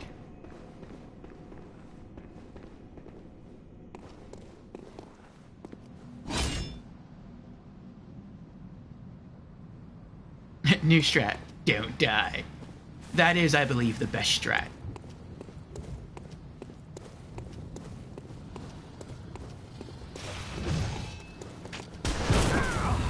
Oh!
Maybe I can just follow them in.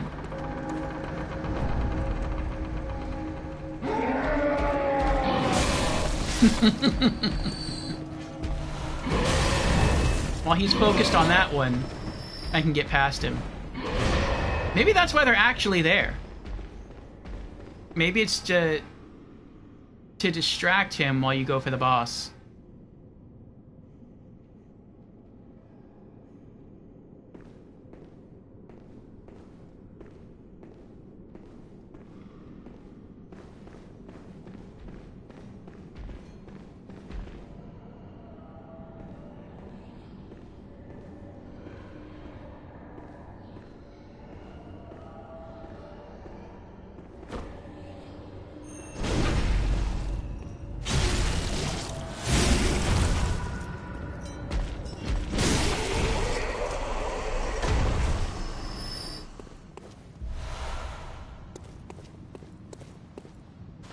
What's our durability at?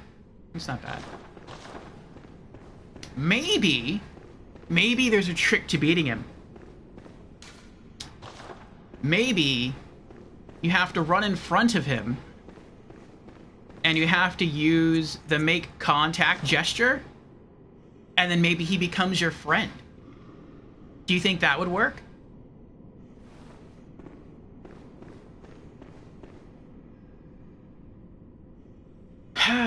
I don't think that would work. That would be funny, though. Try it? Sure. I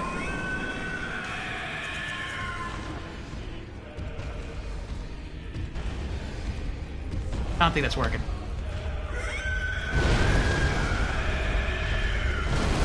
Oh! I was just trying to run behind him.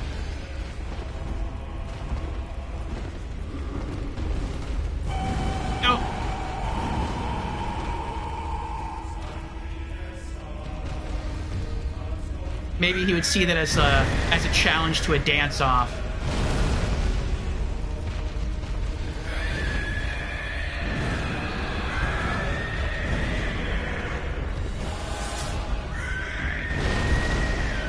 Raises it above his head, slams to the ground, rips it out. He can jump. Land. huge AoE on that crashing swing. Massive damage. And I'm wearing clothing that has really high fire resist.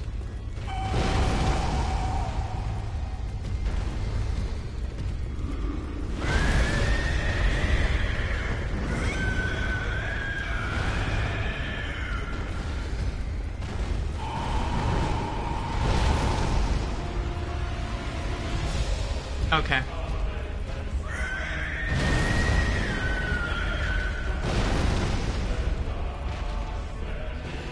I see maybe one time that I can attack him and be safe, but it's rare. Because he doesn't do it a lot. And that is when he jumps up in the air, if you can run back far enough, he'll miss you. And then when that happens, you can run in and slash him once in the face, and then run away.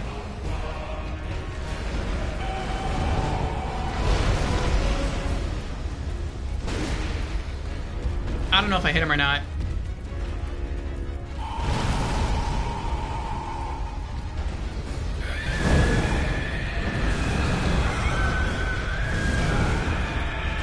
He got me.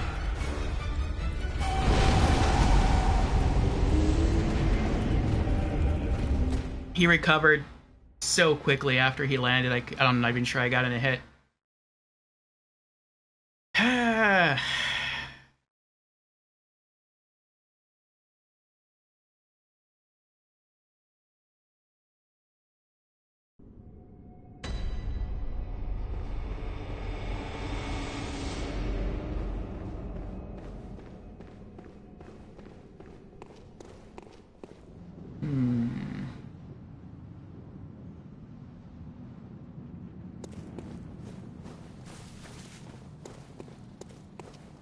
What if I run straight at him?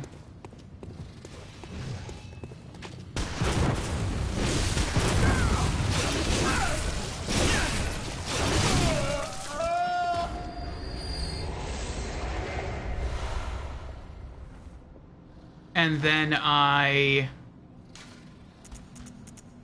try for a charge attack.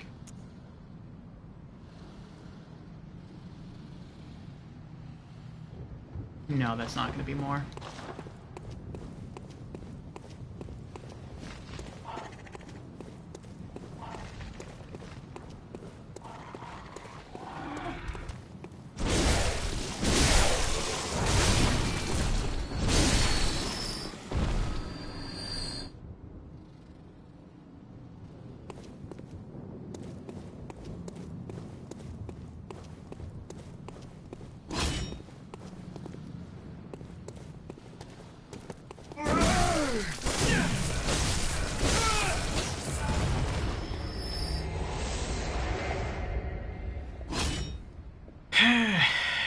Notice a lot of bosses have an opening right after an AoE, or after a long 3 to 4 hit combo.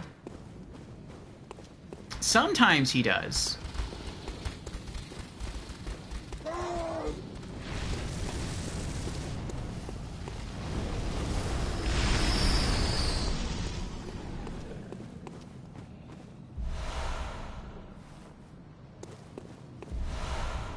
I'll check those out later.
Okay.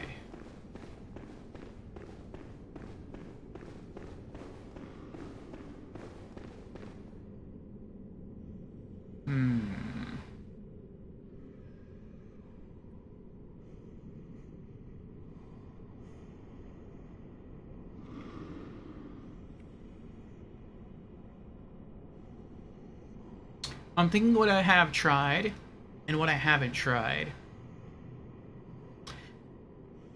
I've tried getting behind him by locking on and dodging around him to the left, so to his right, because it seems to do most of his attacking with his left arm. Sometimes that works. Sometimes it doesn't.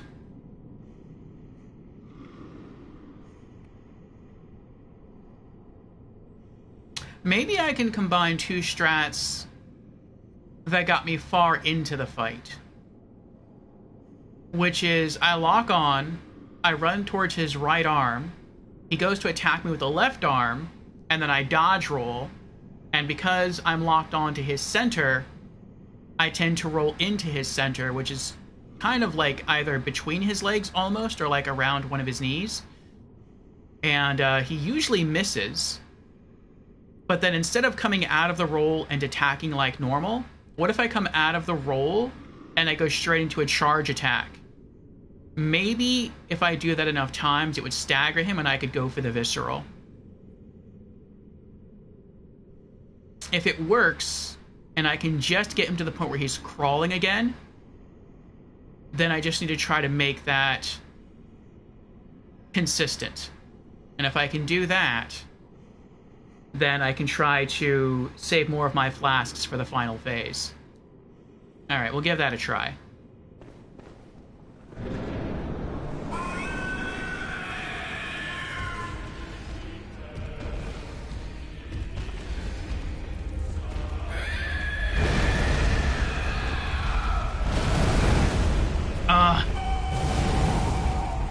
He didn't give me time to do the full charge attack.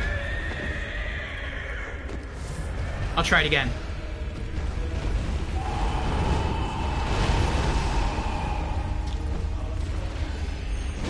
Nope. That wasn't locked on either.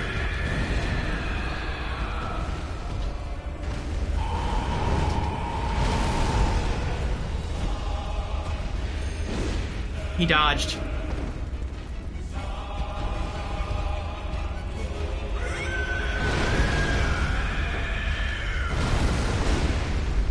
Alright, that hit him.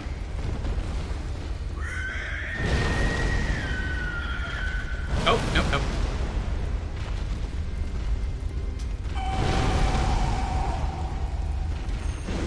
Missed.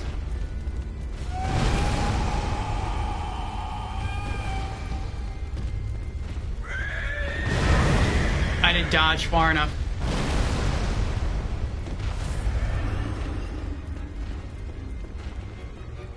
I need to always have room around his right arm. I didn't dodge soon enough again. Alright, that was a good hit.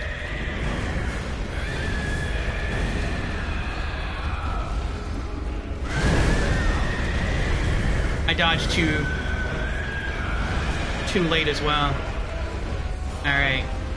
I feel like I'm gonna have to start taking my dodging incompetence into account and dodge sooner than I think I actually have to.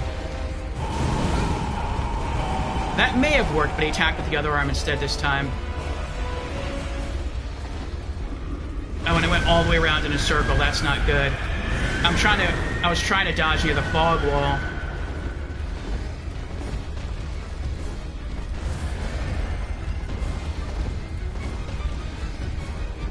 Okay. I didn't dodge quick enough.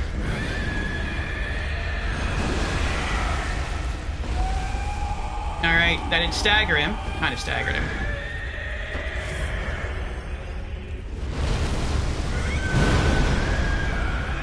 That I don't know. I don't know if I dodged too soon or too late.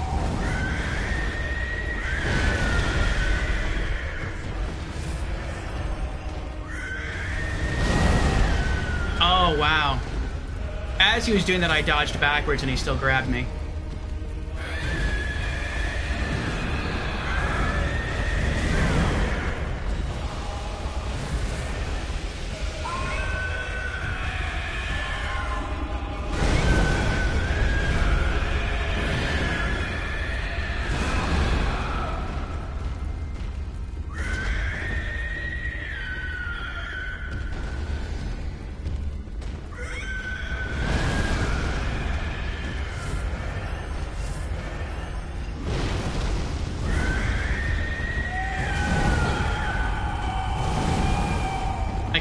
Charge.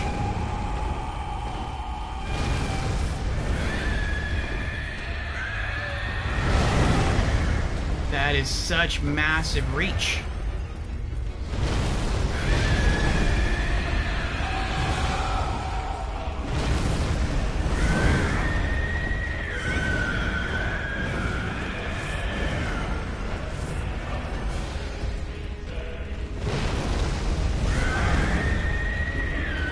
Oh, he's got me. Oh, that was close. Nope, nope, nope. Okay.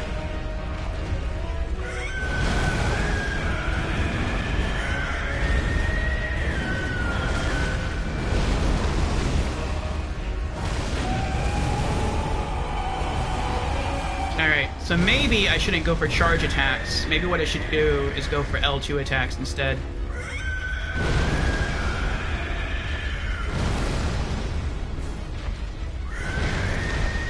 Because he's not giving me enough time to do charge attacks, typically.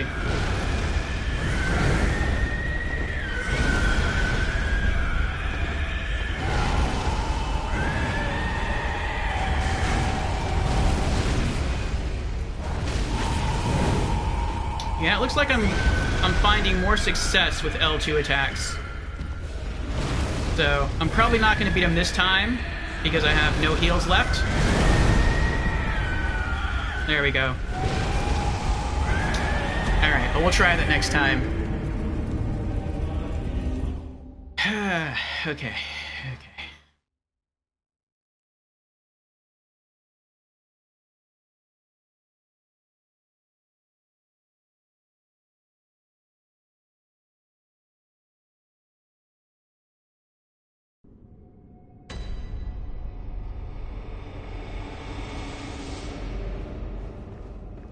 Guess the trick might be to stay close enough to him to use the openings and do some quick attacks, and getting the dodge timing down is super important as well.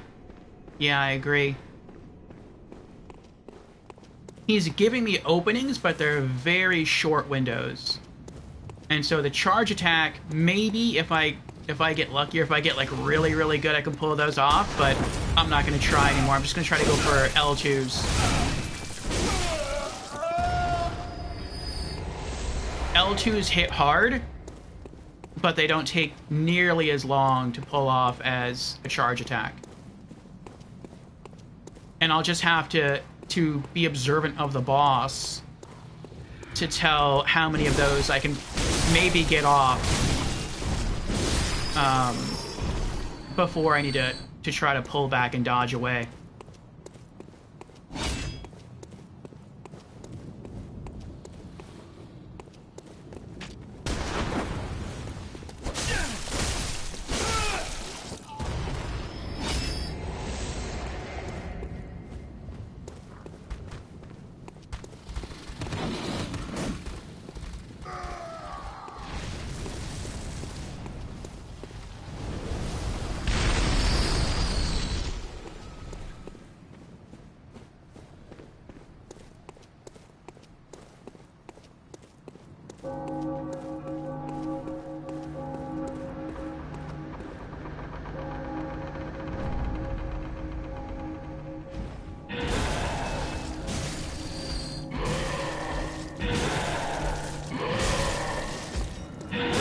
He's just bullying him.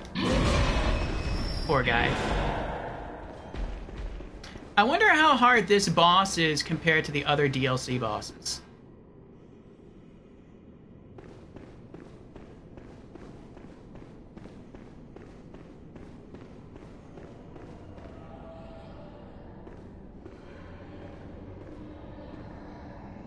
Good attempt. Thank you, sheep.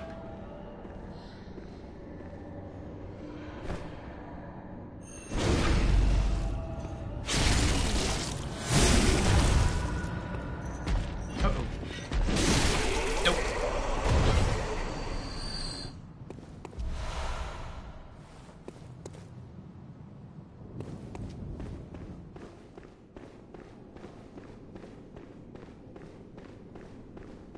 Good luck on your new attempt, Snipe. Okay. Same strat as last time. We're gonna run in. We're going to try to run to the right side since that's his short arm.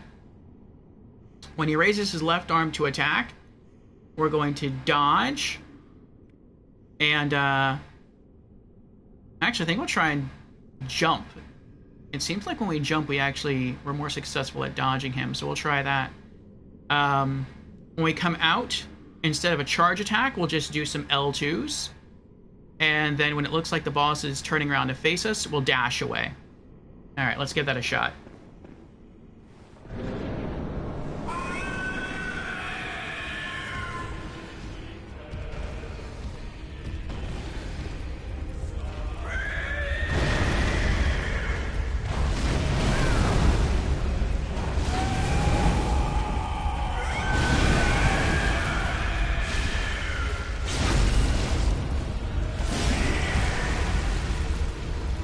Run away.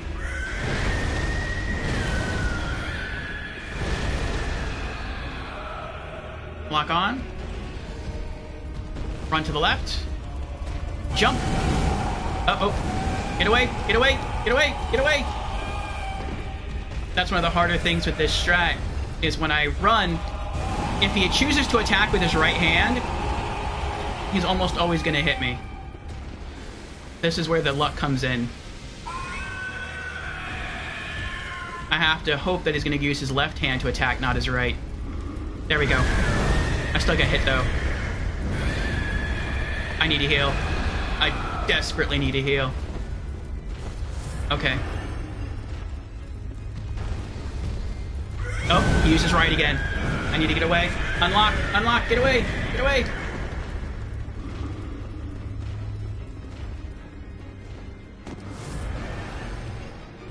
Alright.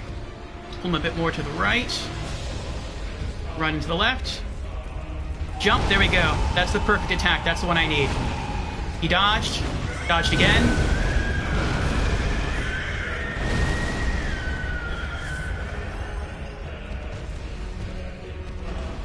And right there, he has that long wind-up. Uh-oh. Oh, that was close.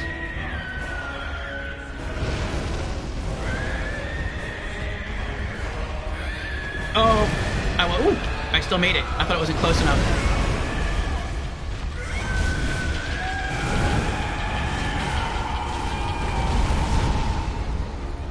Back away. Need to heal. I saw that coming. I couldn't dodge in time.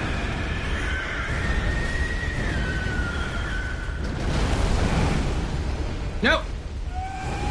I was trying to disengage the lock on, but I spammed the button too quickly and I unlocked on and then I relocked on again.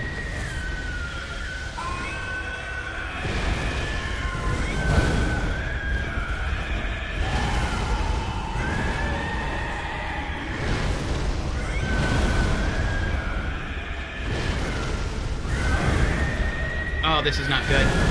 He might have me here.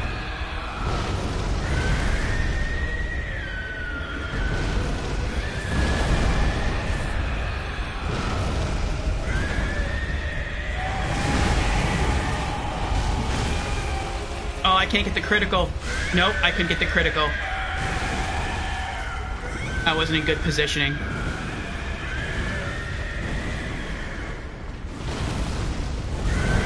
I dodged too late.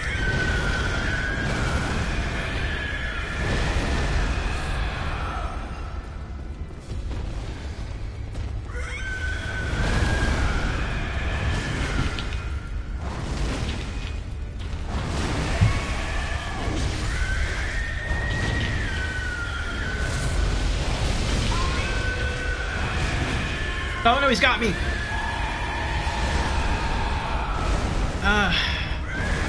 I saw him opening the arms, but...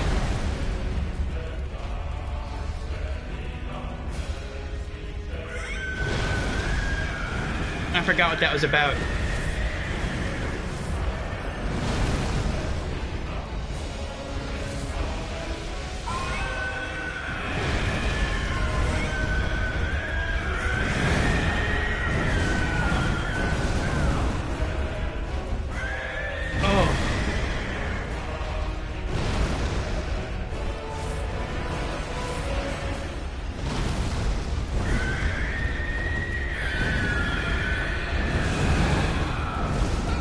Oh, I'm dead.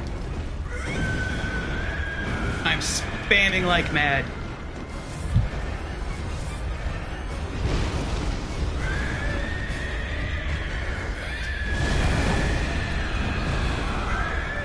Nope, nope, nope.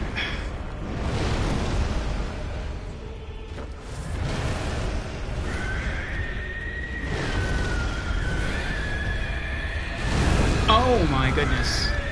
Nope. Disengage.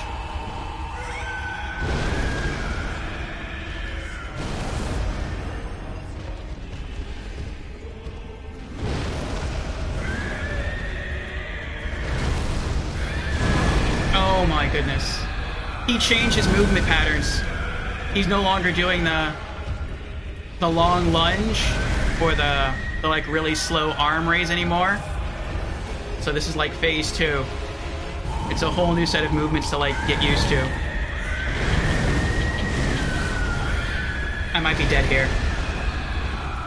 I just got tired of dodging and not doing any damage, so I just tried to spam a hit.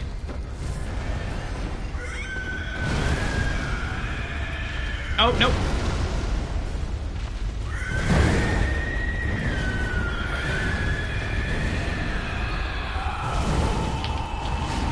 Oh no, he's got me. I tried to spam dodge away, but I was already queued up for an attack. I couldn't do it in time. I'll try running in that direction.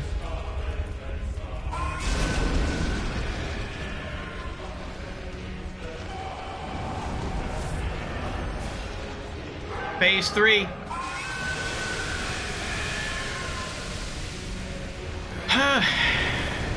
No healing items.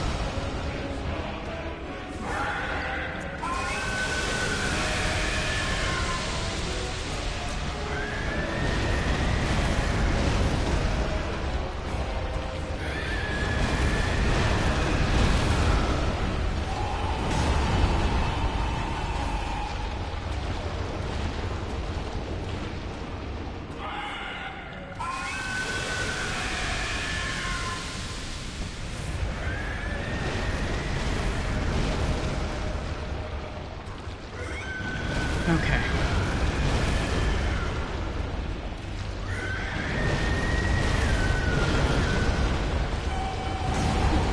Swipe.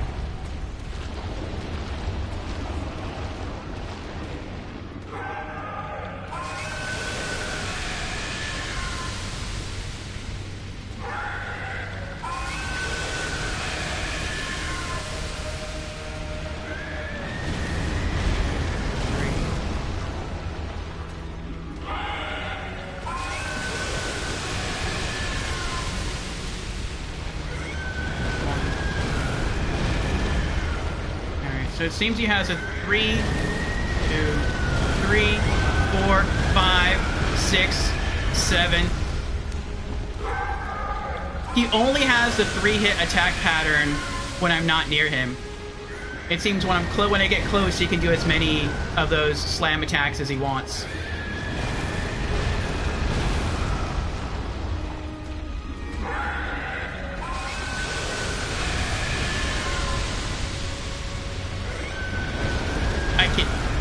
I'm not gonna beat him this run. Yeah, I knew it.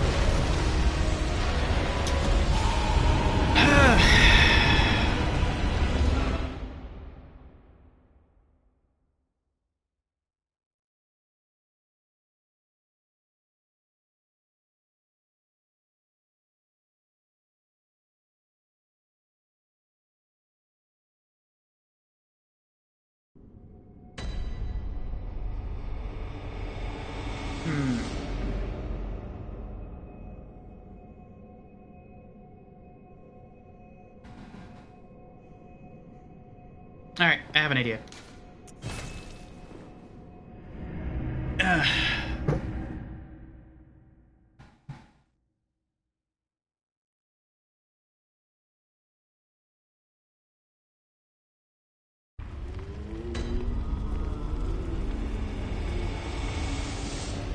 Hey, Ratika, welcome on in. Lady says, this seems chill. Good luck, Orfeo. Ah, thank you, lady, thank you. This, so far, is the hardest boss I've come across in the game.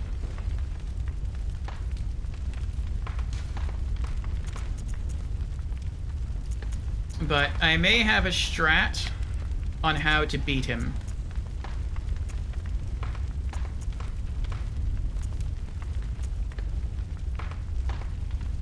I wonder if that would work for him.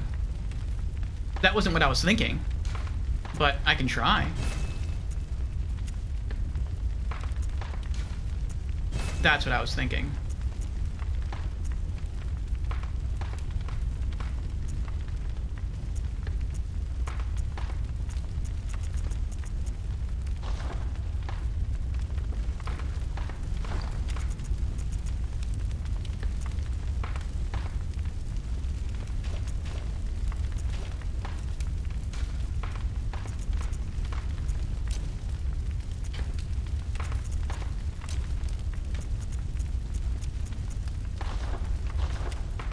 We'll play test these.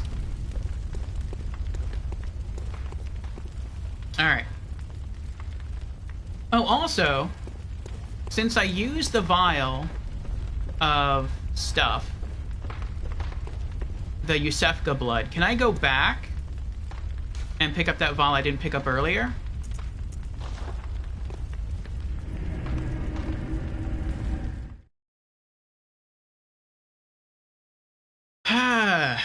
Ed says, the boss that gave me so much trouble. Welcome in, Ed. Yes, this is proving to be quite the challenge.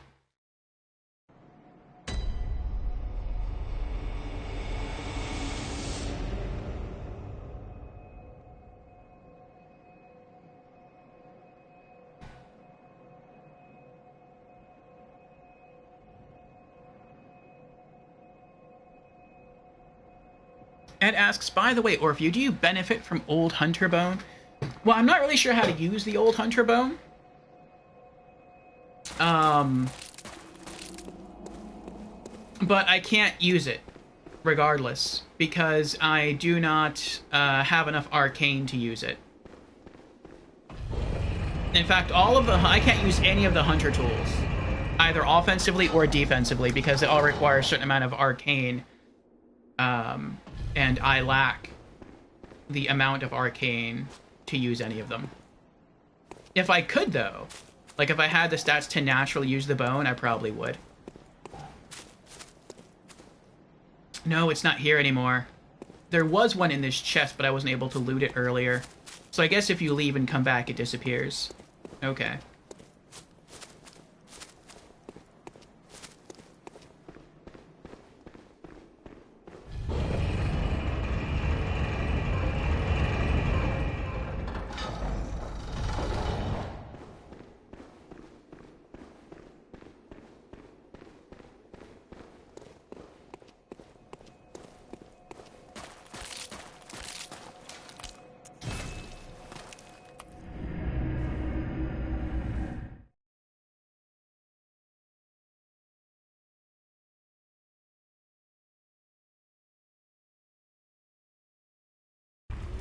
Ember says the Old Hunter Bone acts like the Karthus Milk Ring from Dark Souls 3. That's cool. I did play test it, but I never used it. If there's something like that in Elden Ring, I do want to use that on my assassin, though.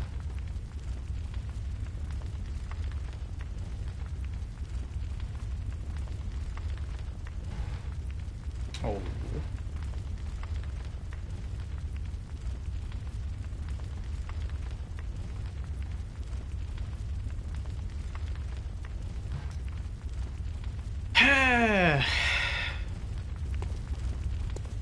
Okay. This is what I'm thinking. To do exactly what we did before, get to stage 3. But then once we get to stage 3, because it seems like I can't really attack, because he'll just spam me with damage. It doesn't seem like he can close the distance too fast. And so what I can try to do is stay on one side of the boss arena. And just throw poison knives at him. Hopefully they'll work. And, we can whittle down his health that way. And maybe that's how we finish him off in phase 3.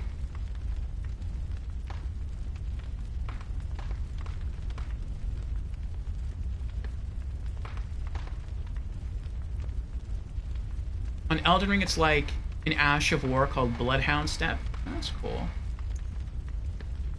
But yeah, I think you can use the blood cocktails. I remember people telling me that you could use blood cocktails, I think, against the blood-starved beast. So maybe I can use it against this guy too. Mature blood cocktail that releases a pungent odor when thrown that attracts bloodthirsty beasts. A precious tool in sadly short supply. In Yharnam, they produce more blood than alcohol, as the former is the more intoxicating. Okay.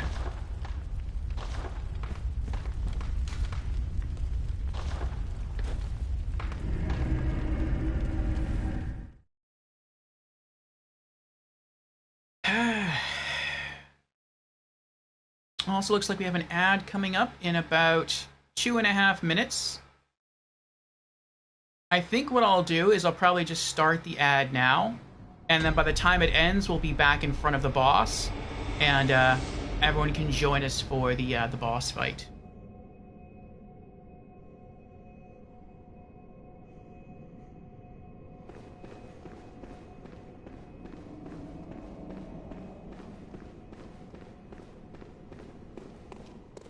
Okay.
Oh, Snipe has redeemed Hydrate. Very well, Snipe.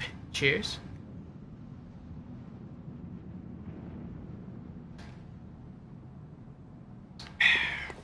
Thank you for keeping me hydrated there, Snipe.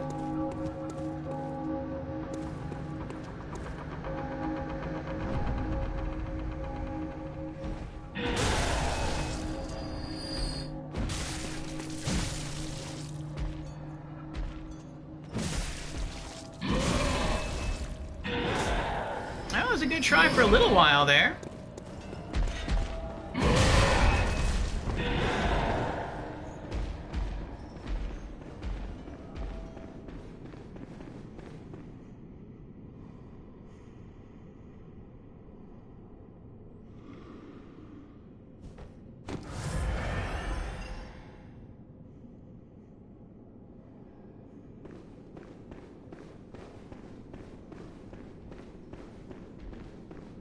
I almost thought he'd pull that off. That's the longest I've ever seen one of those human hunters last against one of these big guys.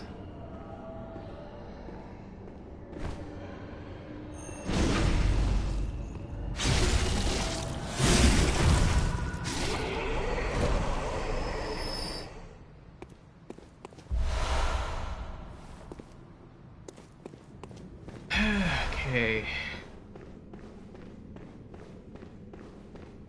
And welcome back, everyone, from the ads. I was right, it took me about 3 minutes to reach the boss.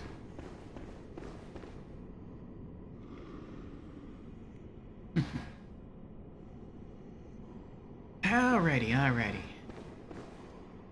So, same as before. We lure him over here, run towards his right arm since it's shorter, try to run and dodge roll or jump into him, and then try to go for L2 attacks to deal good damage. Back off when I think we need to, and rinse and repeat until phase 3, and then we'll try the poison knife. But I think we're going to experiment with the pungent blood cocktail and see what happens. So I'll wait for him to get close and I'll try throwing one.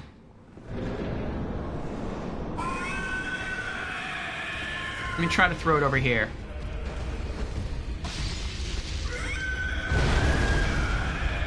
Okay, so that doesn't affect him at all. Alright. I guess that kind of makes sense because he's not technically the blood-starved beast.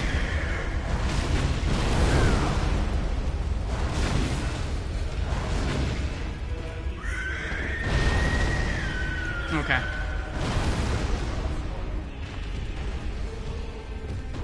That's it. Good. Now.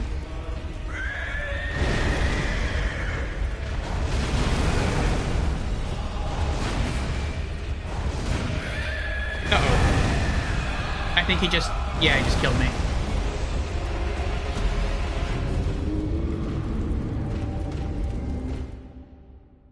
Alright.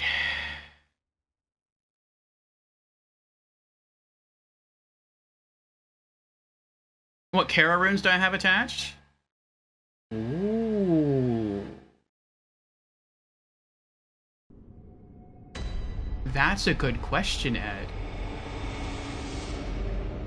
I have what I consider to be general purpose runes on me, but I think there is a rune you can equip to boost your fire defense.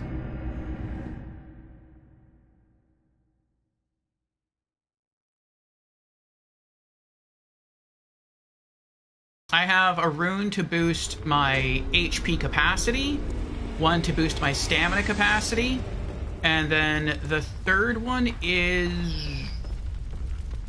I don't remember.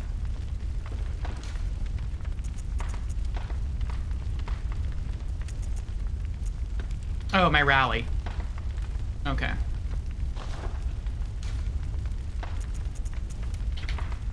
Let's see if we have one for fire.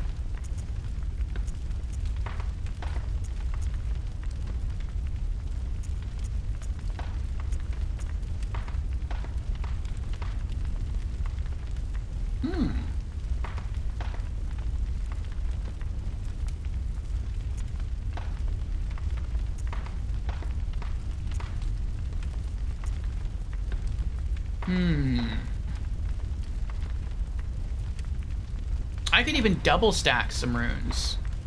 Maybe like the Great Deep Sea for all resists plus 100, in addition to the fire resist, if I have a fire resist. There's Bolt, there's Fire. Oh, that's not a lot at all. Fire damage reduction 5%.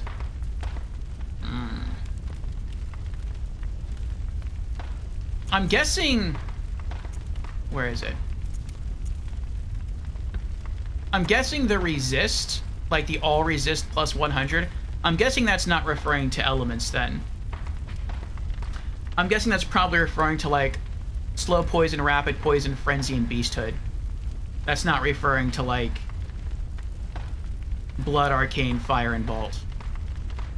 Okay. So I could get some added fire defense, but it doesn't seem like it's going to be that much.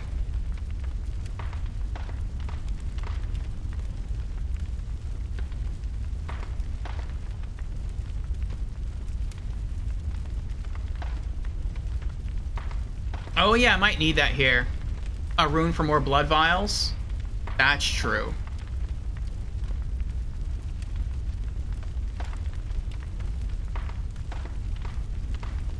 Beezers asks, who was the last boss defeated? Yes, Sheep is right, Ludwig. Welcome back, Jans. Yeah, so welcome back, Beezers. Alright, let's see what we can do here. Let's take a look at everything we've got. So we have equipped boost max HP by 10%, boost max stamina plus 15%, and boost rally potential by 20%. I feel like this is the build that I want to stick with in general, but this is a specific situation, so maybe we can modify it. Max vials. What's the best one we have? Max vials held plus 4. Alright, let's pull that out.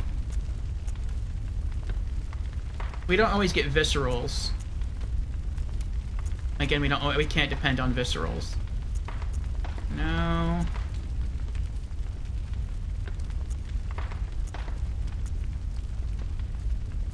Physical damage reduction by 3%. I don't feel that's worth it.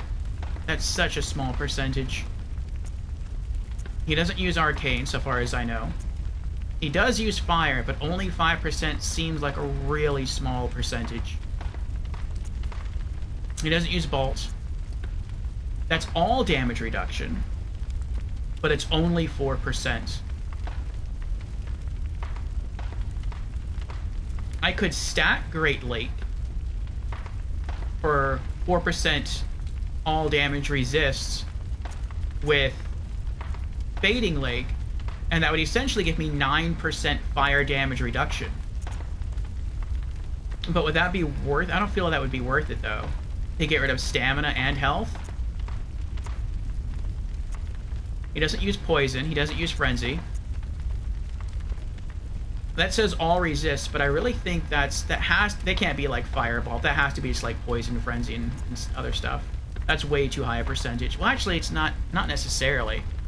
That's not giving me a percentage. That's just giving me a flat amount. But I still feel like that's probably not related to fire and bolt.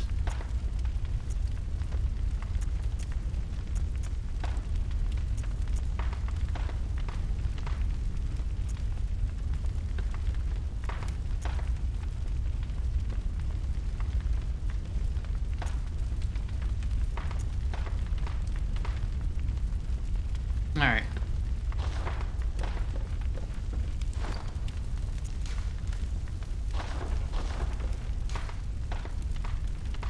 Okay.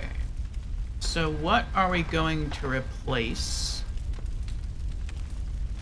I think I'm going to replace, for now, Guidance with Communion.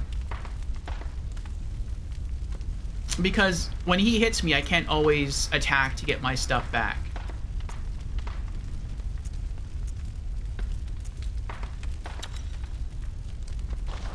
Okay.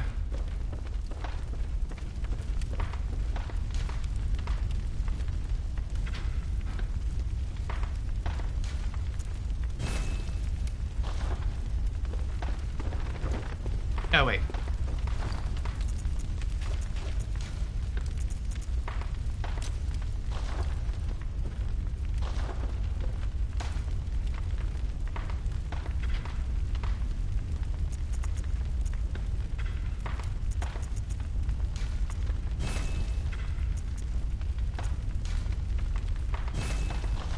Okay.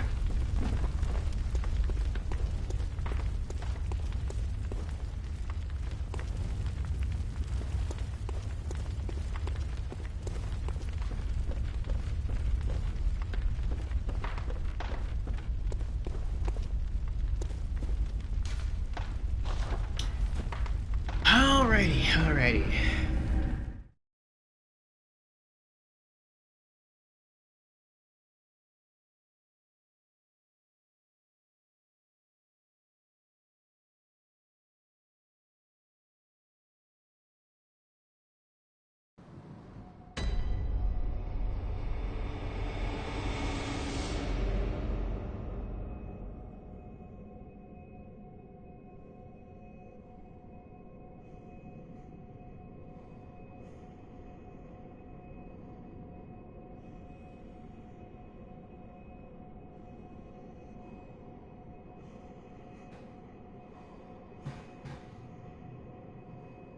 Okay.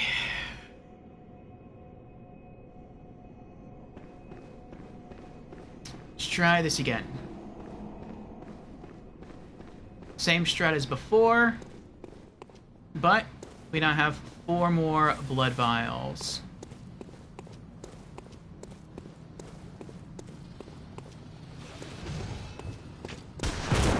Snipe is doing a really hard run.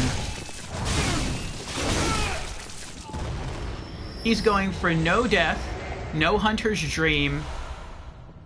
Oh, I forgot to check my blood gems. And there was one other. Oh yeah, no leveling. You know what? Let's check the blood gems real quick. What do we got?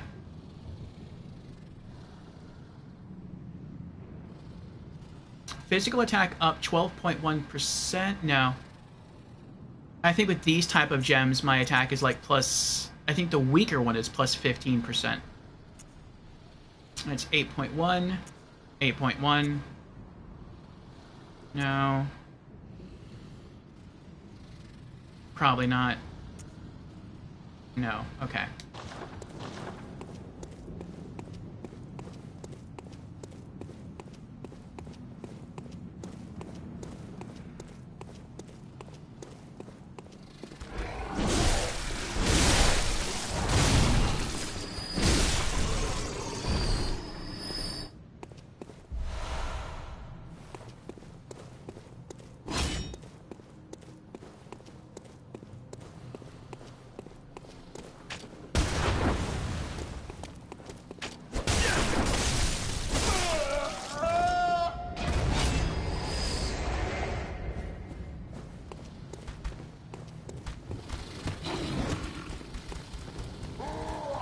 I almost forgot the pattern there. I was just gonna run straight up the stairs.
Okay.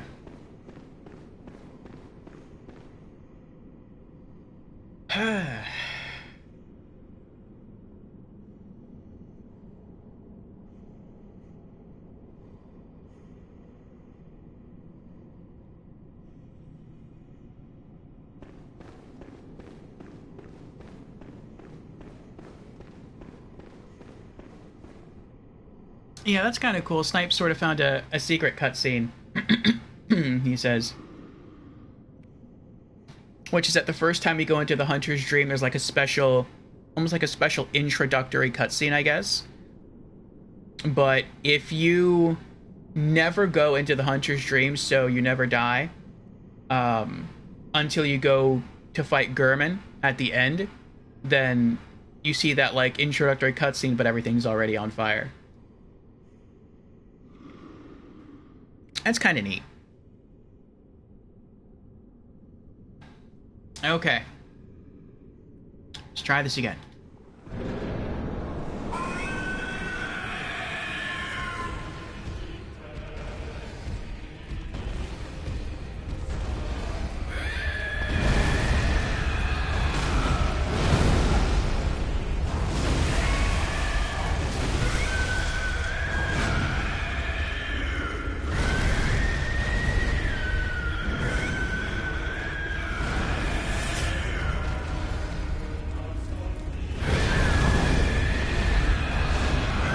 is. There he is. Uh-oh.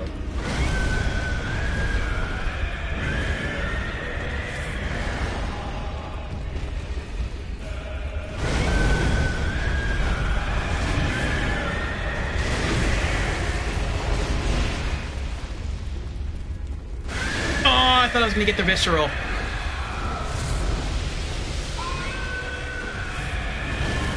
I would have, but I had already spammed another attack. It was too late.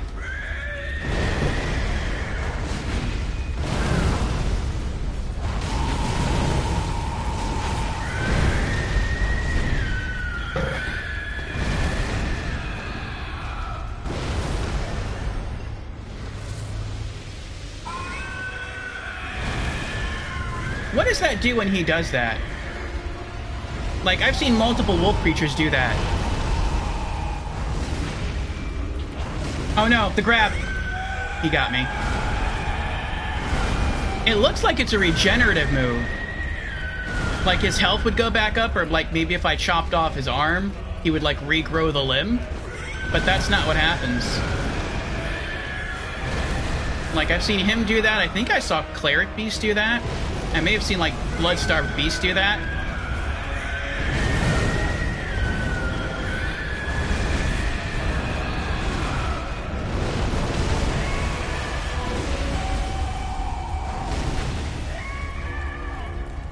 Oh, I thought that was a crit. Backing away. Phase 3.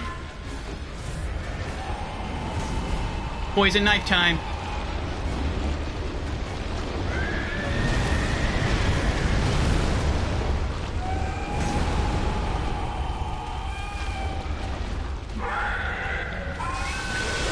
Oh.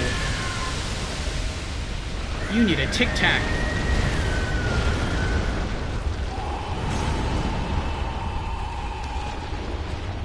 He didn't get poisoned, though.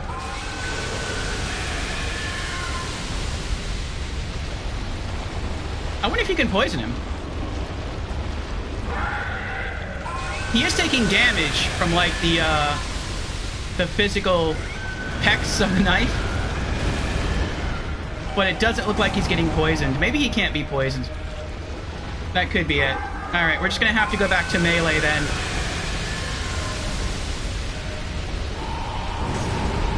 Alright, I have an idea. It looks like when he's spewing the lava... I'm gonna have to wait for him to do it again. But it looks like when he's spewing the lava, he's locked and he can't melee.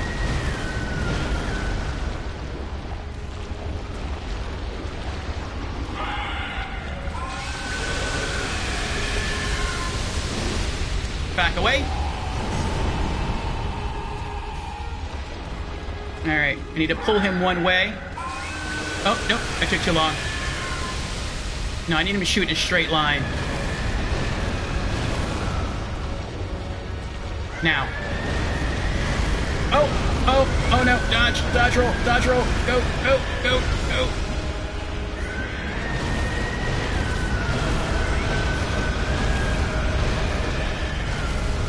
I need him to shoot magma, not to...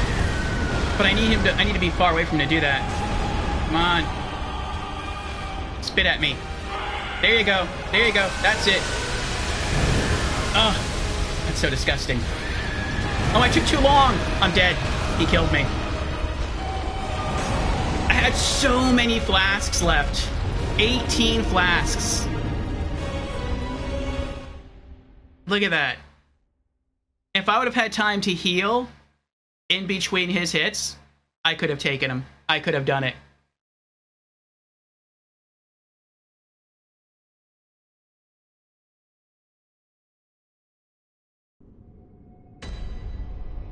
Sheep says Amelia actually heals. The other bosses regenerate limbs. Okay. Alright, well now that I know the knives don't do anything, let's put my normal stuff back on.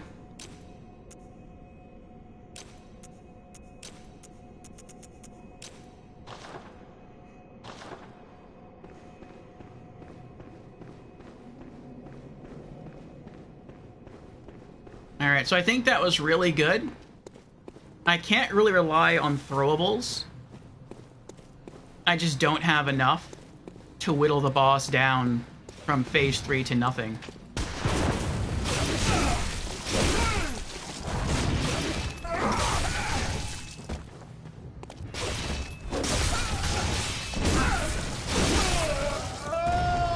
I'm gonna have to rely on melee.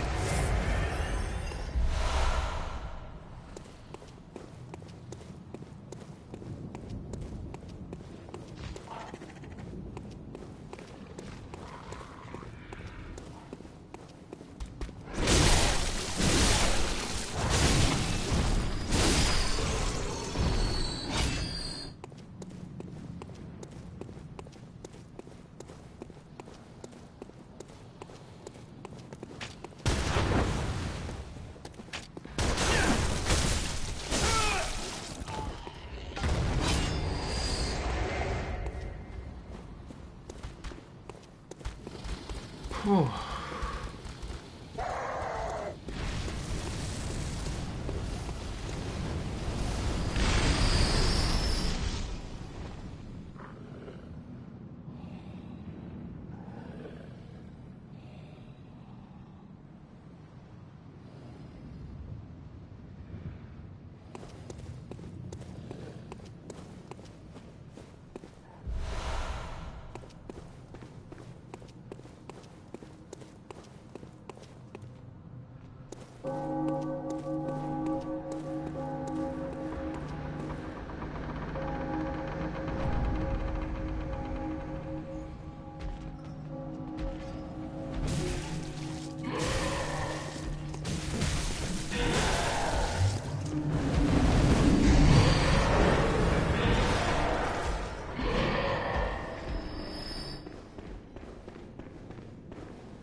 Alright, after this next attempt, I'm gonna use the restroom again.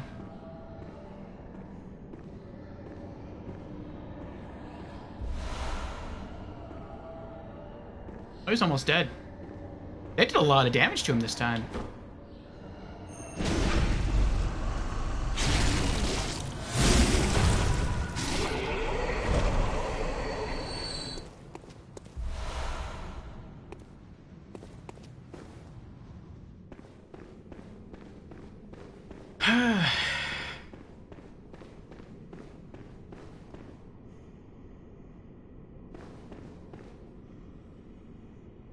You're quitting the challenge run, Snipe?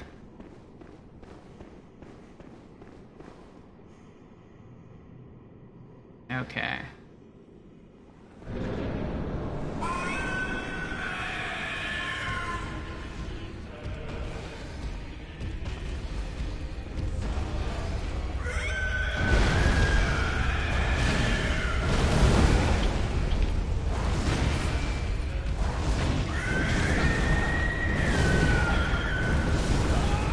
And I'm dead.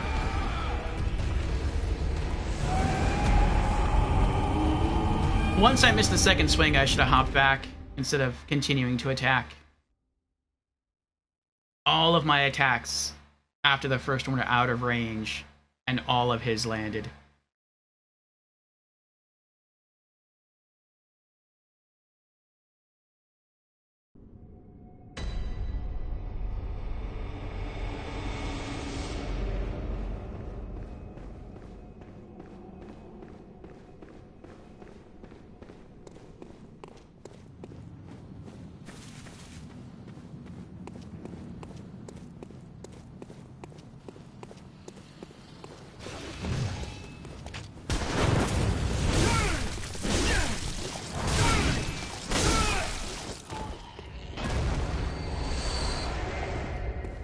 It could be that maybe we'll just beat him tomorrow. We kind of encounter the same thing with Sister Friede in Dark Souls 3. The first time we came across her, the first day we came across her, we never made it past phase 1. And then day 2, we mastered phase 1 within like the first hour and a half of stream, I think. And we beat her within like the first... I forgot he was even there.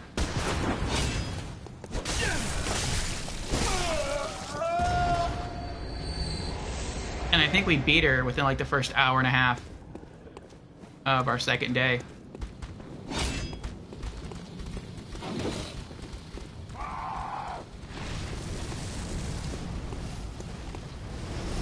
But we'll try a few more times.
Oh, I forgot. I slipped up again. That stinks. I forgot to heal before picking up the vials. Oh, well. Hopefully just need 23.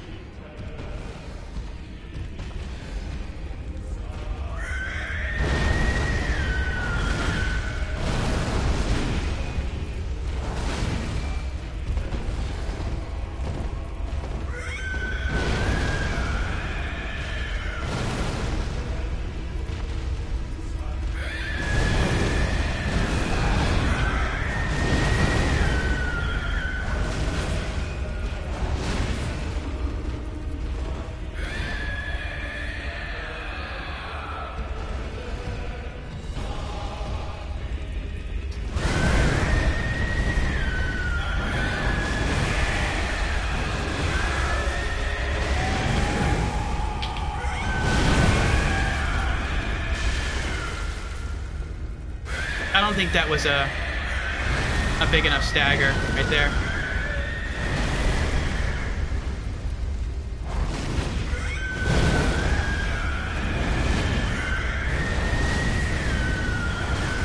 Back away, getting too greedy. Back away and heal. Okay.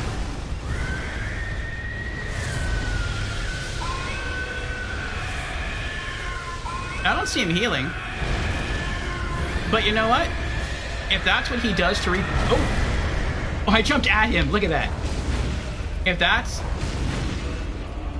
Oh, he's got the grab going. He got me. I was thinking maybe it would be easier if he actually just stayed in this phase. I'm going to try to run that way.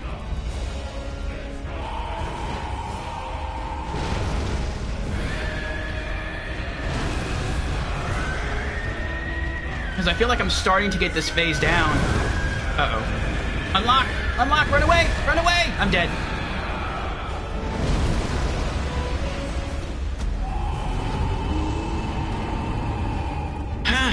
But I think I am getting better at this.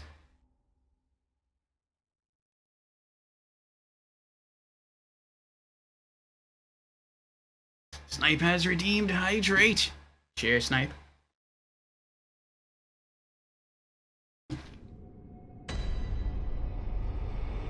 Yes. I am getting closer.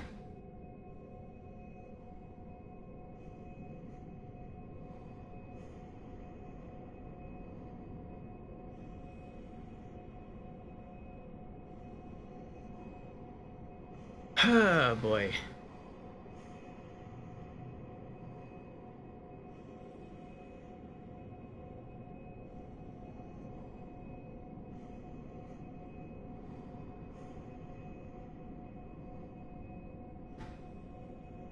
Alright.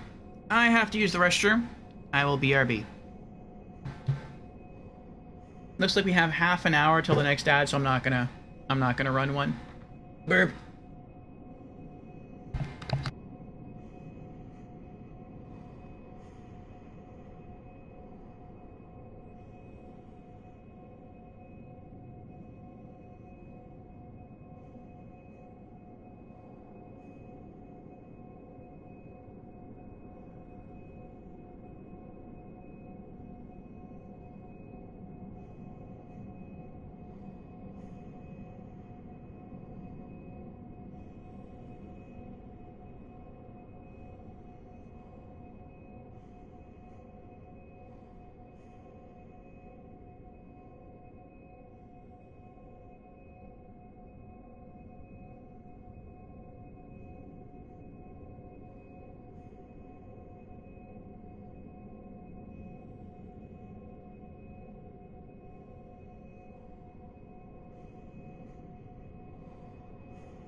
Okay, we're back.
Yeah, it's interesting seeing which bosses are difficult for people and which are easy. Because there have been some bosses that I kill first try and I'm like, this was so simple. And then other people seem to have a really hard time with that boss, and then vice versa. Some bosses I bump into and they're like brutally difficult for me. And other people are like, yeah, I beat him like first or second try.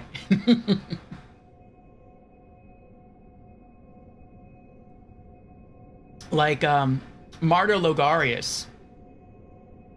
Martyr Logarius was pretty hard for me. In fact, he was the hardest boss of the main campaign. In other words, not including DLC. I think we took, like, what was it, 5, maybe 6 tries to beat him? And Lady Nilafar did it second try. And she probably could have pulled it off first try. But she said she had quite a bit of trouble with Murgo's Wet Nurse. And I found Murgo's Wet Nurse to be pretty easy. In fact, I first tried Murgo's Wet Nurse.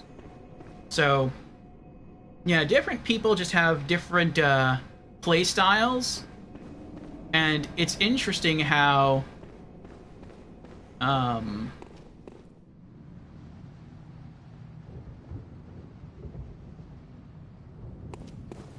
based on your playstyle, certain bosses can be easier or harder.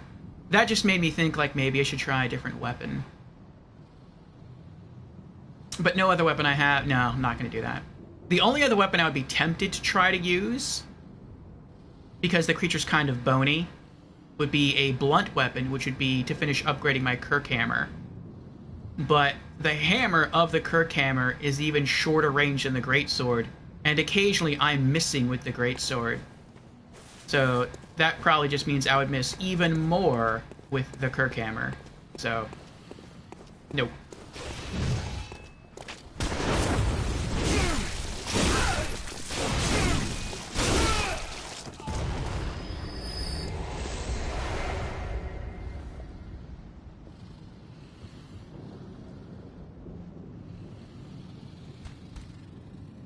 Lagaris was really hard for you as well, Embered?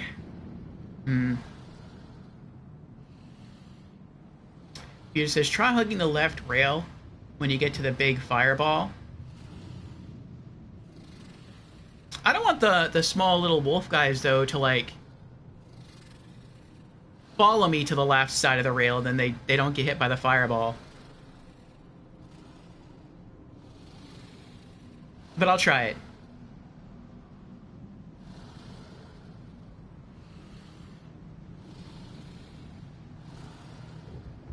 Okay. Alright.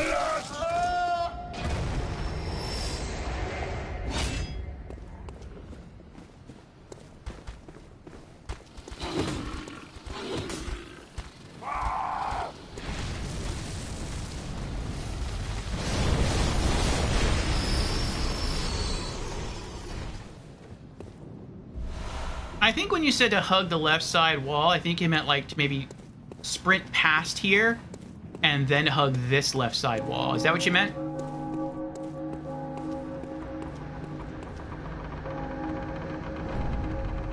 Yeah, okay.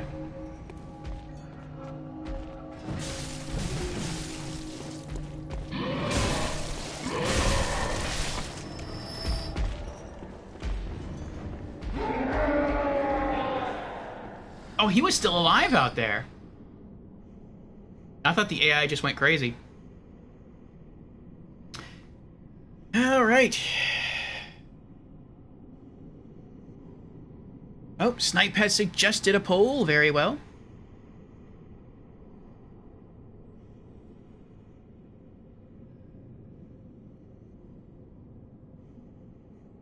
Let's see here.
All right. The poll has been created. It is 3 minutes.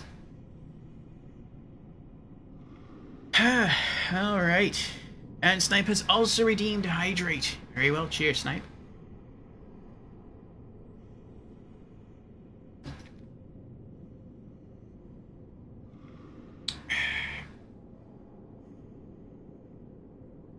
Snipe says, drink again. Let's see if I can squeeze 2 more bathroom breaks before the end of stream.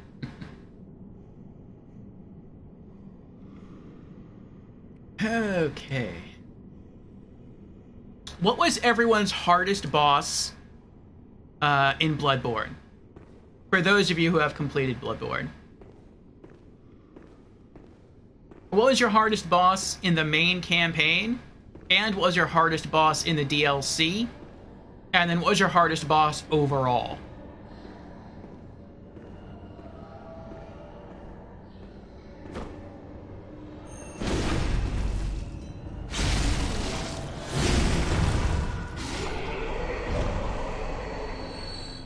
Alright, we're already at full health. So, no need to heal first.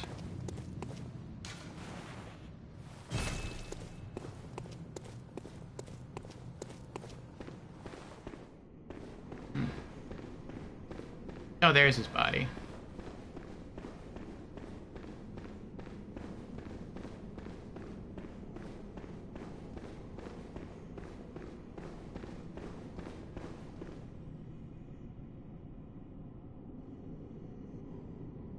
It's too bad I couldn't, like, squeeze myself between the wall and, like, those pillars on the side there.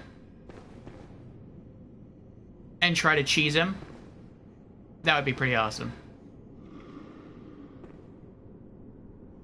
Or somehow get up onto the balcony.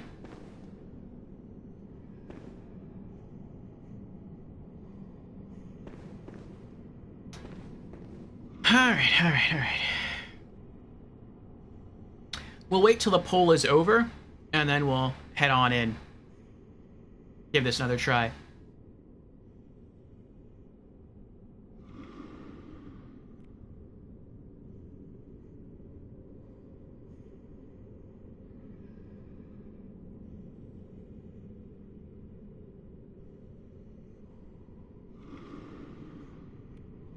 Snipe says, I know one way to cheese him. Summon a friend. Yes, I think you are right, Snipe. But I have forbidden myself from doing so.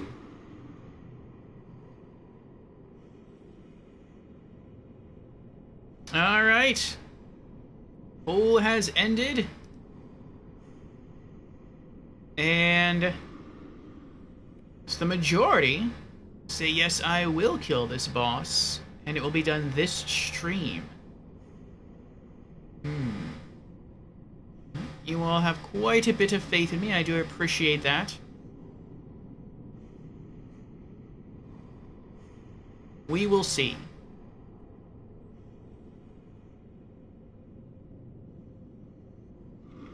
Snipe says, hardest boss in Bloodborne for him was Orphan of Kos. I haven't faced that boss yet. Ed says it was this boss. It was Lawrence. Snipe says, for the main story, nothing. They're all easy. Okay, that's fair.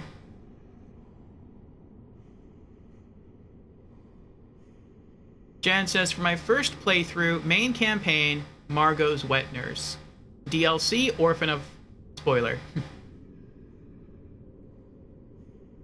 But the hardest overall, if you know, you know, a certain spoiler queen. Well, since Jan's spoilered the name, I'm guessing I haven't faced that queen yet either.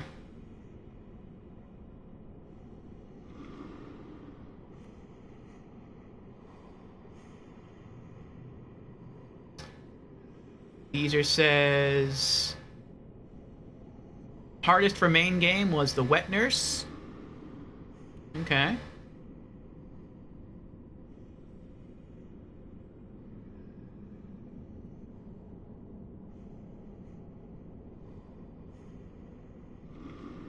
Alright.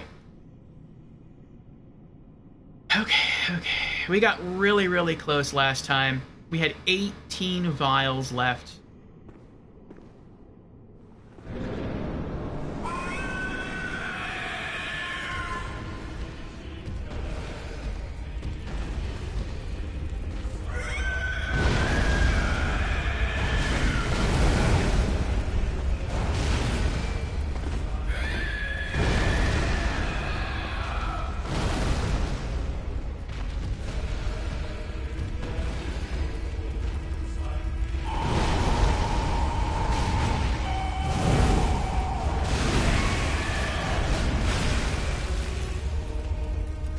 still got it.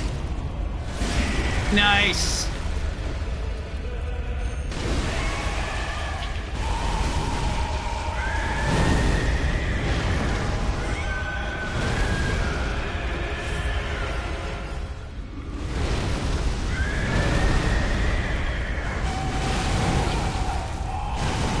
Oh, back up, back up, back up. He wasn't stopping. That whole little combo there would have killed me. Yeah, I'm watching his HP when he does that. I guess he is regenerating something.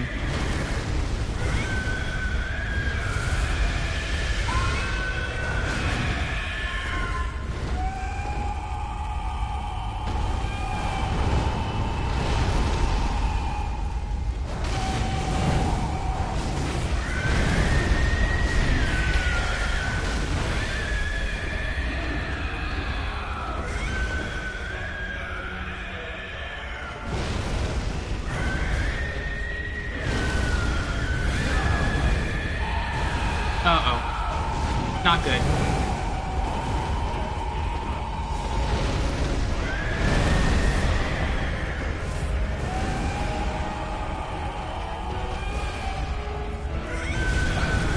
Oh, not good again. Not good. Unlock. Run away! Run away! He got me. He leapt for it.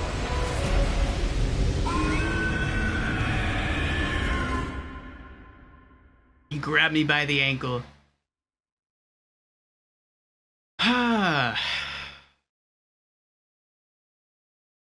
Thank you, Squirmy. We're getting better. We're making more progress. We're now almost able to get it down to half consistently. We're building that up.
Ow.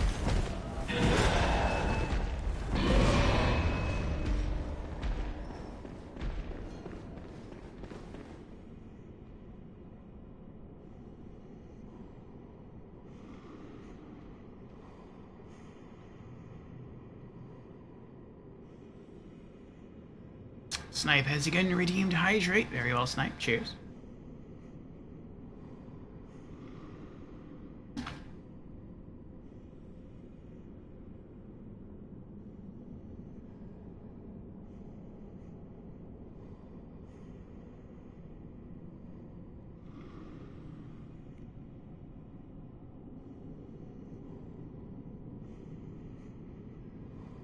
No, I read up Easter's answer. Jan says, you've actually seen this spoiler queen in your playthrough, but you are far, far, far away from facing her.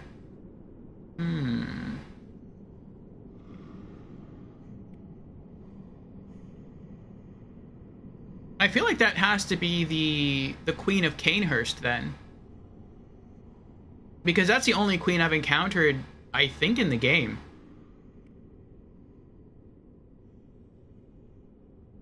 Snipe says, first playthrough, main story was Father G, and DLC still Orphan, and Orphan overall.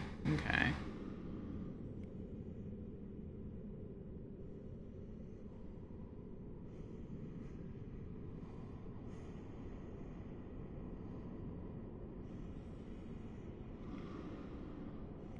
Says, blood vial management has improved so much over the past 2 hours. Yes, I think so.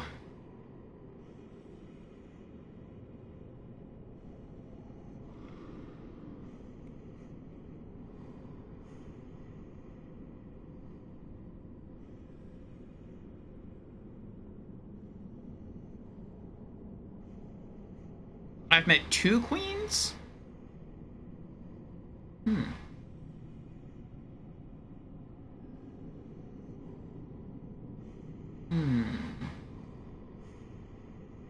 I guess I don't know who the other one is then.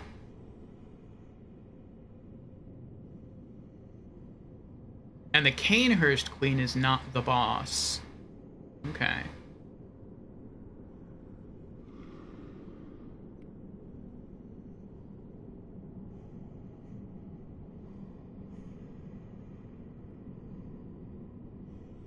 Amelia's supposed to be a vicar.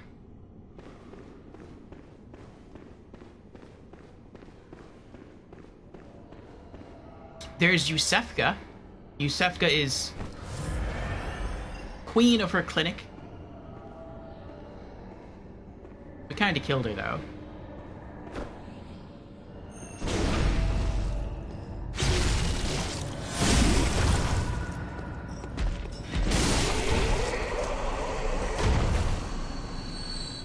There's Eileen, the crow lady. Is she the queen of the hunters?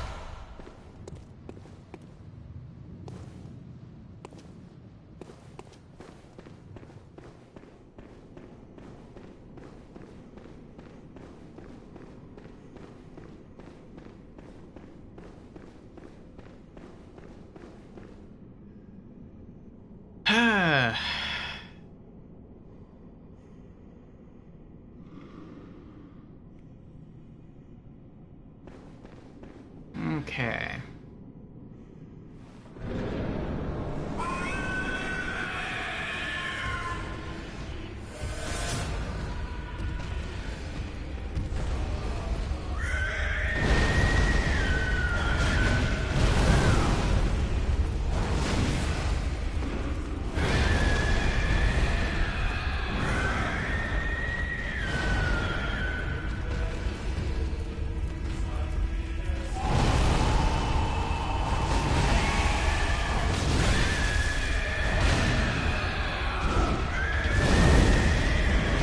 I might die here.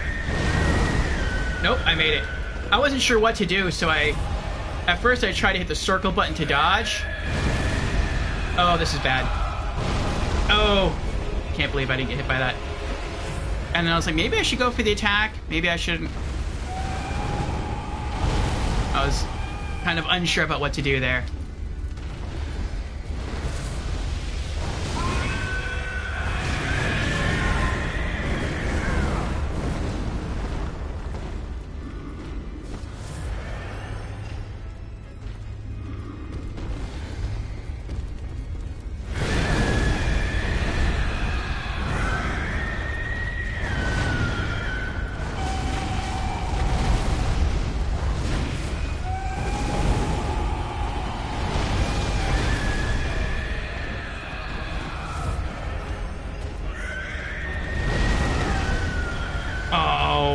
I'm dead.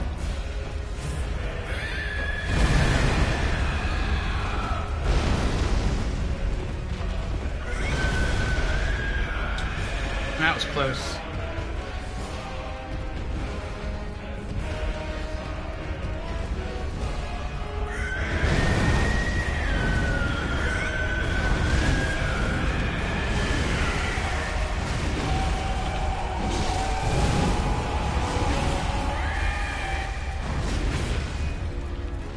Oh no, grab.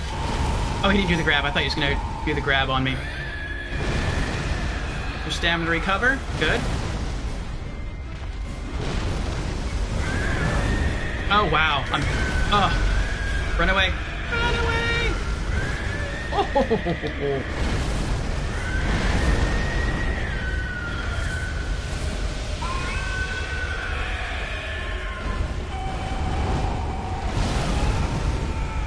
And I'm dead.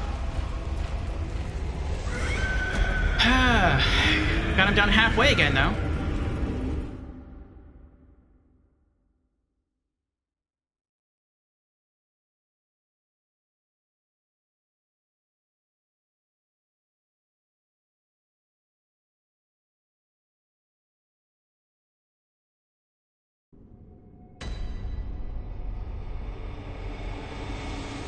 Okay.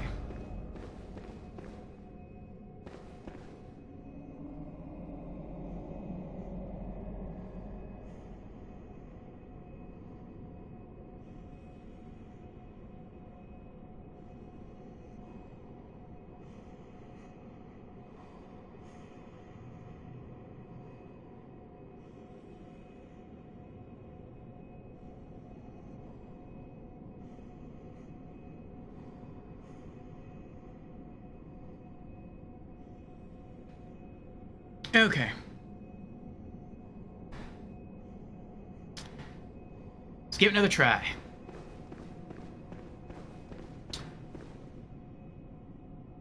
And yeah, it looks like we have another ad coming up in about 2 minutes, so I'm just going to run it now. And by the time it ends, we should be at the boss.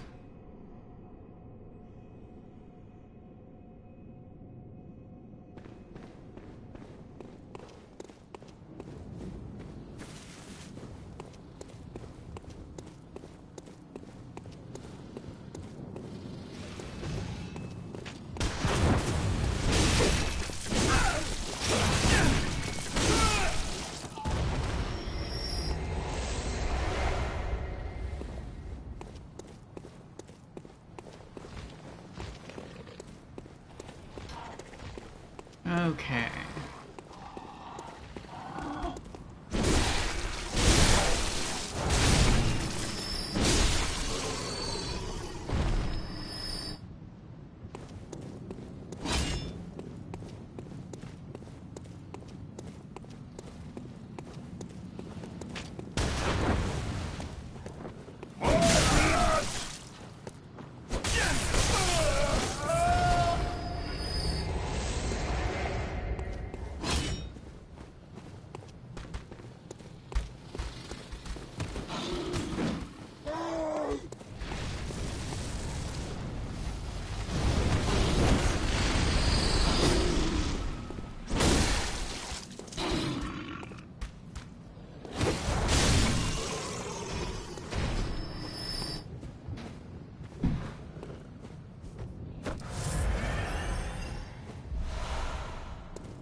Okay.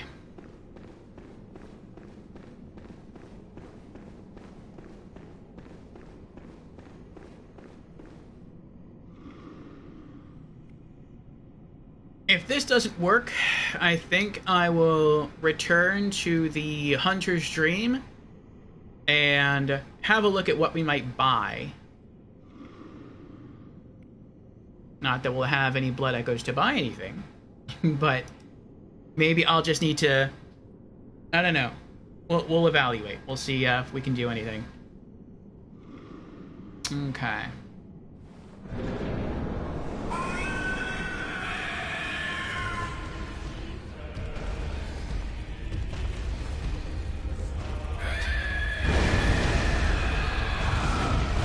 Oh, I missed.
Oh, boy.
Alright, I'm gonna try returning to the Hunter's Dream.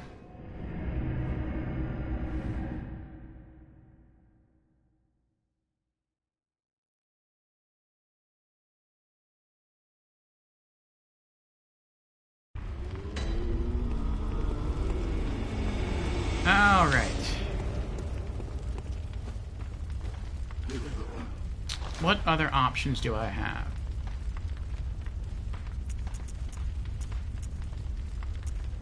Molotovs aren't going to work.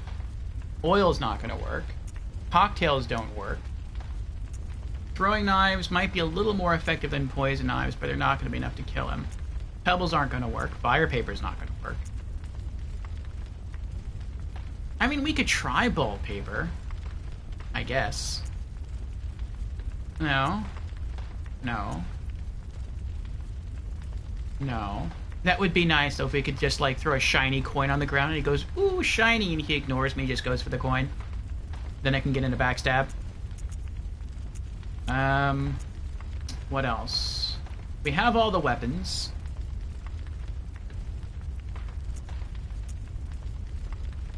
We don't use guns, because that's cheating.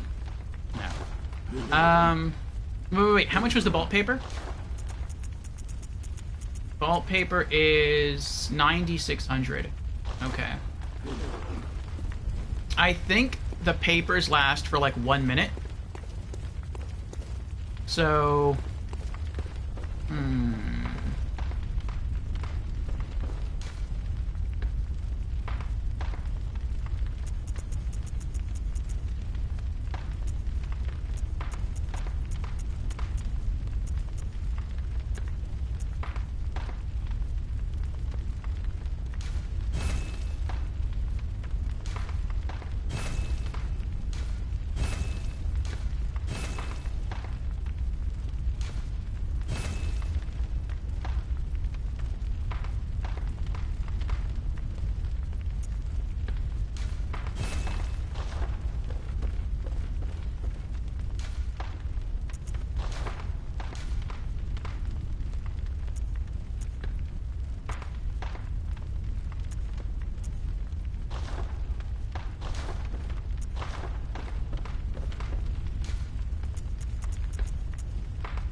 let's do one run.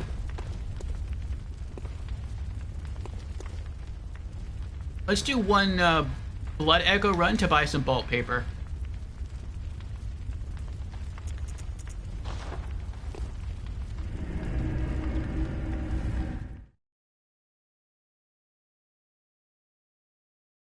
I could buy Bolt paper for Insight.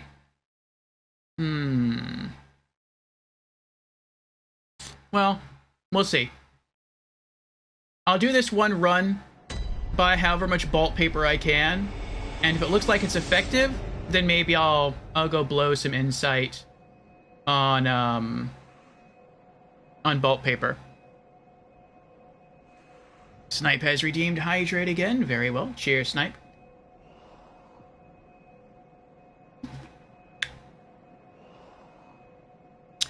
Snipe says, listen to me. Do 18 emotes. He gets confused and also starts dancing. Once he does, then backstab him. He'll feel like you tricked him and he'll die from sadness. That sounds like a pretty awesome plan, Snipe. I have a feeling it's not going to work, though. I wish it did. Hey, Lorelai's still here. Welcome back, Lorelai.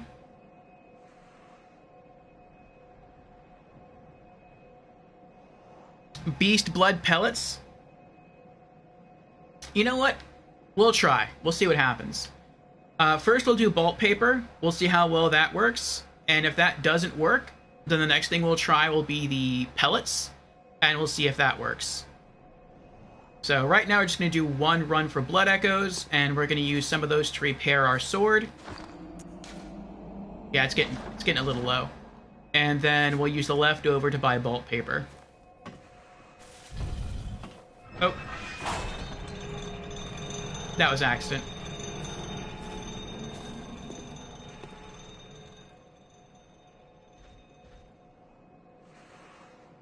When I'm close to leveling up, I come here. As far as how many Blood Echoes you get per period of time, it might be less than what you make at the... It's probably is less than what you make at the first floor of the lecture hall. But at least doing this, you don't have to reload the area by traveling back to the Hunter's Dream and then come back to the area. I can't go any further that way because the guy in the distance that's kind of facing me already sees me. So if I try to get too close, I won't be able to get some easy XP. Okay.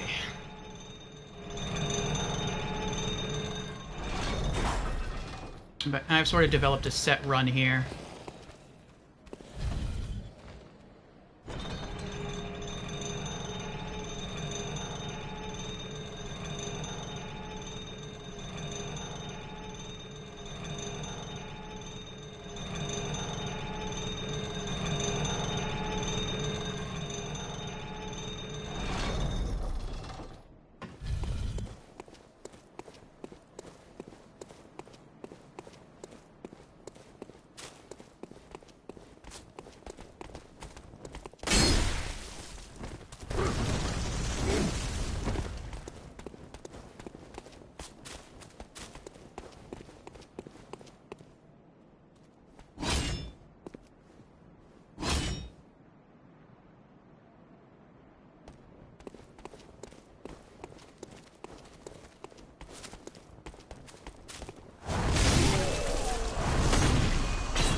This is the slowest part of the run.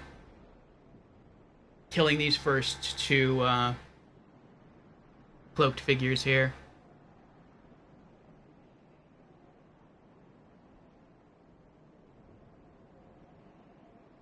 Or maybe Lawrence just wants a hug. I mean, maybe. He might be a little too hot for me to handle, though. Oh, and welcome in, Brandon. How are you doing? Brandon says, I'm back, just had dinner, and did you end up...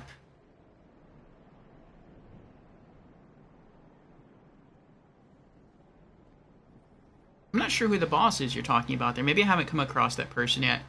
We've been trying to take out Lawrence, the first vicar. Maybe that's you meant. Okay. And we've probably been trying now for about 4 hours. Maybe more.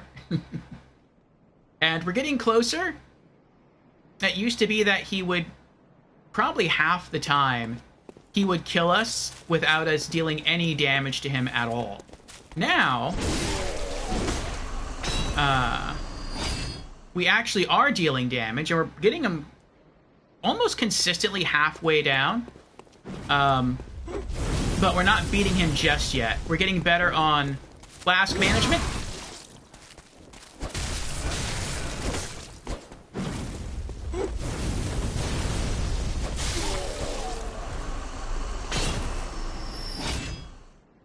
And so I feel like we'll get there eventually, we're just not there yet.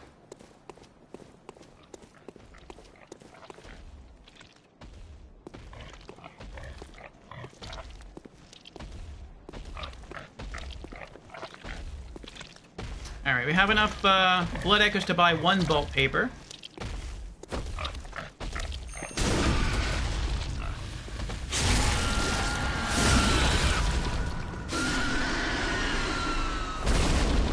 There's 2.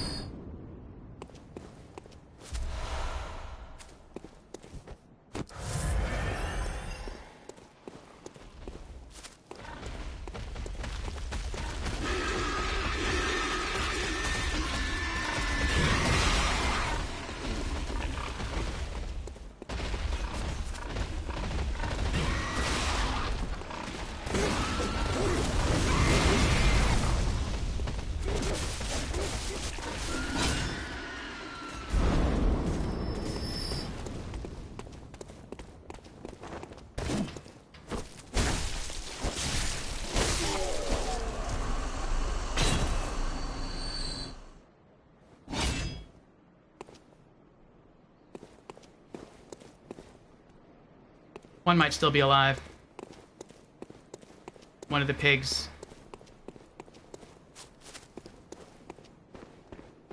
Let's check.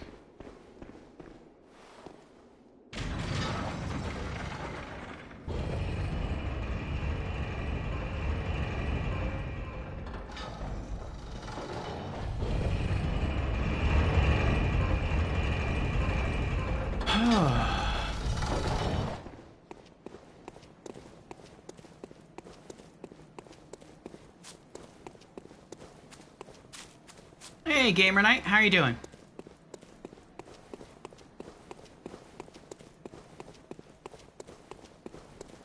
Alright, if one pig is left, he should be on his patrol pattern now.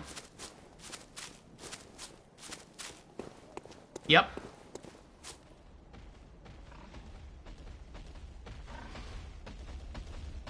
Once he turns around, we'll sort of sneak up behind him, want to check his HP. Okay. Good, he's still at full health. I'll let him walk up as much as he wants to, and when he turns around, we'll run past him and we'll train him into the, actually, they're kind of walking away already. There we go. Come on. Here, piggy, piggy, piggy. Here, piggy, piggy, piggy. Come on. Come on. There you go. Come on.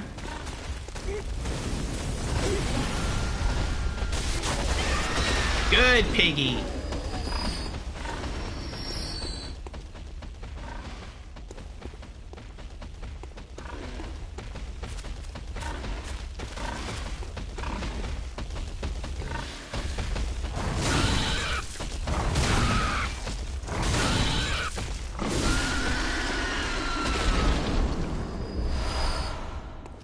Okay. Decent source of blood vials and blood echoes. We're already at 48,700 blood echoes. Now let's get out of here. So we probably have enough to buy 3, maybe 4 bolt papers and to fix our weapon.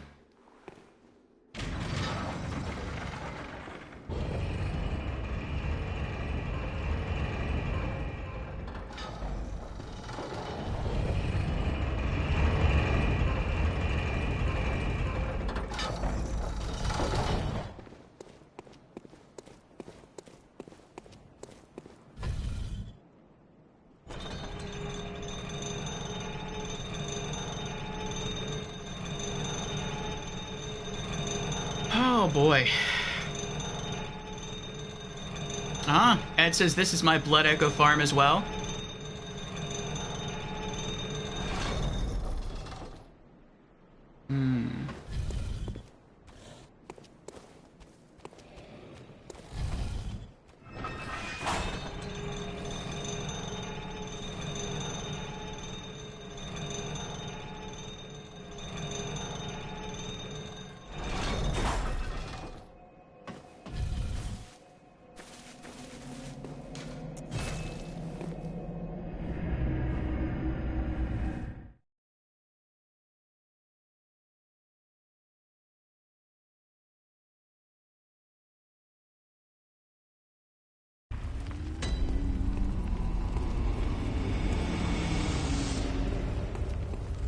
I want to make sure I have enough to fix the weapon first.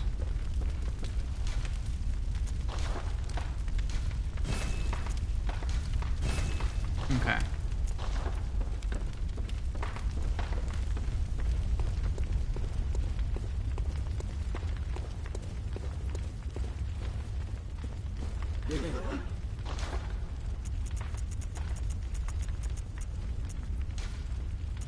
We can do 5. Okay.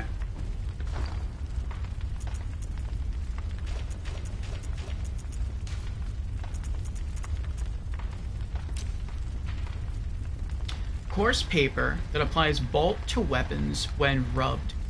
Invented by Archibald, the infamous eccentric of the Healing Church workshop, artificially recreates the blue sparks that are said to surround dark beasts.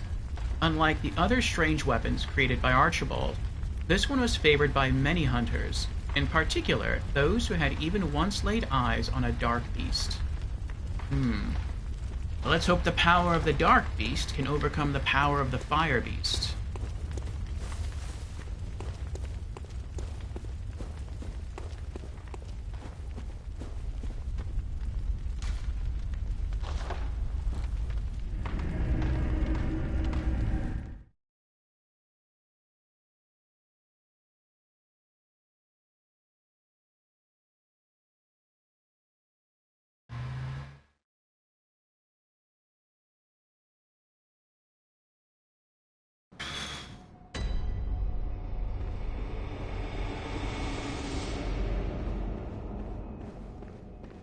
I'm thinking through, and I was kind of thinking about this earlier today, the hardest bosses in each game, and then how I would compare them to each other. For me, in Demon Souls, it would be the Old Monk.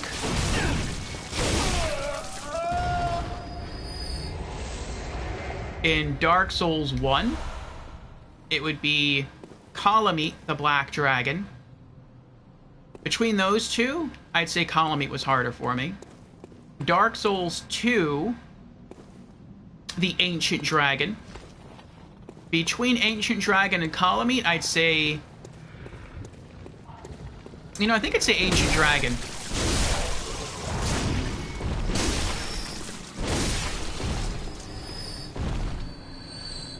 Dark Souls 3, I would say the Demon Prince.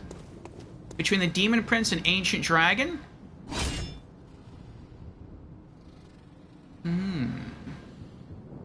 I think I'd say Ancient Dragon. Bloodborne? This boss. This boss or Ancient Dragon? I don't know.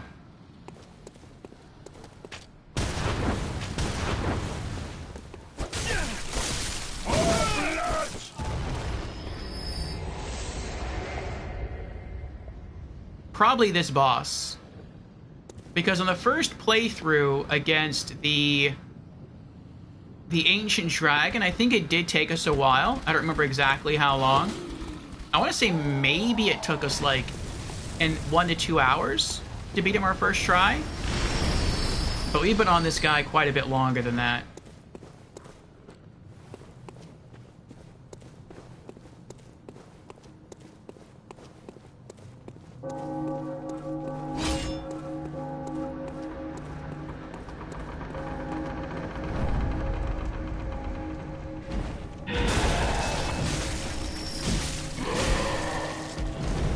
What a greeting, huh?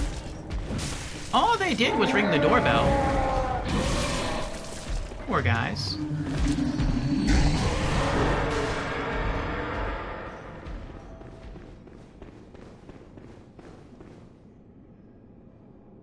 That would be a most rude trick-or-treat reception. Hello? Is anybody home? Oh, look how big he is. The tentacles for a beard. Is he dressed up like a character from Pirates of the Caribbean? It's a great costume, sir.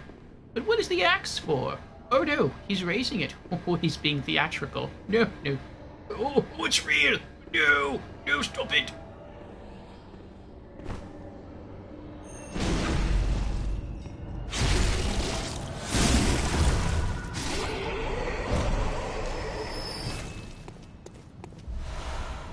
Okay, okay.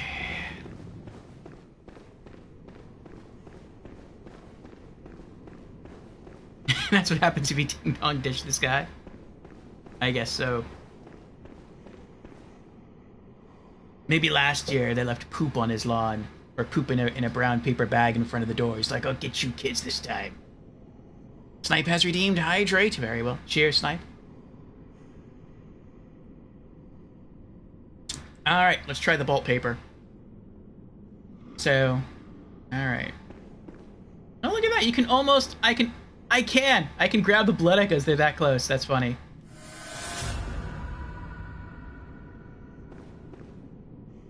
Okay. It's too bad I can't, like, somehow lure him over here. And then cheese him through the fog wall. I did that to an enemy in Dark Souls 1. That was nice. It wasn't a boss, though. It was, a Black Knight. Okay, bolt paper. Here we go. I like how you apply it. It says you're supposed to rub it on the weapon. You don't really rub it on the weapon, you just kind of flick your weapon.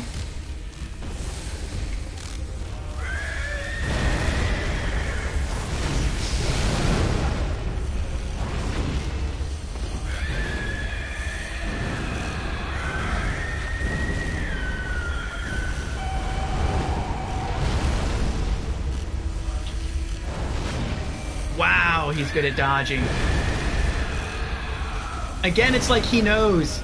He knows my weapon is extra strong now because I have stuff on it. He's like, nope. I'm dodging it. Look at that, he dodged it again! Again! Oh!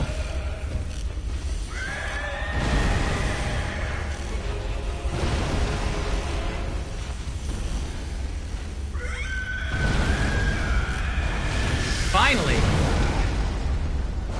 And now it wore off. I hit him one time with the bolt paper.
stamina.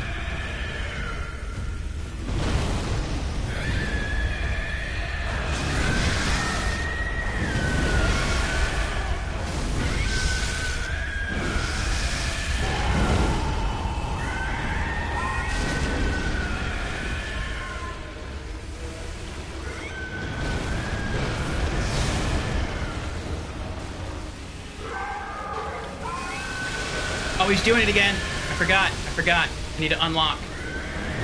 I need to wait for him to spew lava, and then that's when I need to rush him, and I can hit him like maybe once or twice from the side. I didn't have enough time. It's a careful balance. Like, I have to stay close enough to him. There we go.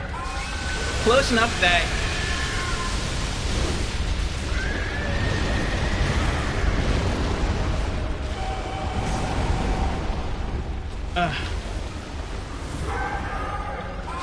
that when he spews, I can hit him. Oh, this is bad. This is bad. This is very bad. I'm desperately trying to get away.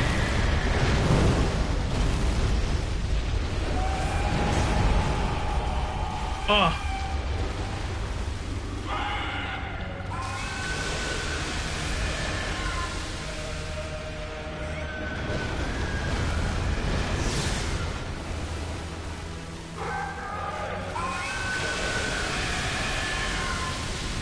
I need to stay close enough so that when he spews, I can hit him. But I still need to...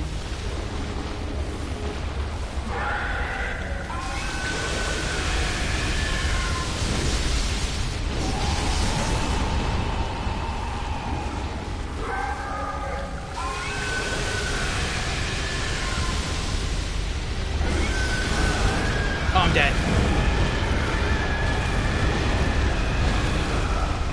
I could sense it. I could sense as I was running in, I had mistimed it. Too much time had passed.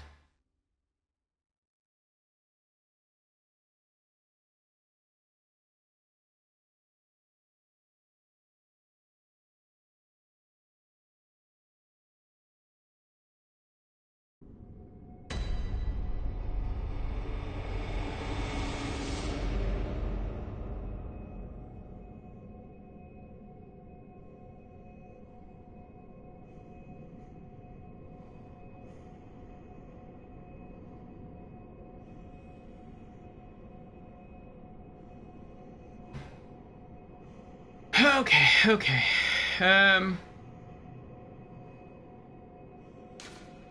It seemed the bolt paper maybe helped a little bit, but I'm not sure how much it helped. Like, we got further than we did before.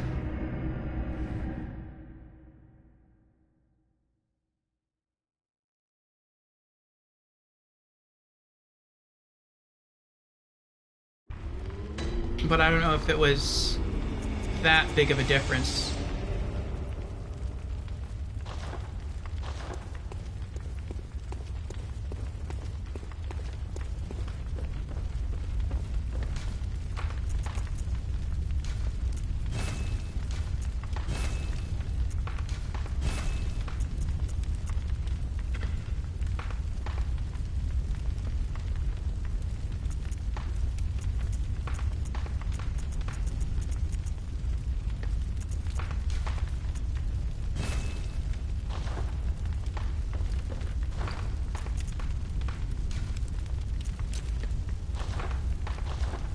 Okay.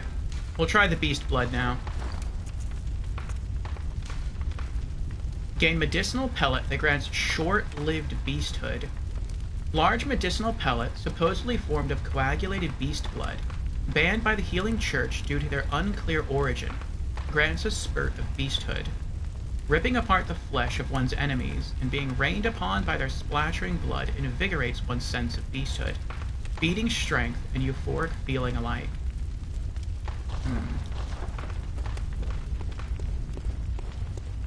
I'm gonna guess this also lasts for like a minute.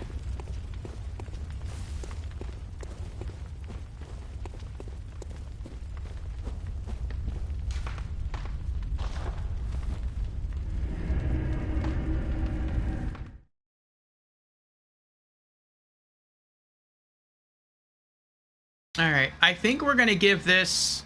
Let's give it one more try. And then if we're not able to get it, we might just call stream. But I have to use the restroom one more time. And then I'll be back. We have like 26 minutes till our next ad, so I should be back before that happens. So I'm not going to run one.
Okay, we're back. Alright, thank you for your patience. Ember says, I just beat Parl on my second attempt. Congrats, Ember, congrats. How was the fight for you? Difficult? Or did you just have to make some minor tweaks to your strategy? Okay, this is going to be our last run of the night. we're going to experiment with the Beast Blood pellets.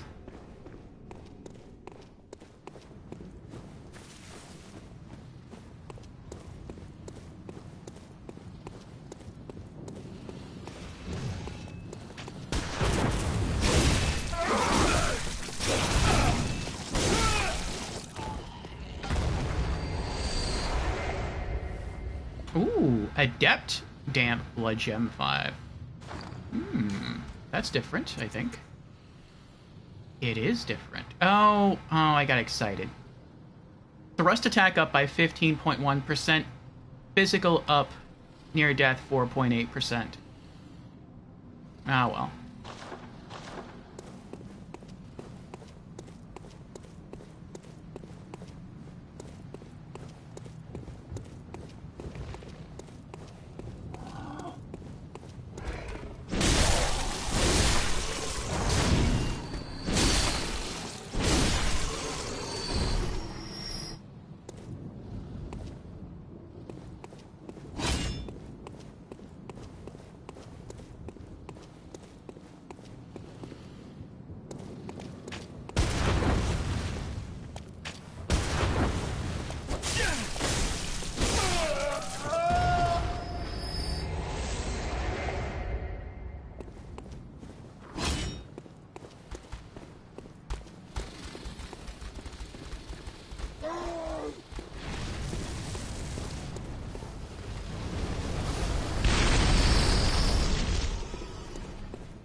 I thought I saw an item.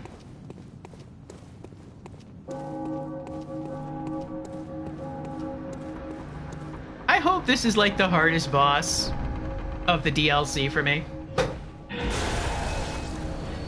Whew.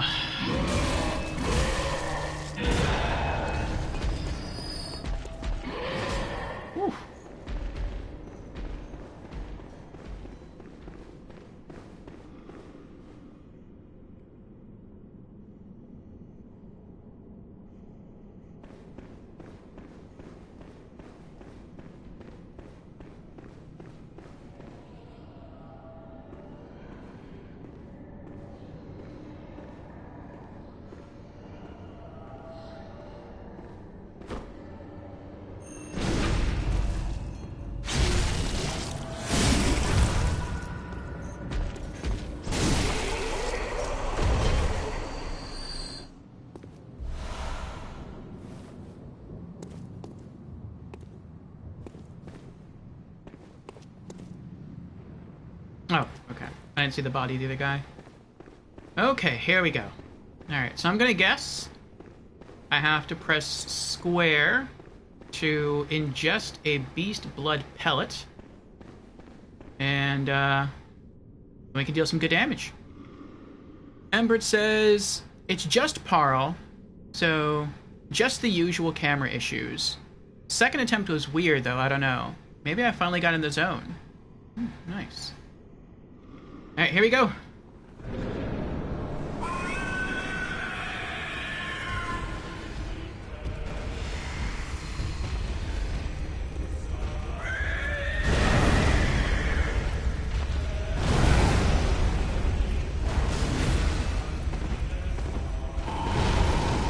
I got distracted by the meter. I thought it already wore off.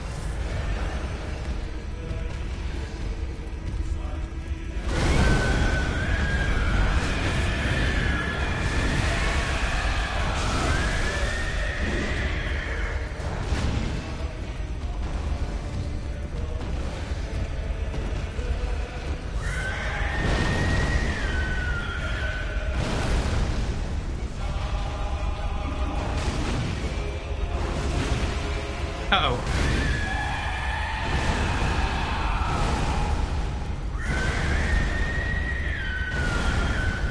So much damage. I'm still trying to get up. Okay.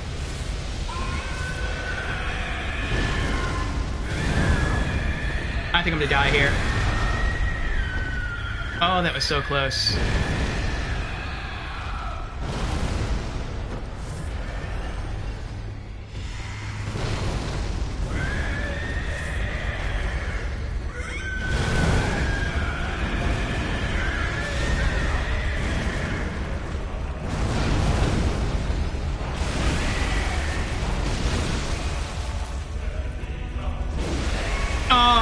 that stinks.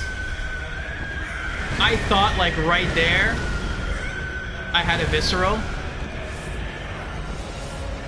Nope.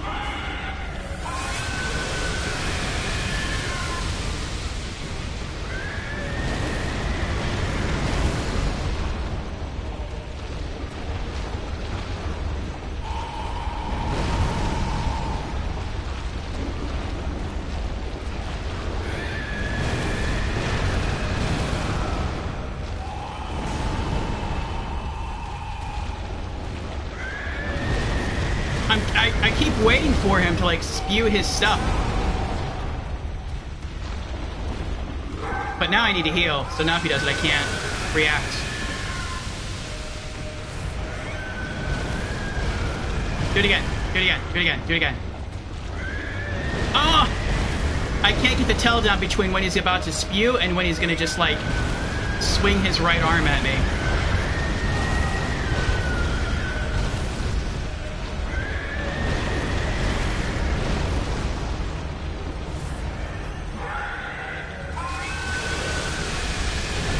Oh, come on! Ah! I can't do it. I can't get close enough.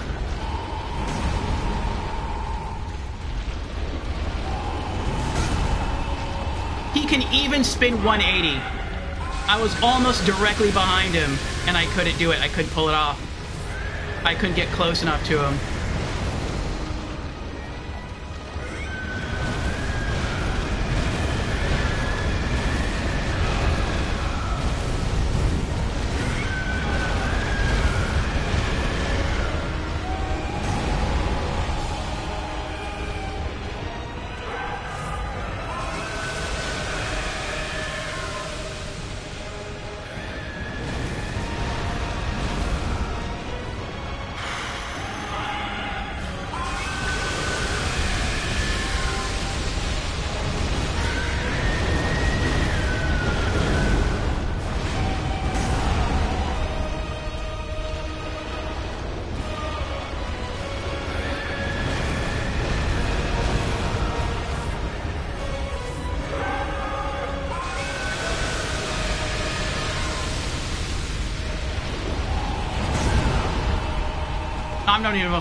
I'm not sure if I hit him there.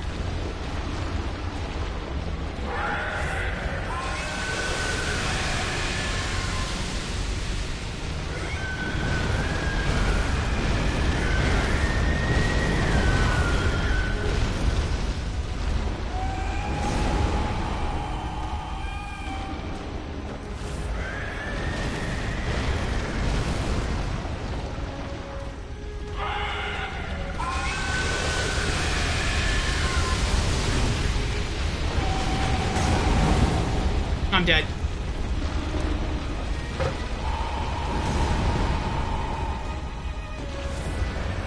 Oh. Oh! I meant for that to be a jump, not a roll.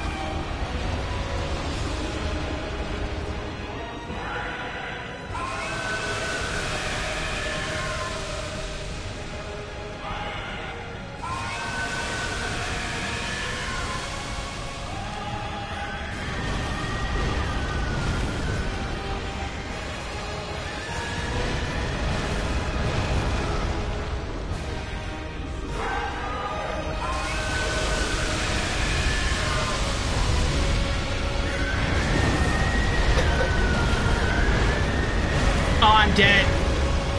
I got so close, though. I rolled the wrong way. I meant to roll to his left, and I hit the unlock button to unlock, but then I hit the unlock, or hit the lock on button a second time. And so instead of rolling away, I rolled into him, and that killed me.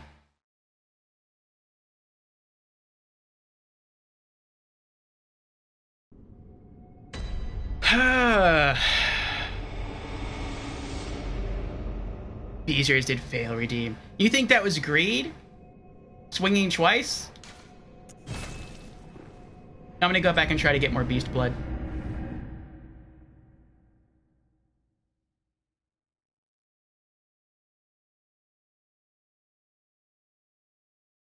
If this doesn't work, I have another idea.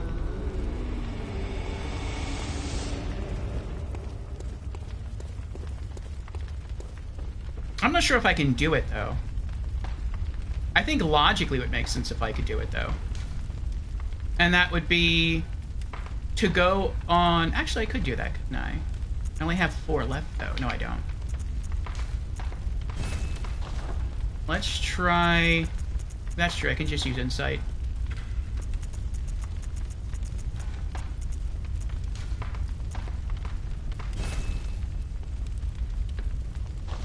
Okay.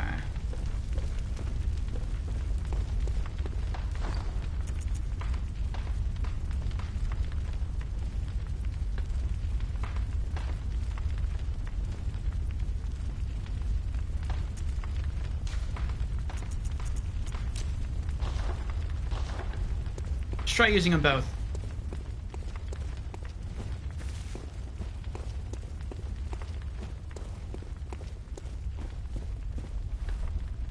We'll eat Beast Blood Pellet before going in, since that seems to last longer. And then once we're through the Fog Gate, we'll use the Bolt Paper, and then we'll try to go at him.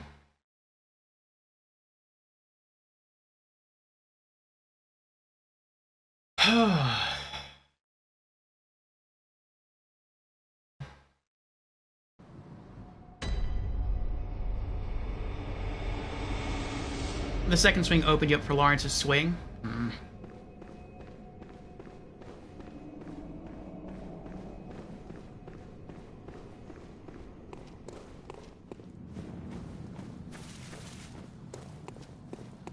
Hey, Zach, how you doing? Zach says, if ever Bloodborne gave stress, it is that boss for sure.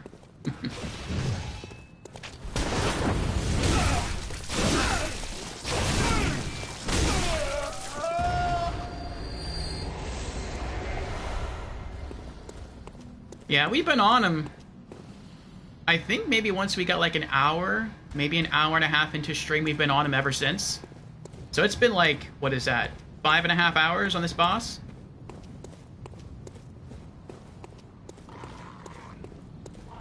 The only boss I think I've ever spent more time trying to kill,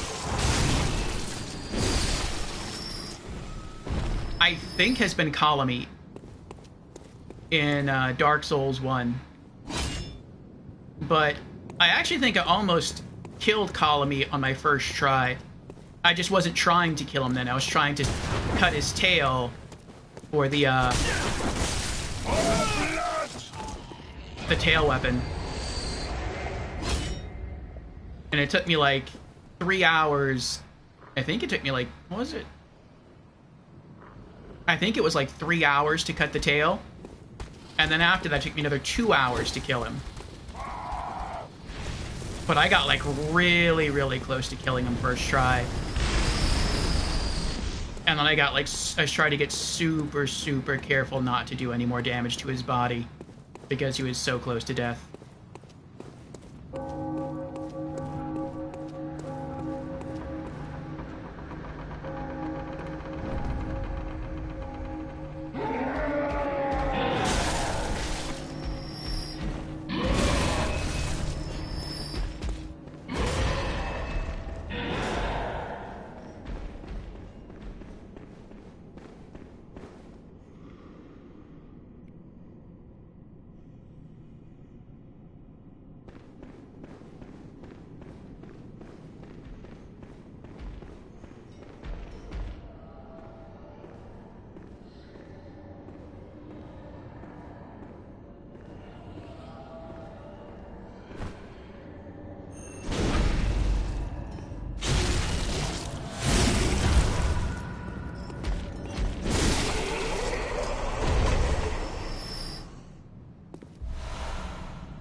Okay.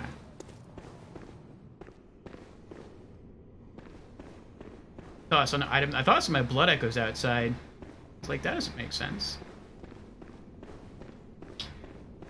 Okay, okay. Same plan as before.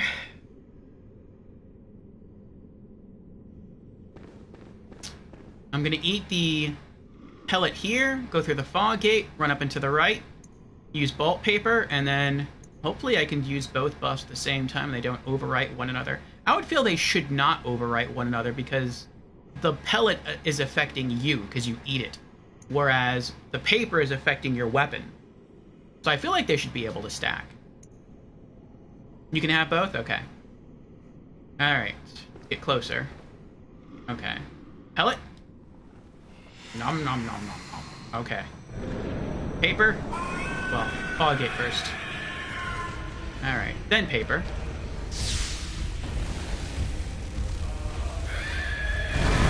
I dodged too late. And I'm dead.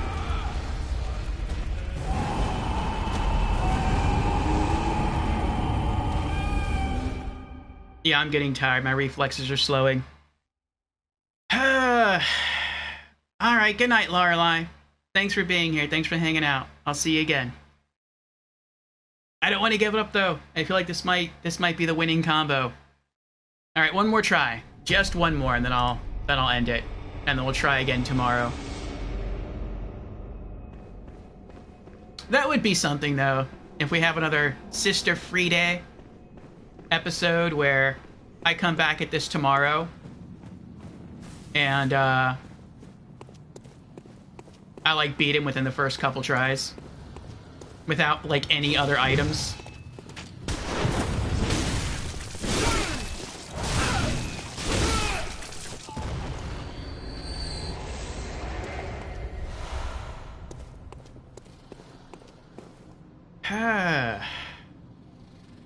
Jen says we're on the fourth one more try now. Yeah, who's keeping track? But this will be the last try.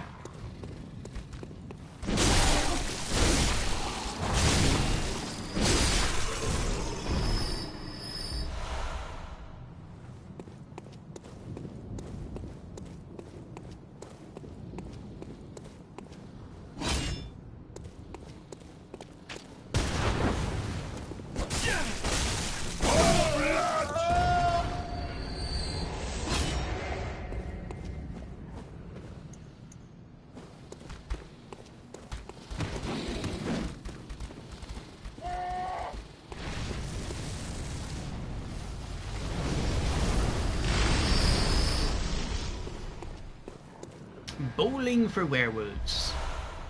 Perfect strike.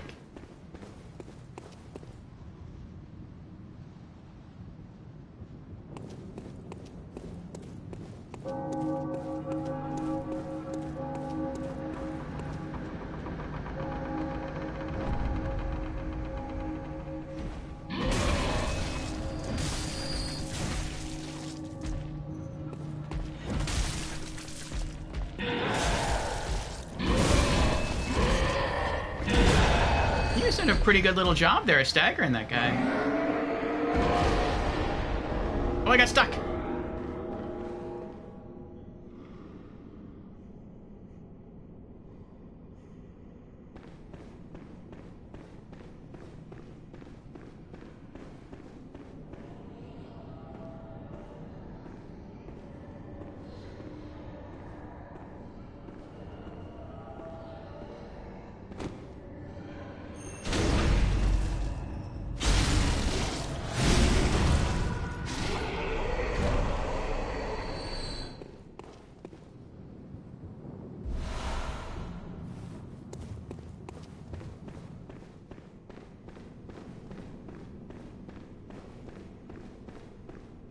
Alright, last try of the night. Here we go. Pellet. Fog gate. Echoes. Paper. Run. Dodge. Good.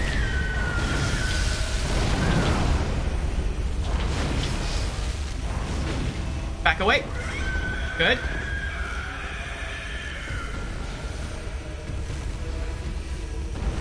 Uh-oh. Nope. I got too far away. Can capitalize on that.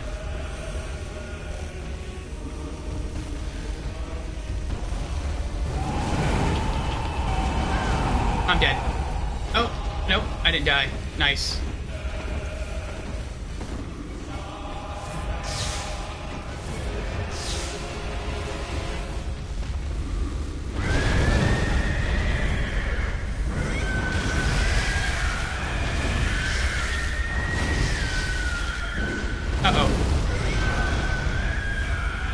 I'm still alive.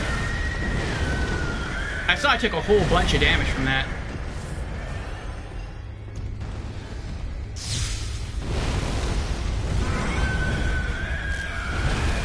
Just trying to run. Want to reapply buffs.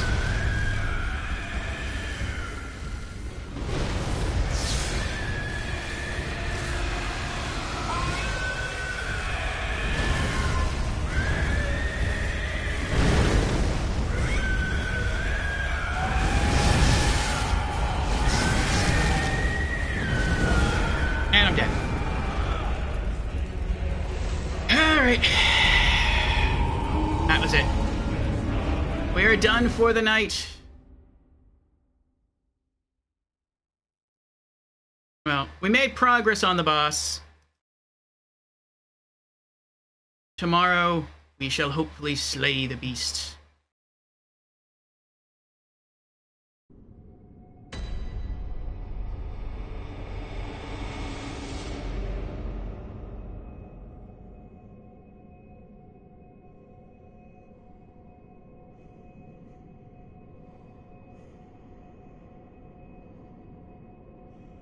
Ah, boy.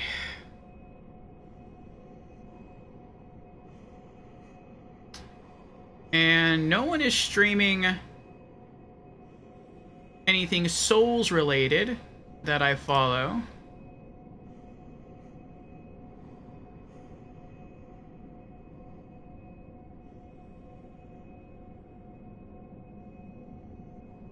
Okay. Oh, thank you, Beezers. We did accomplish one thing tonight. We did, what did we do? We completed the, I guess, the Brotherhood side quest with the Constable. We found a new boss. And when my reflexes aren't sleepy, we're able to get him down to about half HP. So I think we'll carry over this strat for tomorrow. We got really, really close earlier. So in third phase, when we run up, I guess we'll just go for one hit with the greatsword and then roll away. And that should do it.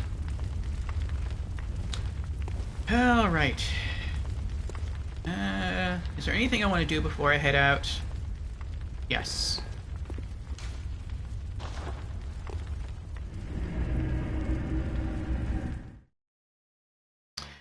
I'm going to kill the first 3 enemies in this area and then head back to the Hunter's Dream to repair my sword. Ah, boy. I think I know why they made him immune to fire with the way the boss is. Like, once his legs break off and he starts to crawl around, you could kill him with projectiles. And I'm guessing he'd be a pretty easy kill with the cannon. Like, if you're able to dodge enough and conserve enough blood vials, you could probably just keep your distance, hit him with the cannon, deal some really good damage. I mean, it's going to chew through your ammo, but then you could always use that trick where you sacrifice some health for ammo, and you just blood vial back to get the health. But I think the cannon deals like explosive damage, which I'm not sure if that's the same thing as fire damage, but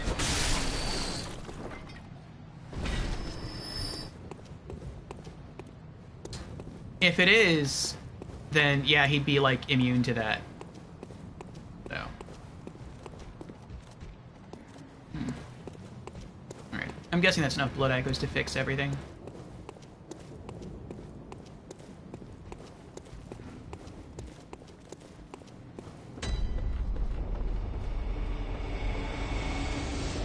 Janet says we're gonna kick his butt once we help you in New Game Plus. That would be awesome.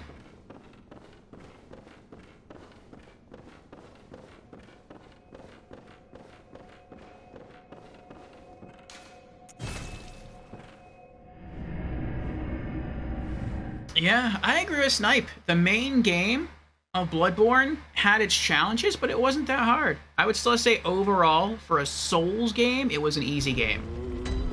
But the DLC, I wouldn't even say the DLC is really that difficult, at least not yet. Maybe it will get like a lot more difficult later on, but the bosses in the DLC, like Ludwig he was painful. And then this boss is even more painful. So, we will see what happens. Okay. Did I pick up any blood gems? I did. No. Yeah, that goes way up. Actually, it doesn't go way up. It goes, like, up by 1. So that's not worth it. Okay.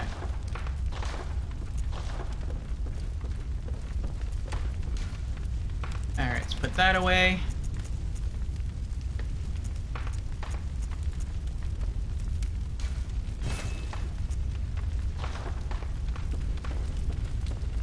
Alright, and that's going to be it from us tonight. We have done a 7¼ hour stream. Thank you all for being here for our many attempts at this boss. Like I said, hopefully we'll get him tomorrow. So, thank you, Snipe, for being here and keeping me hydrated. Thank you to Beezers. Thank you to Jans. Thank you to Squirmy. Thank you to Larlai. Thank you to Fusion and Ratika and Emberd and Boris. Let's see. And Ed and Gamer Knight and Brandon. Let's see. Did I say Squirmy Duck already? I think I did. If not, thank you, Squirmy Duck, for being here.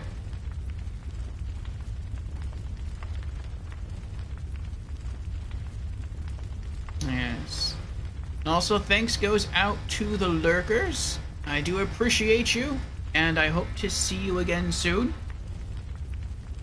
We'll be back tomorrow with another RPG Afternoons stream session. And yeah, we'll be here with more Bloodborne, and we'll be trying to kill Lawrence, the boss, again. So, yes, hopefully we'll slay the beast tomorrow. But have a good night, everyone. I will see you again. Take care. And may the good blood guide you.